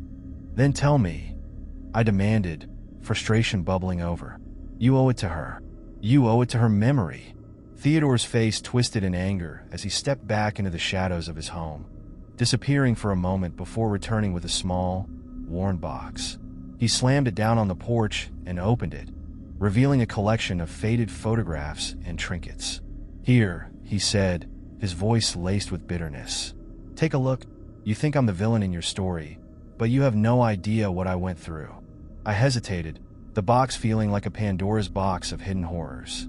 With trembling hands, I sifted through the photographs, each one revealing a different layer of Theodore's life. A childhood filled with darkness, a family torn apart by tragedy, and moments that hinted at the shadows that had consumed him. Among the photographs, I found a small note, barely legible but unmistakably written in Clara's handwriting. "I'm scared. Please help me." My heart raced as I read those words, feeling the weight of her fear, her plea for help echoing through time. "Theo, what happened between you and Clara?" I asked, desperate to piece together the fragments of their intertwined lives. He hesitated, a flicker of vulnerability breaking through his hardened exterior. "You think I wanted any of this? I was just a kid myself, struggling with things I couldn't understand. She was my friend. I never wanted anything to happen to her." "Then why did you disappear? Why did you leave everything behind?" I pressed, my heart aching for the boy he once was, trapped in a cycle of pain and fear. "I thought it would be better for everyone. I thought leaving would make it all go away," he replied, his voice dropping to a whisper. "But it didn't. It only made things worse." As I listened, I saw the flicker of regret in his eyes, a glimpse of the fear that had haunted him since that fateful summer. The confrontation began to shift, and I realized that this was not just about Clara. It was also about understanding the pain that had shaped Theodore's life. "Do you even know what happened to her?" I asked, feeling the weight of his history pressing down on us both. He shook his head, anguish etching lines across his face. "I've tried to forget. I didn't want to know. I didn't want to believe I had anything to do with it." The air grew thick with tension as the truth hung in the balance. I could sense the battle within him, a struggle between the fear of facing his past and the desire to find closure. "I'm not here to accuse you," I said softly, my voice steady. "I'm here to understand, to find out what really happened that day." Theodore's gaze dropped to the ground, shame clouding his features. "We were playing by the lake. She was scared. I didn't mean to push her away. I just wanted her to have fun, but things got out of hand. I didn't see what was happening until it was too late." Tears pricked at the corners of my eyes as I listened to him, feeling the weight of Clara's memory pressing heavily on both of us. "You have to live with that," I murmured, struggling to reconcile the pain of the past with the reality before me. "Every day," he replied, his voice barely above a whisper. "And I hate myself for it. I never wanted her to disappear." In that moment, I saw Theodore not just as the architect of Clara's suffering, but as a broken soul wrestling with his own demons. I realized that our confrontation had transformed into something more profound, a shared understanding of the pain that had woven our lives together. The shadows began to lift, revealing the possibility of healing and redemption. "You may never be able to change what happened," I said, "but you can find a way to honor her memory. You can start by telling the truth." As the weight of our conversation hung in the air, I knew that this confrontation was only the beginning. I had come seeking answers, but I found something more, an opportunity to break the cycle of pain that had haunted both of us for too long. The sun dipped lower in the sky, casting long shadows across the yard. I took a step back, looking into Theodore's eyes. "You're not alone in this. Clara's story deserves to be told, and together, we can find a way to bring her light back into the world." He nodded slowly, the anger that had once defined him beginning to fade. "I want to help. I need to help." Together, we stood at the crossroads of our pasts, united by the shared desire to bring Clara's truth to light. The journey ahead would be fraught with challenges, but I felt a renewed sense of purpose. The shadows that had lingered over our lives were finally beginning to recede, revealing the path toward redemption and healing. As I turned to leave, I glanced back at Theodore one last time. "Let's honor Clara together," I said, my heart swelling with hope. With that, I stepped into the fading light, knowing that the next chapter of this journey awaited us both. A chapter filled with the promise of understanding, healing, and the truth that had long been buried. The weeks that followed my confrontation with Theodore were a whirlwind of emotions and revelations. Together, we embarked on a journey that sought to honor Clara's memory, to untangle the web of secrets that had ensnared our lives for so long. The bond we forged, born of shared pain, became a source of strength as we sought to illuminate the darkness that had lingered over Clara's story. We began by gathering every piece of evidence, every scrap of memory that could shed light on the truth of what happened that fateful day by the lake. Theodore, once a figure of fear in my mind, transformed into an ally, a man haunted by his past, willing to face the shadows he had fled. Each meeting was an emotional unraveling, as he shared his fragmented memories of Clara, piecing together the moments that had defined their friendship. Our evenings were filled with the dim glow of a desk lamp, papers strewn across the table like a chaotic puzzle. I compiled everything I could find, photographs, old notes, and anything that might connect the dots of their lives. Theodore contributed as best as he could, recalling moments that had shaped their childhood together. It was cathartic for him, a chance to confront the ghosts that had haunted him for years. Through our collaboration, I discovered the depth of Clara's spirit, her laughter, her kindness, and her fierce loyalty to her friends. With every story Theodore shared, I felt her presence growing stronger, as if she were guiding us from the other side, urging us to uncover the truth that had eluded us for so long. One chilly evening, as the wind howled outside, we delved into a particularly poignant memory. Theodore spoke of a night when Clara had confided in him about her dreams of becoming an artist. She had this wild imagination, he recalled, a hint of nostalgia in his voice. She wanted to paint the world in colors that no one else could see. I can still picture her sitting by the lake, sketching in her notebook. It was like she could capture the magic of the moment and hold on to it forever. As he spoke, I couldn't shake the feeling that those moments held the key to understanding the circumstances surrounding Clara's disappearance. What if her artistic aspirations had drawn her into something far darker? What if those dreams had put her in danger? "Do you remember anyone who might have had an interest in her art?" I asked, leaning forward, eager to unravel more threads of her story. Theodore's brow furrowed in concentration. "There was a boy, James. He was older, and he had a reputation for being a bit of a troublemaker. I always thought he was drawn to Clara because of her art. He would hang around the lake sometimes, but I never trusted him." My heart raced as the name echoed in my mind. James was a figure I had encountered in the townsfolk stories, a name whispered in hushed tones. It was time to dig deeper into this connection. I spent the next few days researching James, uncovering a tangled history of rebellion and secrecy.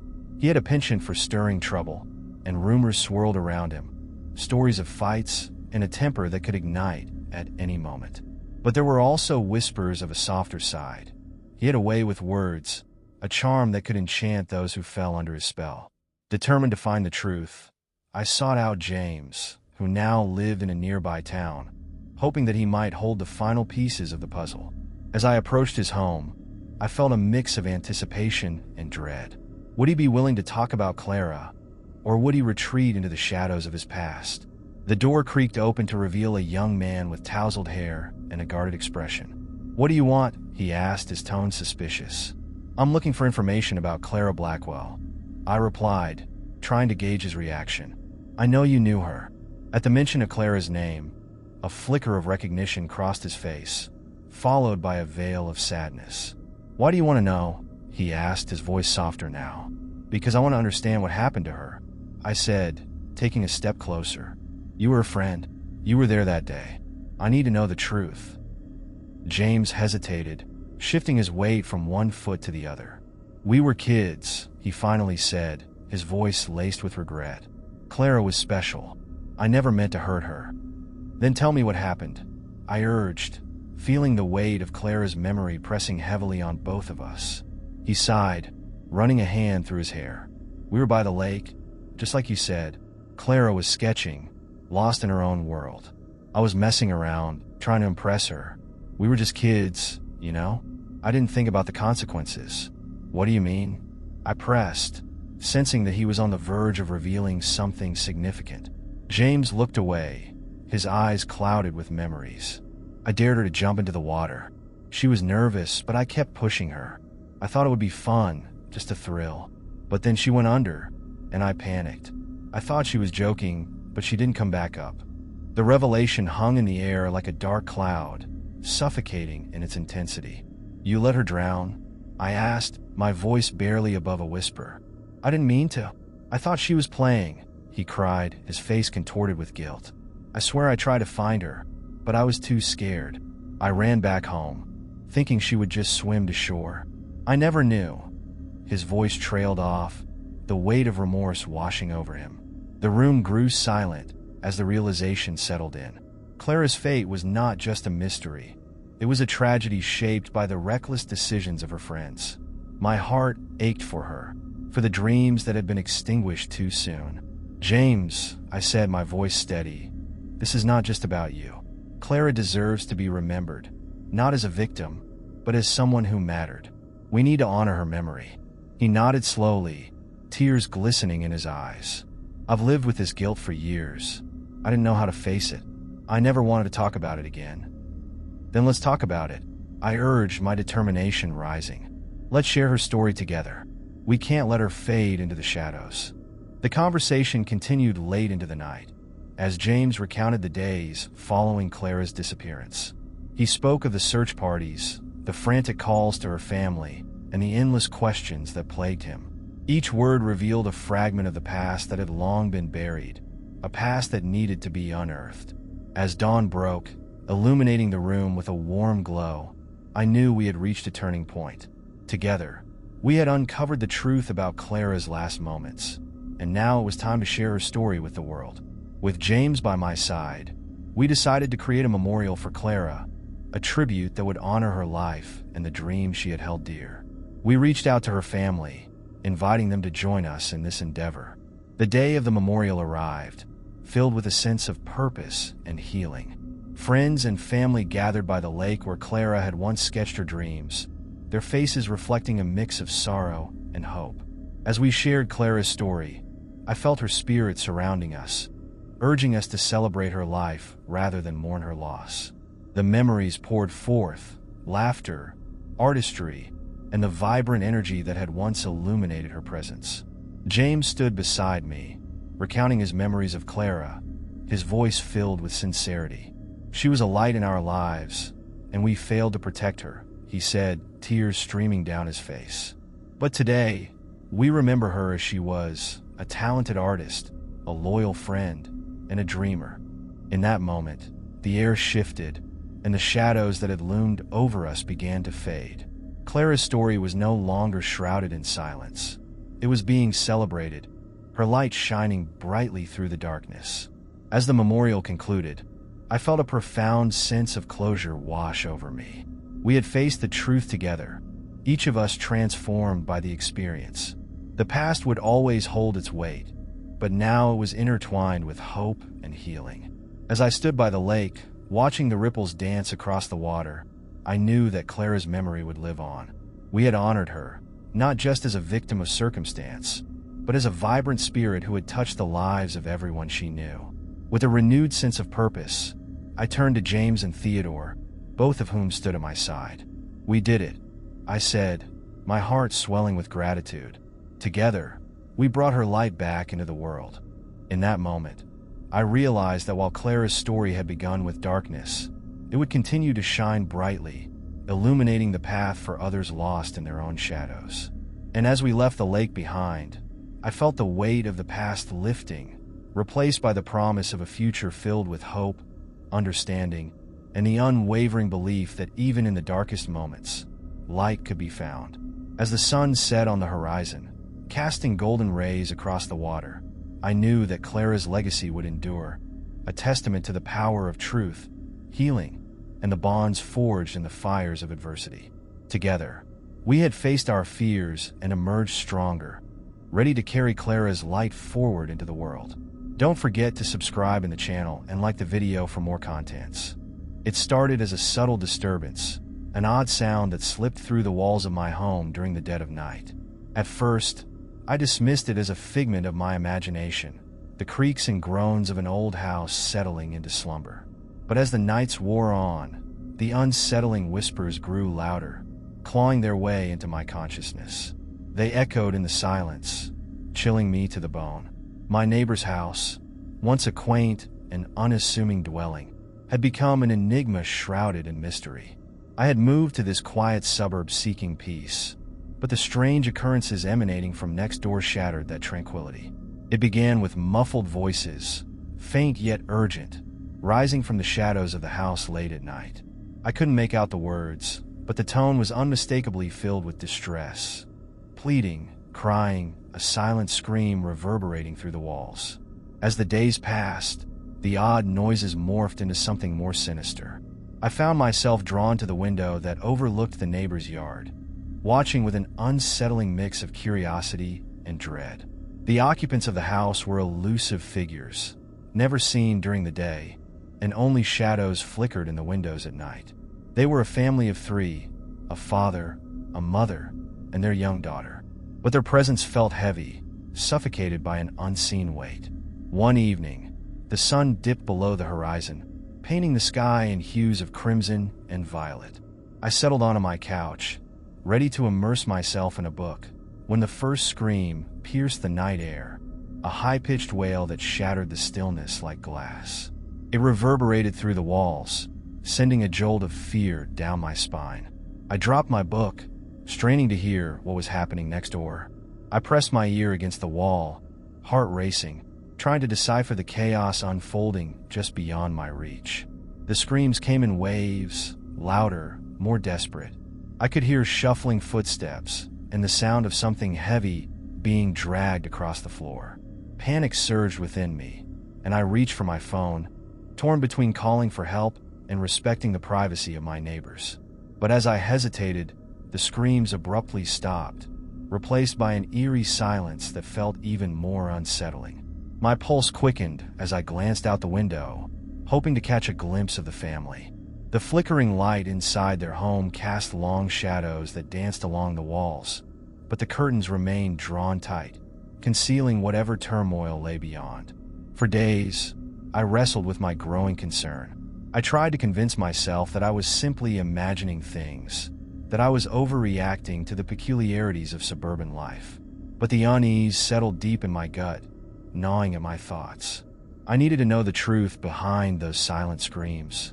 On a particularly tense night, I decided to confront my fears. Armed with a flashlight and a mixture of dread and determination, I slipped on my shoes and ventured outside.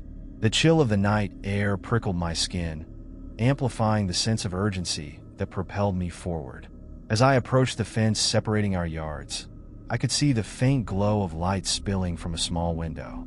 I crept closer, careful to stay hidden in the shadows, my heart pounding in my chest. I peered through the slats of the fence, straining to catch a glimpse of what lay within. The sight that met my eyes sent chills racing down my spine. A figure huddled in the corner of the dimly lit room, trembling violently. It was the young girl, no older than 8, her hair disheveled and eyes wide with terror.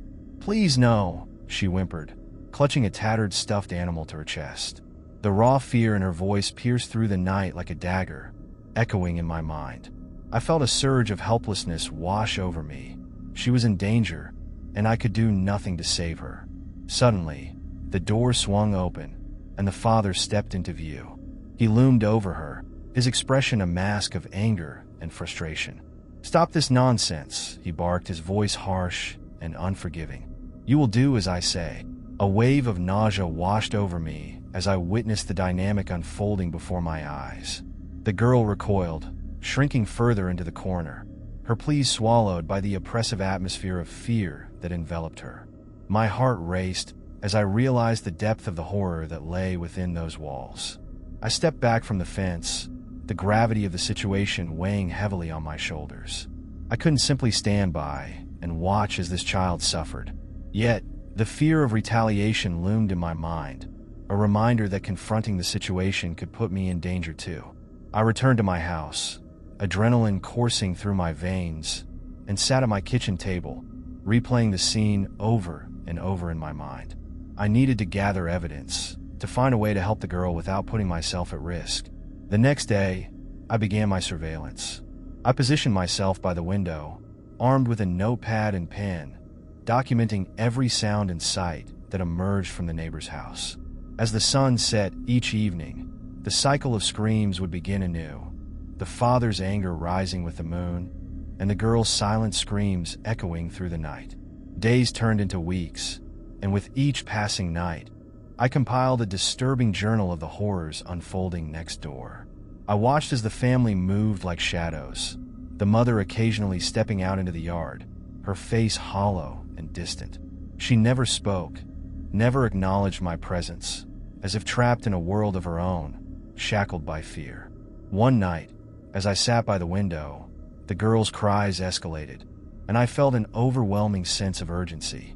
I grabbed my phone, my hands trembling as I dialed the police. "Please, I need to report a situation," I said, my voice barely above a whisper. "There's a family next door. I think the girl is in danger." The operator assured me they would send someone to investigate, but as I hung up, doubt gnawed at my resolve. Would they believe me? Would they take my concerns seriously? An hour later, blue and red lights flashed outside, illuminating the darkness like a beacon of hope. I watched anxiously as officers approached the house, their voices muffled but authoritative. I prayed they would uncover the truth that lay hidden within those walls. But as they knocked on the door, the atmosphere shifted. The father answered, his demeanor calm, almost rehearsed. I watched in disbelief as he spoke with the officers, his voice steady, denying any wrongdoing. The police left after a brief conversation, and I felt the weight of despair settle in my chest. The cycle would continue, and the girl would remain trapped in her silent screams. But I refused to give up.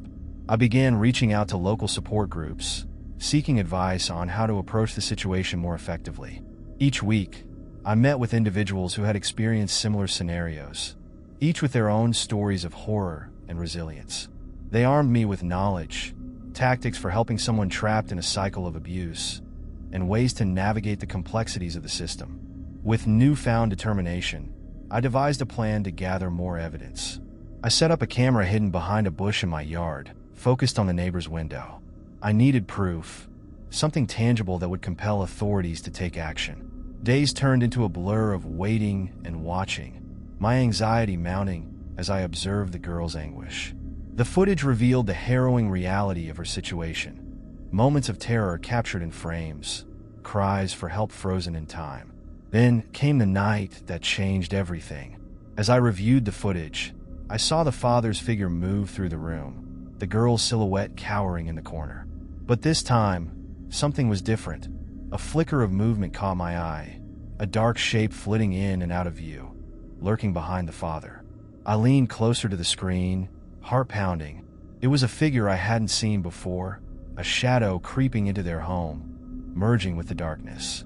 My pulse quickened as I realized this presence was influencing the atmosphere within the house, pushing the father's anger and the girl's fear to new heights. Fueled by dread, I rushed to gather my things and head to the neighbor's house. I couldn't ignore what I had seen. It was time to confront the darkness that had taken hold of their lives. I approached their front door, heart racing, determination igniting my courage. As I knocked, the door swung open, and the father stood there, his expression a mixture of surprise and irritation. "What do you want?" he snapped, his voice cold. "I need to talk to you," I replied, trying to keep my voice steady. "It's about your daughter." His eyes narrowed, and attention hung in the air as I spoke. "I've heard her cries at night," I continued, "and I want to help. She doesn't deserve to live in fear." For a moment, the room fell silent, and I could see the flicker of uncertainty in his eyes. But then he stepped closer, an intimidating shadow looming over me. "You don't know what you're talking about," he spat, his voice low and menacing. "I do," I insisted, feeling the weight of my resolve. "You may think you can control her, but it's not too late. There's help out there for both of you." As the words left my lips, the darkness behind him shifted, the shadow flickering as if alive. I took a step back, fear tightening its grip on my throat. But I couldn't back down now. I had to fight for the girl trapped in silence. "I'm calling the police again," I said, a surge of courage pushing me forward. "I'll make sure they hear her screams, whether you like it or not." His expression morphed into fury, and for a moment, I feared I had made a grave mistake. But before he could retaliate, the girl appeared behind him, her small figure illuminated by the dim light. She looked at me with wide, frightened eyes, and in that moment, I saw a flicker of hope. "Help me," she whispered, her voice barely audible, but it shattered the fear that enveloped me. With those words, I knew I couldn't turn back. I pushed past him, stepping into the threshold of the house, determined to free her from the silent screams that had haunted me for so long. As I stepped deeper into the darkness, I could feel the presence looming behind me, but I would face it head on. I would not leave until I had saved her. As I stepped inside the neighbor's house, the atmosphere shifted dramatically. The air felt heavy, suffocating, as if it were saturated with years of unspoken pain. The faint glow from a single, flickering bulb cast eerie shadows across the walls, distorting the contours of the space and deepening my unease. The girl's pleading eyes met mine, her tiny frame trembling beside the hulking figure of her father, who now stood with an ominous presence blocking my way. "What are you doing here?" he growled, his voice dripping with malice. The darkness behind him seemed to pulse, as if responding to his fury, and I could sense the tension in the air, thick enough to slice through with a knife. "I'm here to help your daughter," I said, forcing my voice to remain steady. "She needs help, and you do too. You don't have to live like this." The girl remained silent, her gaze darting between her father and me, a mixture of fear and hope flickering in her eyes. I felt the weight of her desperation and knew that time was running out. "Help," he scoffed, his face twisting into a sneer. "She doesn't need help. She needs discipline. You think you can waltz in here and save her? You don't know anything." But I couldn't back down. I stood my ground, determination flaring within me. I may not know everything, but I know fear when I see it. I've heard her cries, and I won't stand by while you terrorize her. In that moment, a change swept over the room. The shadows seemed to deepen, swirling ominously around us. The air grew colder, and I felt a shiver race down my spine. I glanced at the girl, who stood frozen, her wide eyes reflecting an understanding far beyond her years. It was clear that she had witnessed horrors that no child should ever have to endure. "Please," I urged, my voice softening as I looked at her. "We can get you out of here. You don't have to live in fear anymore." The father's expression darkened, and he took a menacing step toward me. "You need to leave. Now." His voice was low and dangerous, a warning laced with threats. I felt a knot tighten in my stomach, the urge to flee clawing at my mind. But I couldn't let fear dictate my actions. "Not until I know she's safe," I replied, my voice stronger than I felt. "You can't keep her here like this. It's not right." As the confrontation escalated, the room filled with a palpable tension, and I could feel the darkness swirling around us, almost alive in its intensity. The girl clutched her stuffed animal tighter, her knuckles white as she took a step closer to me, her small voice breaking the suffocating silence. "Help me, please," she whispered again, her eyes brimming with tears. That was all the encouragement I needed. I turned back to the father, who was now seething with anger, but I pushed through the fear that clawed at my throat. "You can't keep her locked away like this. There's help available, and it's not too late to change." His face twisted in fury, and for a fleeting moment, I feared he would lash out. But instead, a flicker of uncertainty crossed his features, and I seized that moment of vulnerability. "Think about what you're doing. You're hurting her, and she deserves better." Just then, a loud crash echoed from the back of the house, causing all of us to jump. The father's expression shifted, a flicker of panic crossing his face, and in that instant, the girl darted past him, her small figure racing toward the sound. "No," he shouted, but she was already gone. "Wait," I called after her, my instincts screaming for me to follow. I didn't want to leave her alone with whatever had just happened, but I couldn't let the father stop me. I bolted after her, weaving through the dimly lit rooms, the shadows seeming to close in around me. "Get back here," he roared, his voice echoing behind me, but I didn't look back. The girl's safety was my only priority now. I rushed into the back room, the door swinging open to reveal a darkened space filled with discarded furniture and cobwebs. In the corner, I found the girl crouched low, her eyes wide with fear as she stared at the ground. "What is it?" I asked, my heart racing. I knelt beside her, trying to soothe her trembling form. "I heard something," she whispered, her voice trembling as she pointed toward a door partially hidden by shadows. "It's behind there." I felt a chill run down my spine as I glanced toward the door. It was slightly ajar, and a faint, eerie sound drifted from within, a low, almost mournful wailing that seemed to seep from the very walls. "We need to go," I urged, my instincts screaming at me to get her out of there. But she shook her head, determination hardening her features. "No, I have to know what it is. Please help me." I hesitated, torn between the urge to flee and the need to protect her. With a deep breath, I nodded. "Okay, but we have to be careful." As we approached the door, the wailing grew louder, more insistent, as if whatever lay beyond was calling to us. I could feel my heart pounding in my chest, fear mixing with curiosity. I pushed the door open just enough to peer inside, my breath catching in my throat. The room was dark, the air heavy with an oppressive weight that made it difficult to breathe. In the corner, I saw something move, a shadow flitting between the beams of light spilling through the cracks in the walls. I glanced back at the girl, who stood beside me, her eyes wide with a mixture of fear and resolve. "Stay close," I whispered, stepping into the room.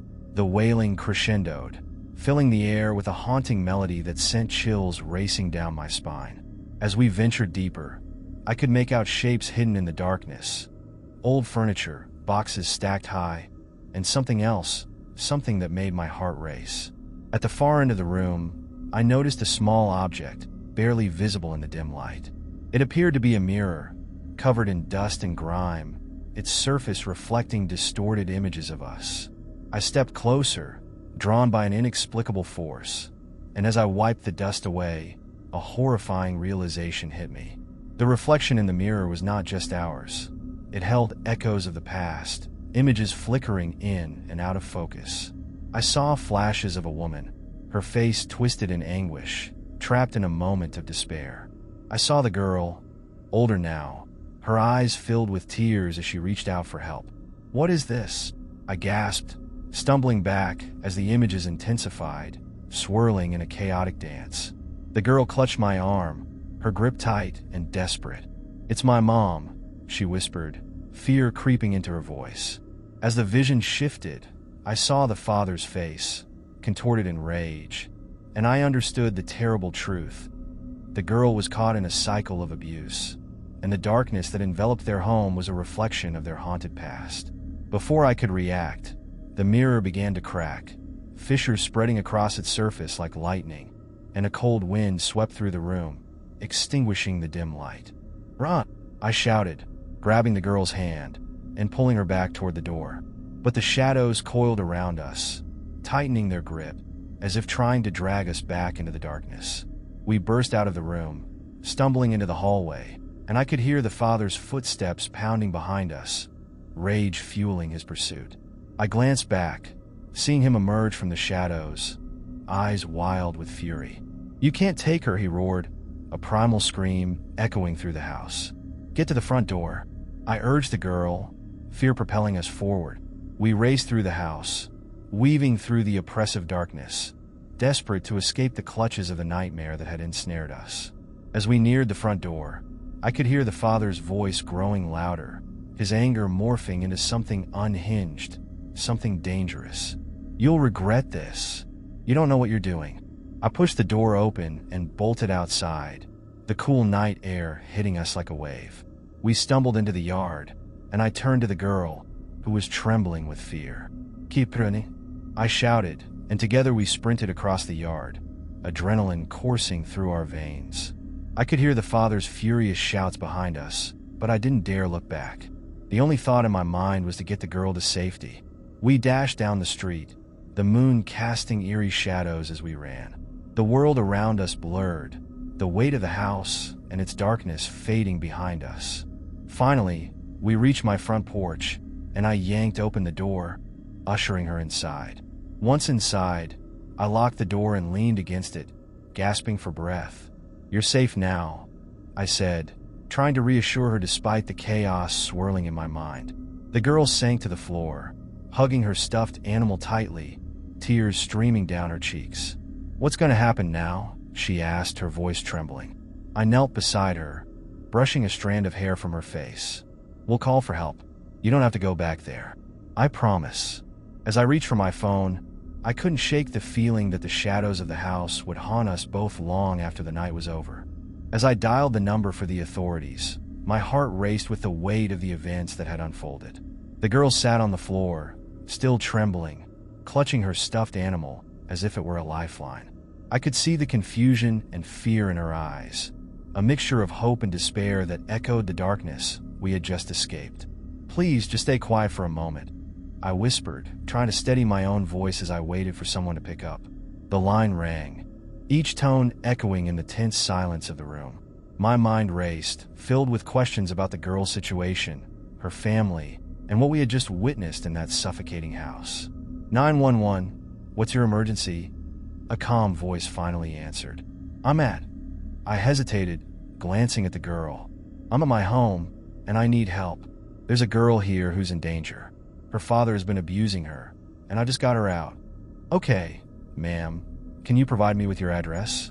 As I rattled off my address, I couldn't help but feel a pang of anxiety. What if her father came looking for her? What if he realized she was gone and descended into a rage that would endanger us both? "Stay with me," I urged the girl, who was now pressing her back against the wall, her eyes darting toward the door. "We're going to be safe. Help is on the way." After hanging up, I took a deep breath, trying to maintain a sense of calm. I glanced at the girl, whose face was pale and drawn. "What's your name?" I asked softly, kneeling beside her. "Emily," she whispered, her voice barely audible. "Emily," I repeated, trying to convey warmth through my tone. "I'm going to take care of you. You're safe here. Can you tell me what happened back there?" For a moment, she hesitated, her small hands shaking as she toyed with the hem of her shirt. "I don't know if I can," she finally admitted, her eyes brimming with tears. "You can trust me. Whatever you tell me stays between us," I reassured her, hoping to draw out her story and understand the depths of her suffering. Emily took a shaky breath. It's always been like that. My dad, he gets angry sometimes, and he doesn't let me leave the house. I have to be quiet all the time or he gets mad. But sometimes He hurts me. Her voice broke, and the words tumbled out in a rush, spilling forth the weight of her fears. I'm so sorry, I said, feeling a wave of sadness wash over me. You didn't deserve any of that. But you're not alone anymore. You're going to be okay. The faint sound of sirens in the distance broke the tense silence. Relief surged within me. Help was finally on the way. But as the sirens grew louder, a sense of dread pooled in my stomach. What if her father tried to find her? Listen, Emily, I said, leaning closer to her. We need to stay quiet and hide until they get here. If your dad comes looking for you, I don't want you to be scared. She nodded, her wide eyes reflecting understanding, and I gestured for her to follow me. I led her to the back of the house, where we could wait in the shadowy space of my kitchen pantry, a small room cluttered with food and other supplies. I shut the door gently, leaving a crack open to listen for any signs of danger outside. Inside the pantry, I could hear Emily's soft breathing, shaky and uneven. It's okay, Emily. Just breathe. We're going to be fine, I said, trying to reassure both of us.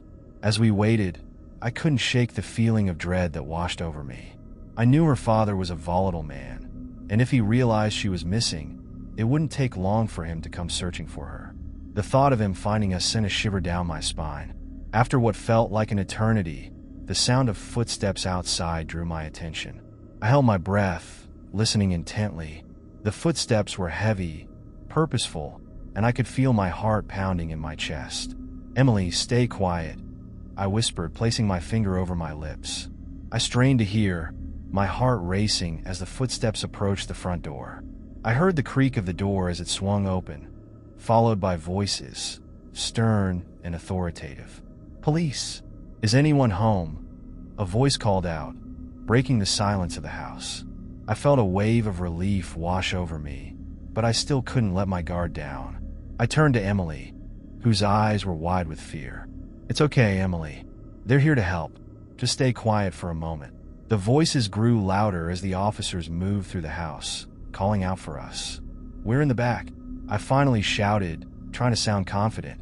A few moments later, the pantry door swung open, and 2 officers stood there, their expressions a mixture of concern and determination. Are you 2 okay? One of them asked, scanning the small space. Yes, I replied, relief flooding my voice. She's safe now. We need to get her away from her father. Can you tell us what happened? The officer asked, stepping inside the pantry. I nodded, taking a deep breath to steady myself. Her father has been abusing her. I heard her cries from my house and went over to help. He was furious when I confronted him, and we managed to escape. The officers exchanged a glance, and I could see the gravity of the situation settling in. We need to get her somewhere safe. Can you take her to your vehicle? One of them asked. Of course, I said, glancing at Emily, who still looked shaken but relieved at the presence of help.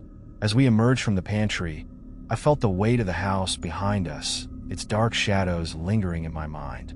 The officers led us outside, the cool night air washing over us like a cleansing wave. Are you hurt? One officer asked Emily gently, kneeling down to meet her eye level. She shook her head, but I could see the worry etched on her small face. I'm scared, she admitted, her voice trembling. It's okay to be scared, the officer replied, his tone soothing. You're safe now, and we're here to help you. We're going to make sure your dad can't hurt you anymore. As we stepped outside, I felt a sense of weight lifting from my shoulders, but the shadows of the past still loomed large. I could see the faint lights of the police car glowing in the driveway, a beacon of hope amidst the darkness. Emily and I climbed into the back seat, the officer closing the door behind us.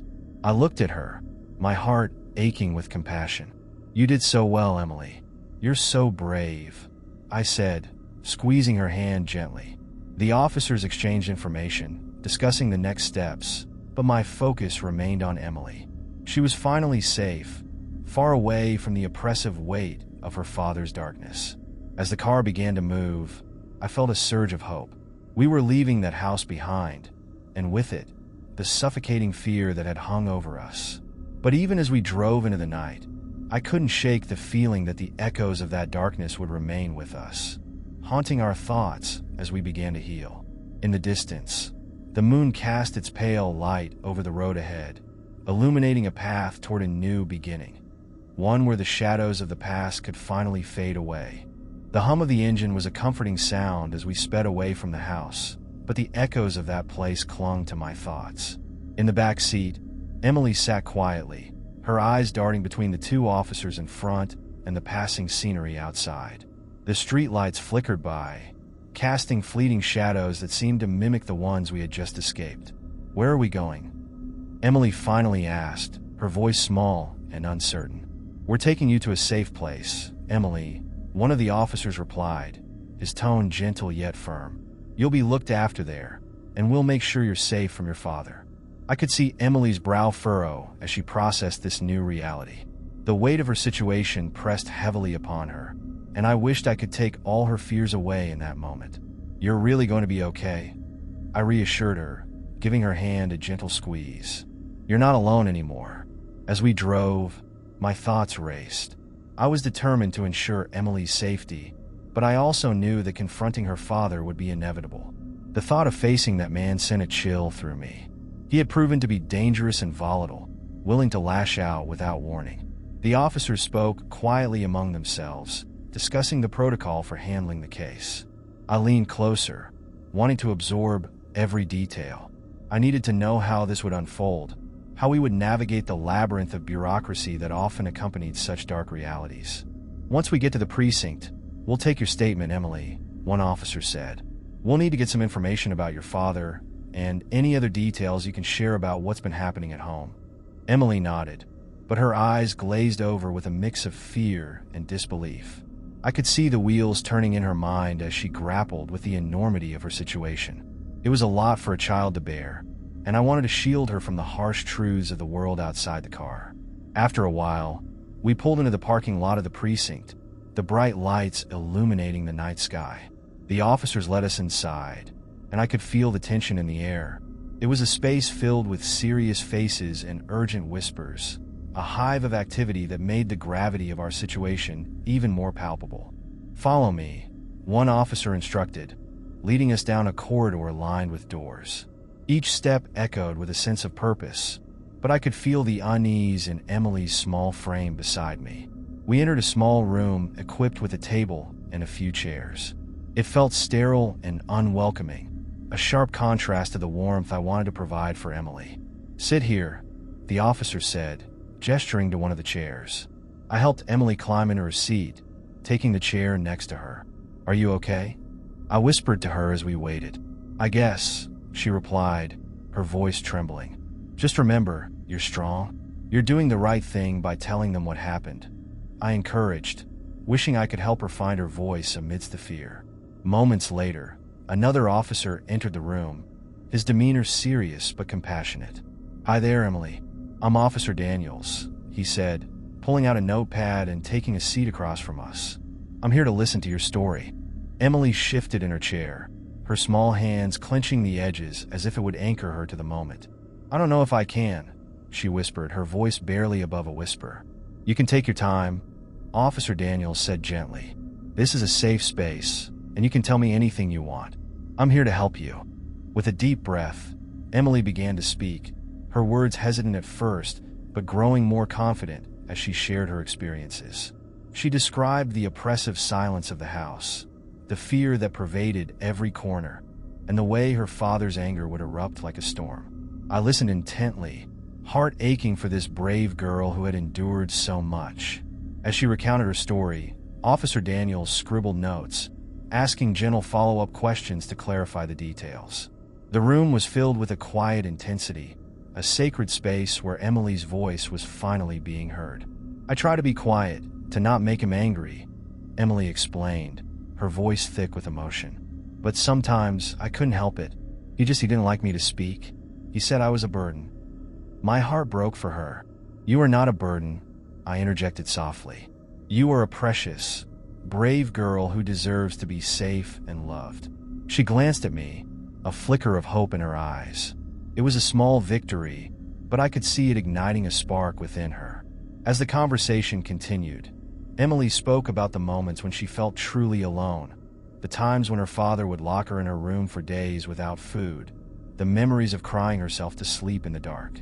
With every word she shared, I felt the shadows of the past lingering, the weight of her experiences pressing down on us both. Finally, after what felt like hours, Officer Daniels leaned back in his chair. "Thank you, Emily. You've been incredibly brave today. We're going to make sure you're safe, and we're going to do everything we can to help you." The officer's sincerity seemed to wash over Emily, and for the first time, a small smile flickered on her lips.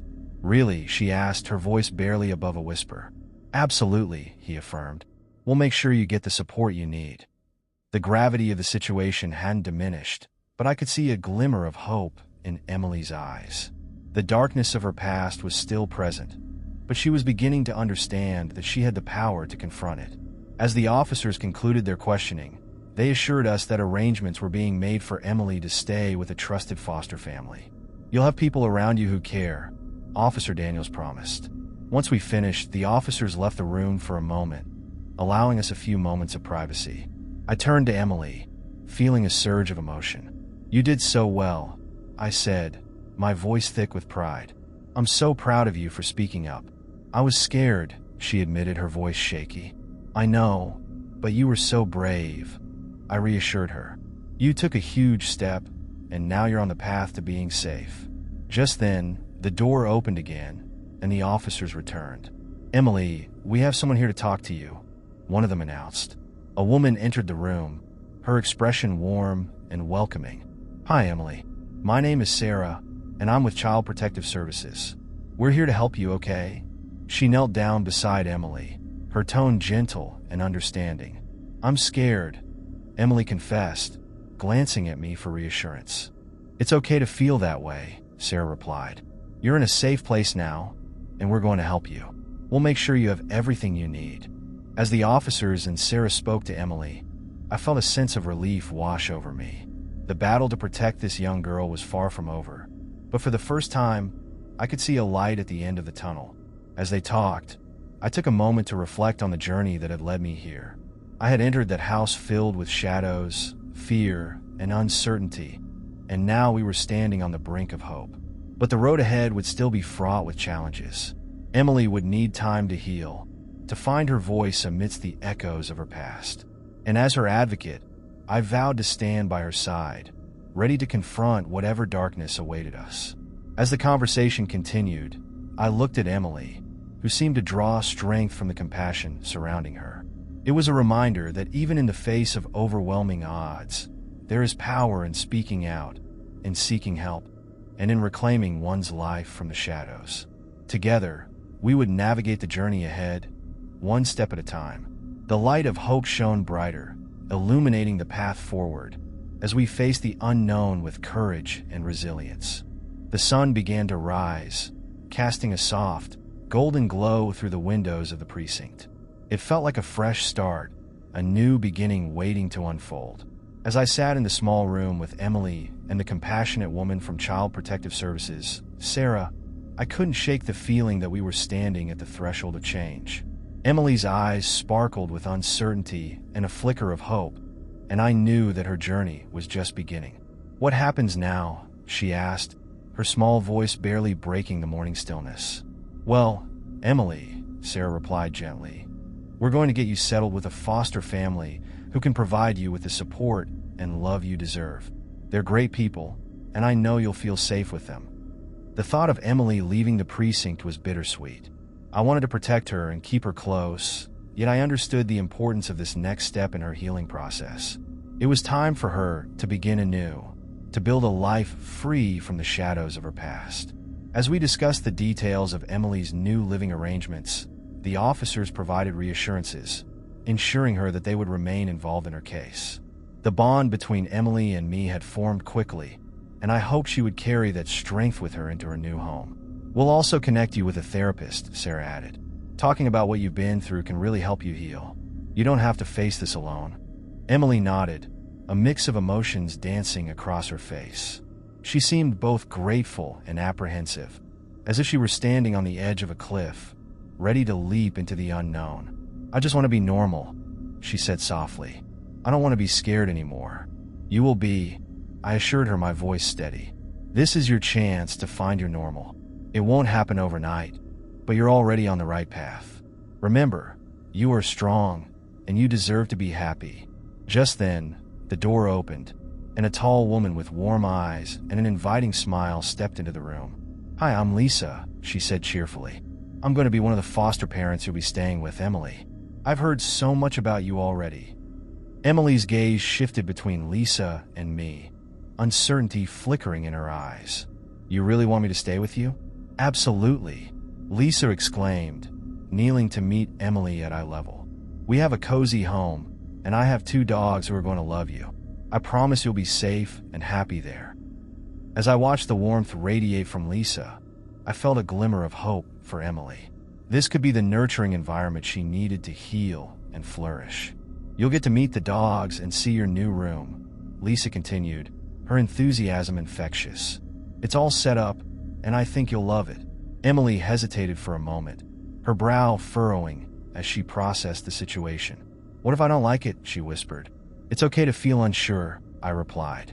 "Change can be scary, but this change is for the better. Just take it one day at a time, and remember that you have a lot of people here who care about you." After a moment of contemplation, Emily's shoulders relaxed, and a small smile broke through her uncertainty. "Okay," she said softly. "I'll try." The officers made final preparations for Emily's transition, and I felt a bittersweet pang in my chest. It was hard to let her go, knowing that the road ahead would be filled with challenges, but I understood this was a necessary step. I wanted to be her anchor as she navigated the waves of her new life. As we walked out of the precinct, Emily clutched my hand tightly.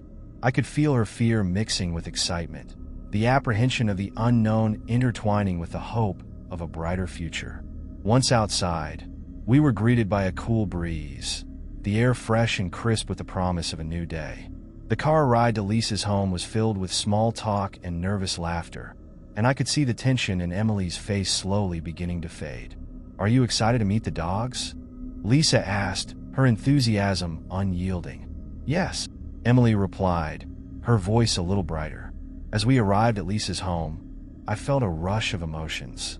The house was charming, with a quaint front yard and flowers blooming in vibrant colors. It felt inviting, a stark contrast to the oppressive darkness Emily had known for too long. "Welcome home," Lisa declared as we stepped inside, and Emily's eyes widened as she took in the warmth and love that filled the space. The living room was filled with sunlight, soft couches, and colorful artwork. But what caught Emily's attention were the 2 dogs wagging their tails excitedly, ready to greet their new friend. "Meet Max and Bella," Lisa introduced, and the dogs bounded over to Emily, showering her with affection. A giggle escaped Emily's lips, and for the first time, I saw her face light up.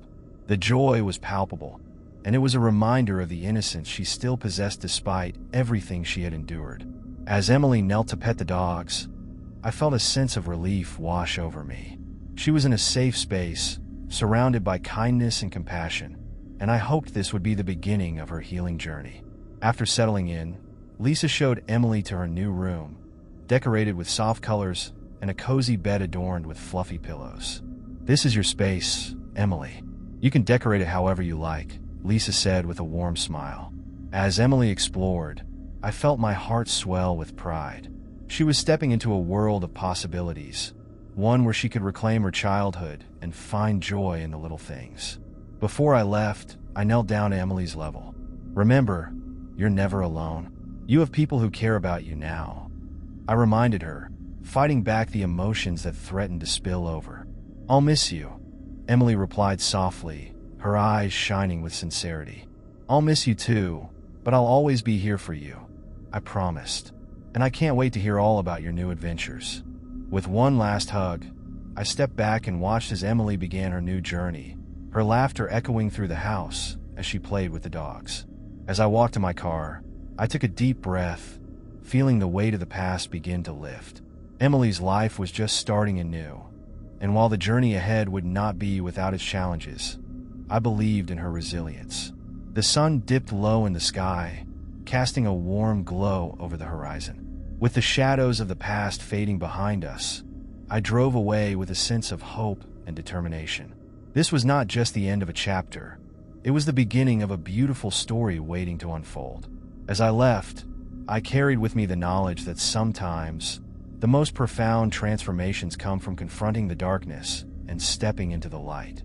And I would continue to stand by Emily's side, ready to help her navigate the challenges ahead, because together, we were stronger. Together, we would write the next chapters of her life, filled with hope, healing, and a newfound sense of freedom. Don't forget to subscribe in the channel and like the video for more contents. The sun hung low in the sky, casting a warm golden light over the small town of Willow Creek. It was a place where the mundane blended seamlessly with the extraordinary, a quaint neighborhood where everyone knew each other, and secrets were often whispered behind closed doors. I had always felt a sense of comfort in this familiarity, but as I sat in my room, the air thick with an unsettling tension, I couldn't shake the feeling that something was amiss. My best friend, Sarah, had always been the vibrant heart of our little circle. Her laughter was infectious, her smile a beacon of light in our otherwise ordinary lives. We had shared everything from dreams to fears, and the thought of losing her was something I couldn't bear. But as days turned into weeks and Sarah remained uncharacteristically absent, that fear began to morph into a dark, gnawing anxiety. It all started on a seemingly normal Friday afternoon. We had plans to go to our favorite cafe, the one with the mismatched furniture and walls adorned with eclectic art. It was our ritual, an escape from the pressures of school and the chaos of teenage life. As I waited for her, I could feel the excitement bubbling within me, my mind racing with thoughts of the laughter we would share over steaming cups of coffee. But as the hours passed and Sarah didn't show, my anticipation slowly turned into concern. I texted her, then called, but the calls went straight to voicemail, and the texts remained unanswered. I brushed off my worries at first, thinking perhaps she had simply lost track of time or gotten caught up in something. Yet, as night fell and the cafe lights flickered like stars in the twilight, that concern morphed into a heavy dread. The cafe staff noticed my growing anxiety and offered me a free drink, but I could hardly taste the sweetness of the caramel latte. I could only focus on the empty chair across from me, the chair where Sarah should have been. When I finally decided to leave, I noticed the streets were quieter than usual, the kind of quiet that amplifies every sound. The rustling leaves, the distant hum of a car engine, and the faint chirp of crickets beginning their evening serenade.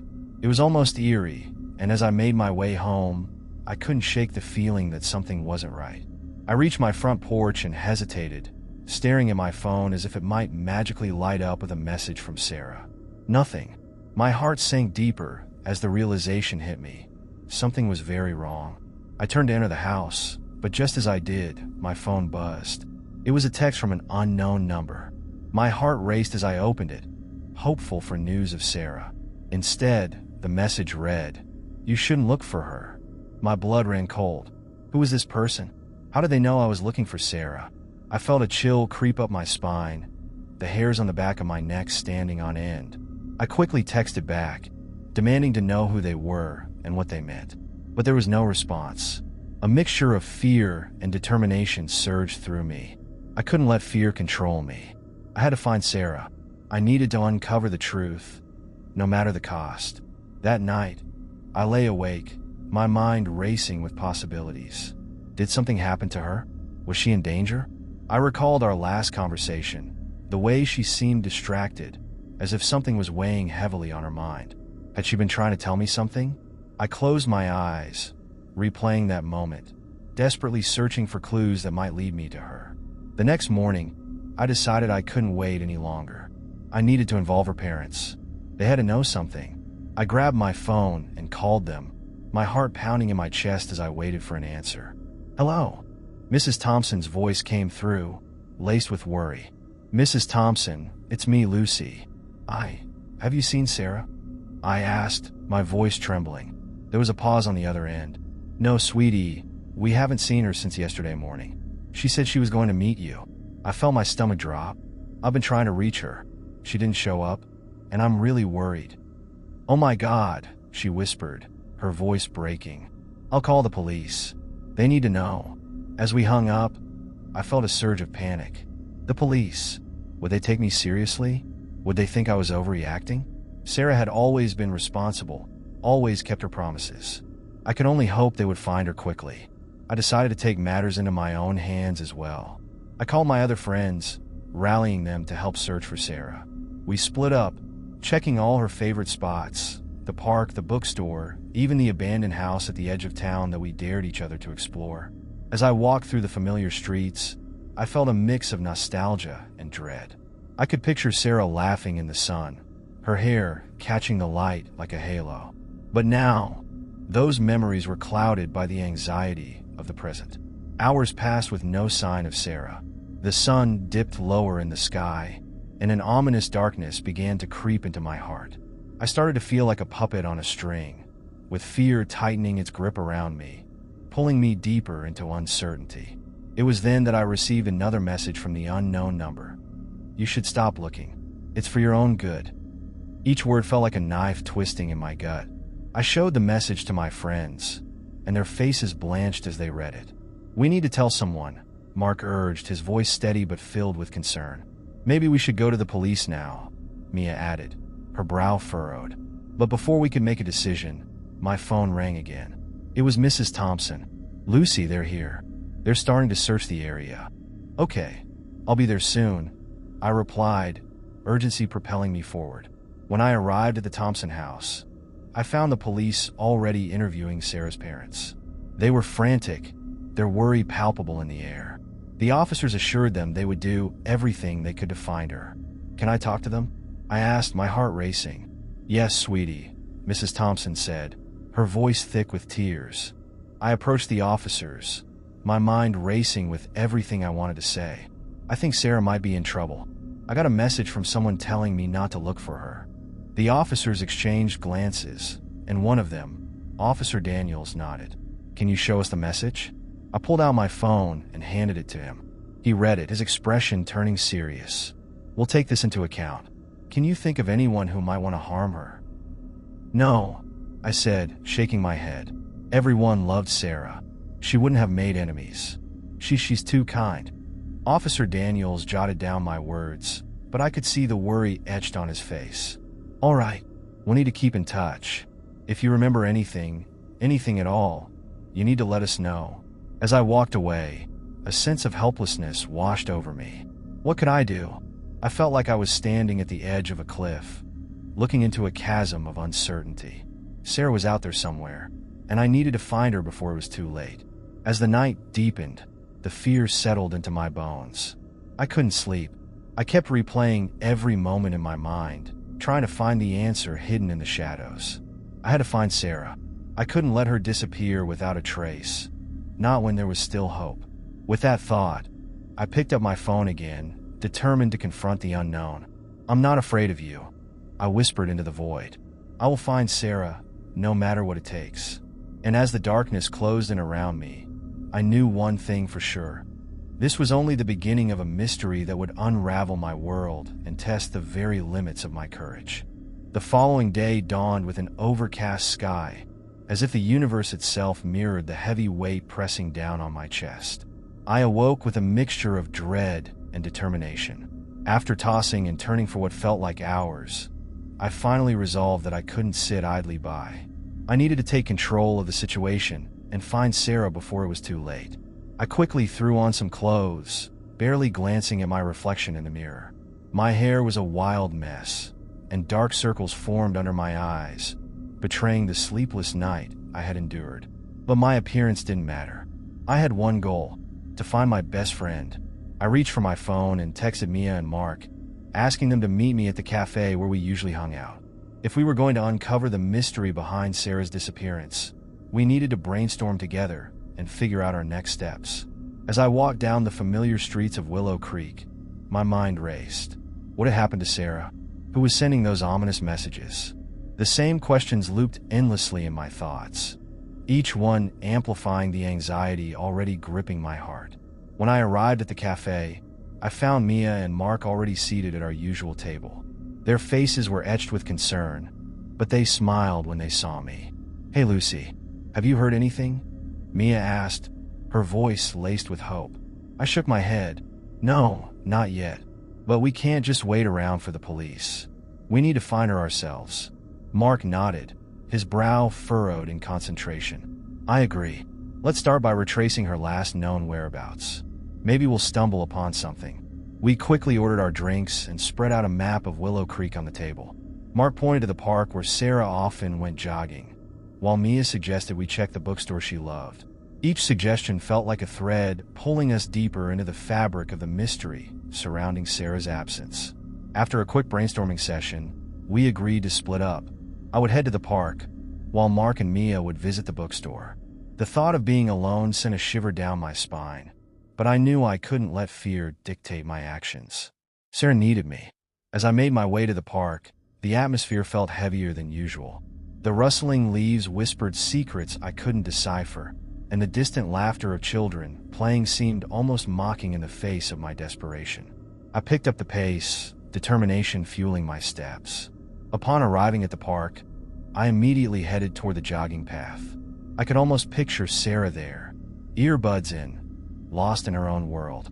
I walked along the route, scanning the area for any sign of her. I called out her name, hoping against hope that she would respond. But the only answer was the echo of my voice, bouncing back from the trees. I continued my search, my heart racing with every rustle in the bushes or distant sound. I ventured deeper into the park, past the playground, and into the quieter, more secluded areas where Sarah often found solace. That's when I noticed something unusual, a small, colorful bracelet lying on the ground near a bench. I knelt down to pick it up, my heart racing as I recognized it. It was one of the friendship bracelets we had made together, a simple reminder of our bond. I clutched it tightly in my hand, feeling a surge of hope. Could this have belonged to her? Had she been here? My mind raced with possibilities. I took a deep breath and glanced around, my eyes scanning for anything out of the ordinary. Then I noticed a small, worn notebook peeking out from under the bench. Cautiously, I reached for it, brushing away the dirt that clung to its cover. As I opened the notebook, I was immediately struck by the neat handwriting inside. It appeared to be a journal, filled with entries about Sarah's thoughts and experiences. Flipping through the pages, I felt as if I were peering into her soul. One entry caught my eye, dated just a few days before her disappearance. I've been feeling so overwhelmed lately.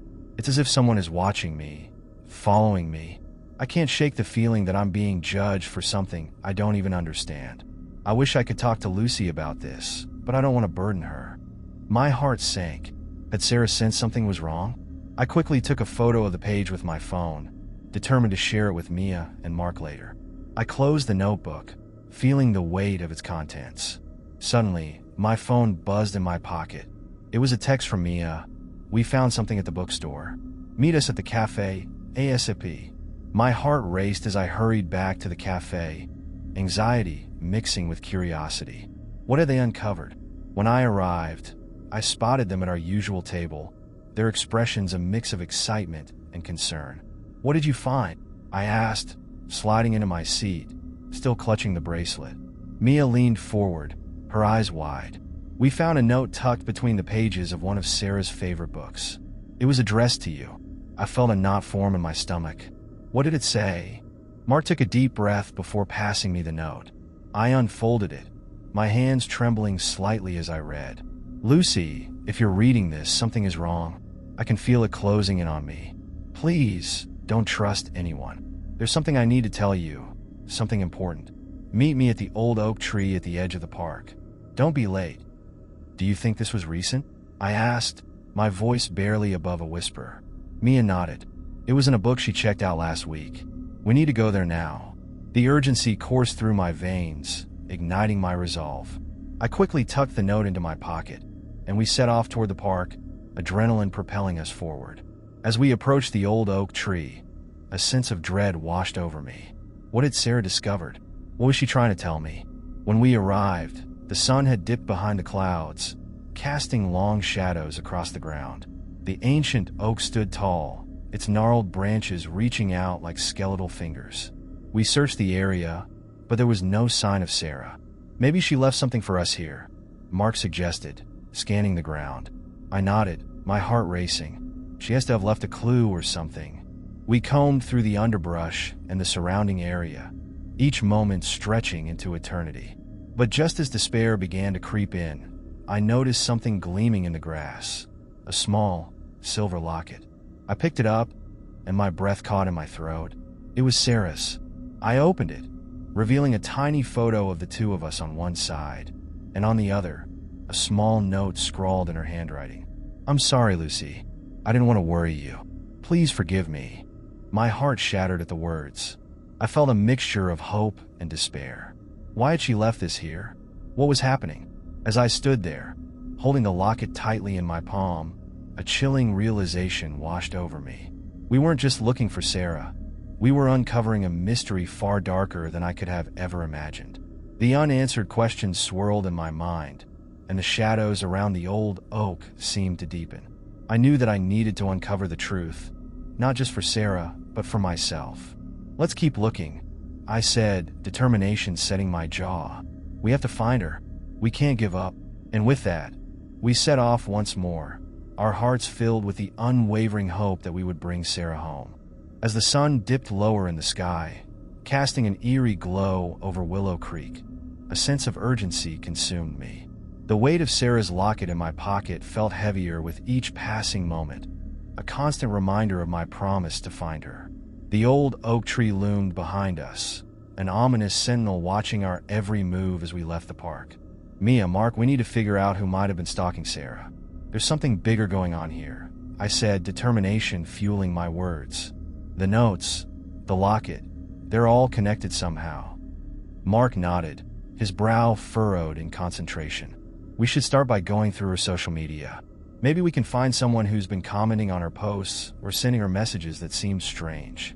Mia agreed, pulling out her phone as we walked towards my house, the familiar path now feeling more like a gauntlet of shadows. "I can check her text too. There might be something we missed." When we arrived at my house, I led them to the living room, where we set up my laptop and gathered around. The air was thick with tension as we dove into Sarah's social media accounts, searching for any clues. Her Instagram was filled with cheerful posts, pictures of us together, outings with friends, her usual witty captions. But scrolling through the comments, I noticed a name that kept appearing: Ethan Clark. He seemed to comment on every single one of her posts, often in a way that felt oddly possessive. "Who is this guy?" Mia asked, narrowing her eyes at the screen. "He seems overly invested in Sarah's life." I remembered Sarah mentioning Ethan a few weeks ago. He was a guy from her art class, someone she had called a bit too intense, but insisted he was harmless. She said he was a nice guy, but I didn't think much of it.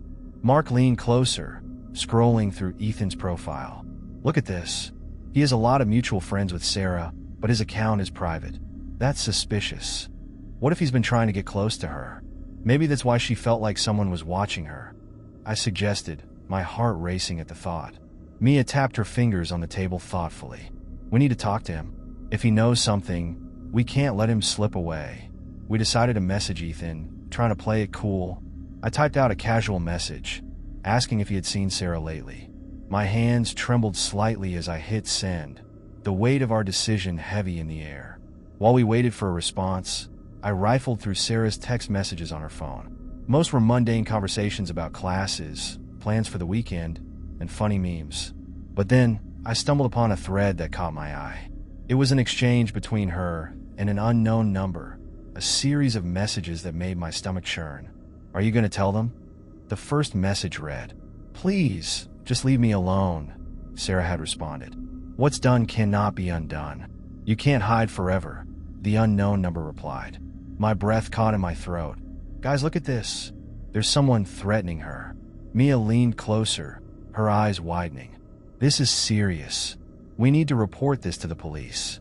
Just as I was about to respond, my phone buzzed with a notification. It was a message from Ethan. My heart raced as I opened it. "Hey, I saw your message. I haven't seen Sarah in a couple of days. Is everything okay?" I quickly typed back, trying to maintain my composure. "We're just worried. She's been acting a bit strange lately. Have you noticed anything unusual?" Ethan's response came almost immediately. "Not really. She's a little quiet in class, but nothing out of the ordinary. Is she okay?" His reply didn't give me much comfort. but something about the way he seemed genuinely concerned felt oddly reassuring. I decided to keep the conversation going. We're just trying to figure out what's going on. She left something for me, and I'm worried it's related to what's happening. There was a brief pause before he replied. If you need help, I can try to reach out to her. I really don't want anything bad to happen. I felt a mix of relief and apprehension.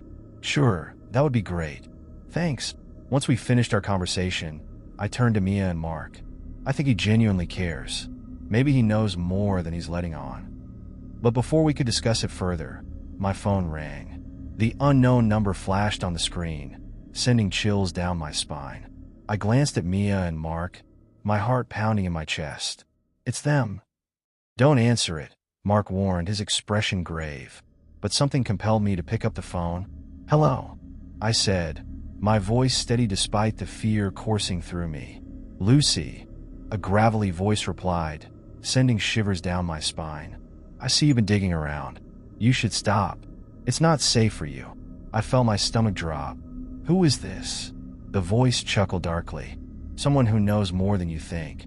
You're getting too close to the truth. With that, the line went dead, leaving me standing there in shock. Who was it? Mia asked, her eyes wide with concern. I don't know, but they know about us. I replied, my voice shaking. Mark's face turned pale. We need to take this seriously. We should go to the police. I nodded, my heart racing. But we can't leave Sarah out there. We need to keep looking. Maybe we should check out that art class Ethan mentioned. It could lead us to something. With a sense of urgency, we grabbed our jackets and set out toward the local community center where the art class was held. As we walked through the streets of Willow Creek, the familiar scenery felt like a surreal dream, an eerie reminder of how quickly everything could change. When we arrived at the community center, the air was thick with tension. The art room was buzzing with students, but I felt an underlying current of unease. We asked around for Ethan, trying to gauge whether anyone had seen him or Sarah recently. After a few minutes of searching, we finally found a classmate of Ethan's who knew him well. Yeah, he's been really worried about Sarah. He said she seemed off lately, but he couldn't figure out why. Did he mention anything specific? I pressed, my heart pounding, just that she was quiet and seemed distracted. He thought she might be going through something, she replied, glancing around as if to ensure no one was listening. As we left the community center, I felt a sense of dread creeping back in. I couldn't shake the feeling that we were running out of time. Sarah needed us, and the pressure to uncover the truth felt heavier than ever. We need to confront Ethan, I said, determination igniting within me. We can't let fear stop us. If he knows something, we need to find out what it is. Mark and Mia exchanged glances, but they nodded in agreement. Let's do it, Mia said, her voice resolute. With newfound purpose, we made our way back to the cafe, ready to confront Ethan and unravel the tangled threads of this mystery.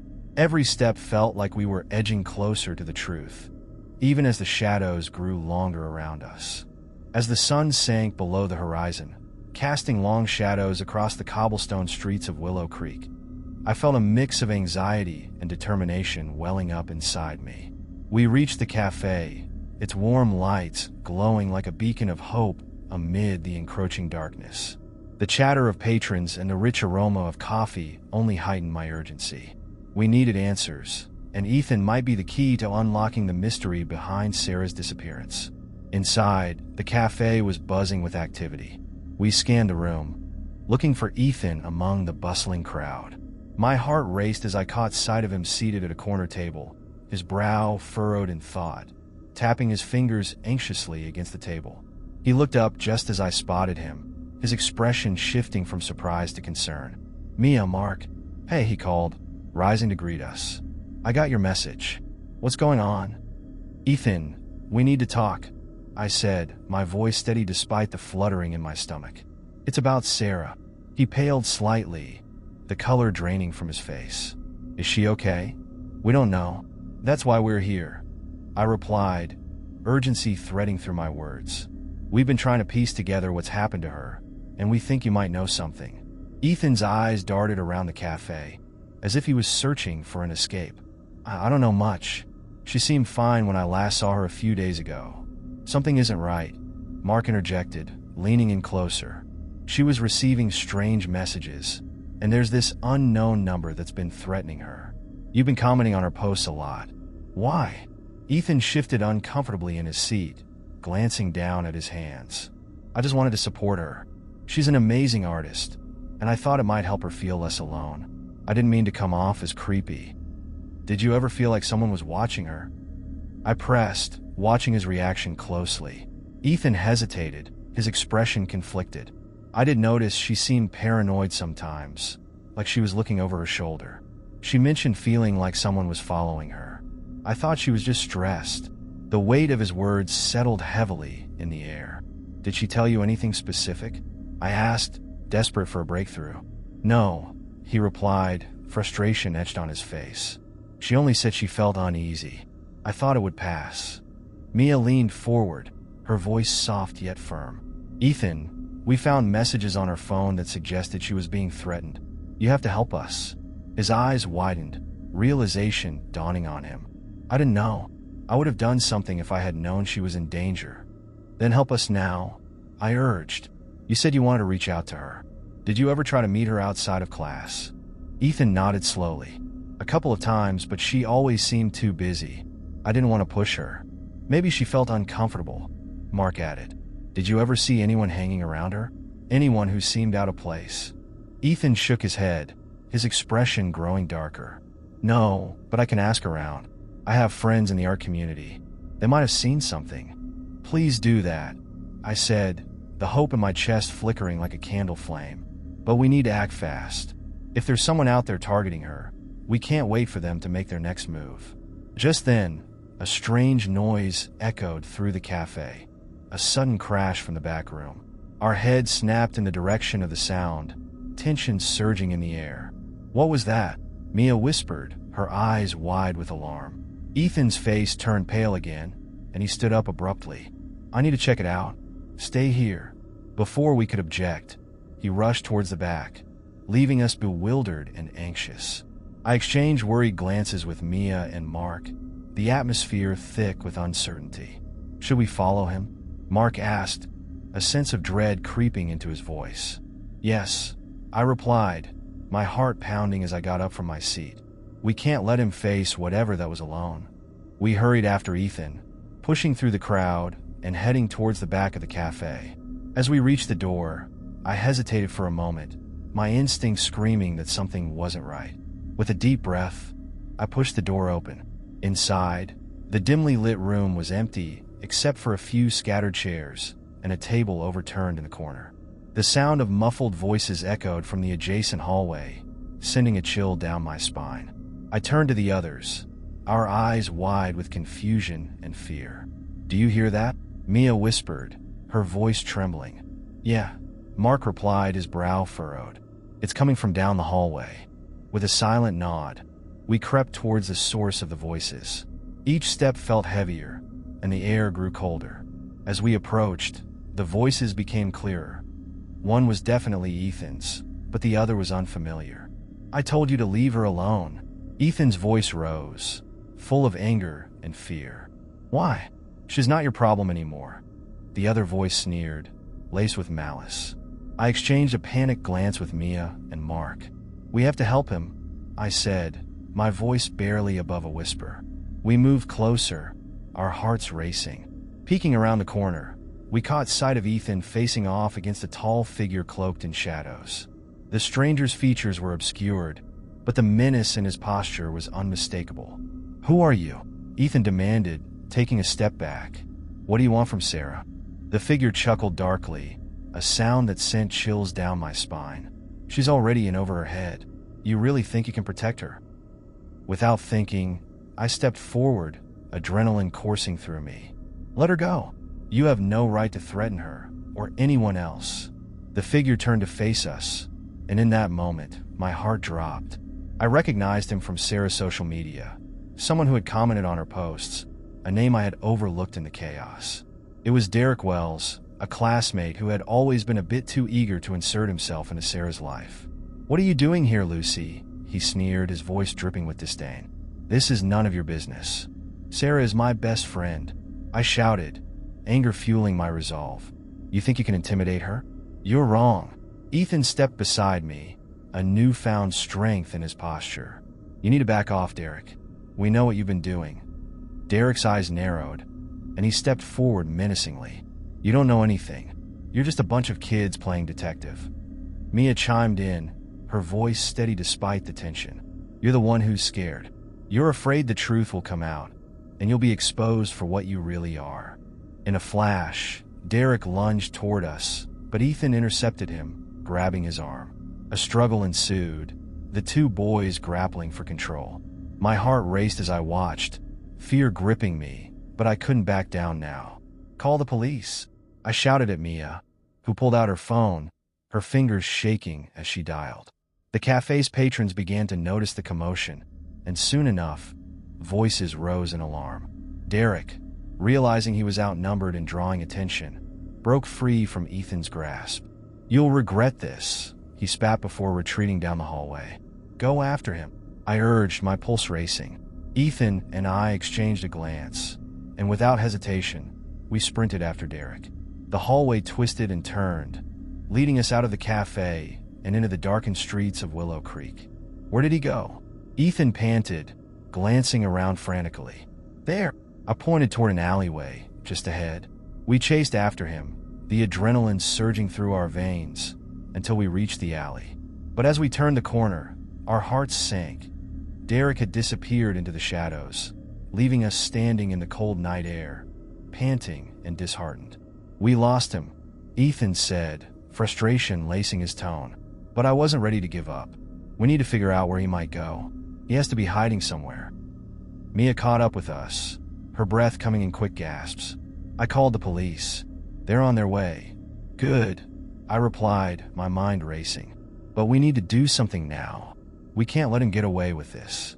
Just then, a flicker of light caught my attention further down the alley. Over there, I pointed, and we cautiously moved towards it. As we approached, we discovered a small, dimly lit doorway partially concealed behind trash bins. The door creaked open, revealing a staircase that led down into darkness. My heart raced. This could be where Derek had gone. Should we? Mark asked, uncertainty creeping into his voice. There's no time to waste, I said, determination flooding my words. We have to find Sarah, and this could lead us to her. With a shared glance of understanding, we descended the staircase, the air growing colder as we moved deeper into the unknown. As the darkness enveloped us, I couldn't shake the feeling that we were walking into something far more dangerous than we had anticipated. But there was no turning back now. The search for Sarah had taken a perilous turn, and we were ready to confront whatever lay ahead. The air grew stale and heavy as we descended the staircase, the faint sound of dripping water echoing around us. The light from my phone illuminated the narrow space, casting eerie shadows that danced along the rough stone walls. Each step felt like a descent into an abyss, and my heart raced with a mix of fear and determination. Do you think this is where he took Sarah? Mia whispered, her voice barely above a murmur. I don't know, I replied, my pulse quickening. But we have to find out. As we reached the bottom of the staircase, we entered a dimly lit corridor that stretched out before us. Flickering lights buzzed overhead, casting an unsettling glow. The walls were damp and crumbling, and the musty smell of mildew filled the air. I could sense the weight of the darkness closing in around us.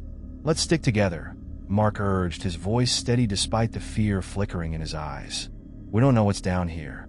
Moving cautiously, we navigated through the corridor, the distant sound of dripping water, the only noise breaking the suffocating silence. As we walked, I couldn't shake the feeling of being watched, as if unseen eyes were tracking our every move. Suddenly, I caught sight of something in the shadows, a door, slightly ajar. Over there, I whispered, pointing towards it. We approached the door, and as I reached for the handle, a surge of adrenaline coursed through me.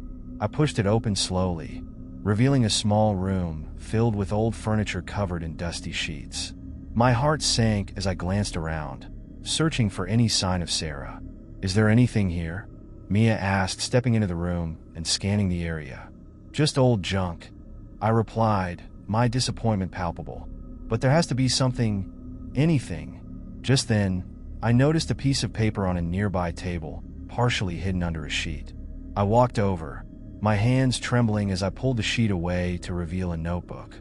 It looked worn and weathered, as if it had been forgotten for years. "What did you find?" Mark asked, stepping closer.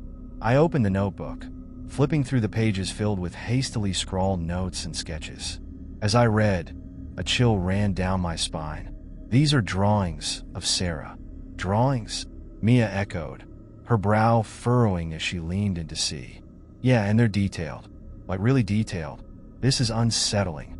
I flipped through more pages, each one depicting Sarah in various poses, often with a dark figure looming behind her. "This is creepy," Mark muttered, scanning the sketches. "Do you think he was stalking her?" "Looks like it," I said, my stomach churning. "And there are notes too. They talk about her behavior, her routines. It's like he was planning something." Just then, a noise echoed from the corridor, a faint shuffling sound that sent a wave of dread crashing over us. My heart raced as I exchanged worried glances with the others. "Did you hear that?" Mia whispered, her eyes wide with fear. "Yes," I replied, my voice barely above a whisper. "We should go. Now." We hurriedly left the room, clutching the notebook tightly as we retraced our steps. The unsettling feeling of being watched intensified, each creak of the floorboards making my skin crawl. As we reached the staircase, I felt an urgency to get back to the surface, away from the darkness that threatened to engulf us. But just as we reached the top of the stairs, a loud crash echoed from behind us, and the door to the corridor slammed shut. My heart dropped as I turned, panic setting in. "Derek," I shouted, recognizing his voice from the chaos. "He's trying to trap us. Quick, we need to get out of here," Mark urged, pushing against the door. I pulled on the handle, but it wouldn't budge. "It's locked," I exclaimed, my voice rising with fear. "Is there another way out?" Mia asked, her eyes darting around frantically. "Maybe through one of the other rooms?" I suggested, my mind racing. We quickly searched for another exit, but the corridor was a maze of locked doors and dead ends. The air grew heavier, suffocating as dread settled in the pit of my stomach. I could feel the walls closing in, and time was slipping away. Suddenly, I heard footsteps approaching from the direction we had come. "He's coming," I shouted, my voice filled with urgency. "We have to find a way out." Panic surged through us as we scrambled towards the nearest door. I yanked it open, revealing a dark room filled with old crates and debris. "In here," I urged, and we quickly slipped inside, shutting the door just as I heard Derek's voice echoing in the corridor. "Where did you go?" he called out, his tone mocking. "You think you can hide from me?"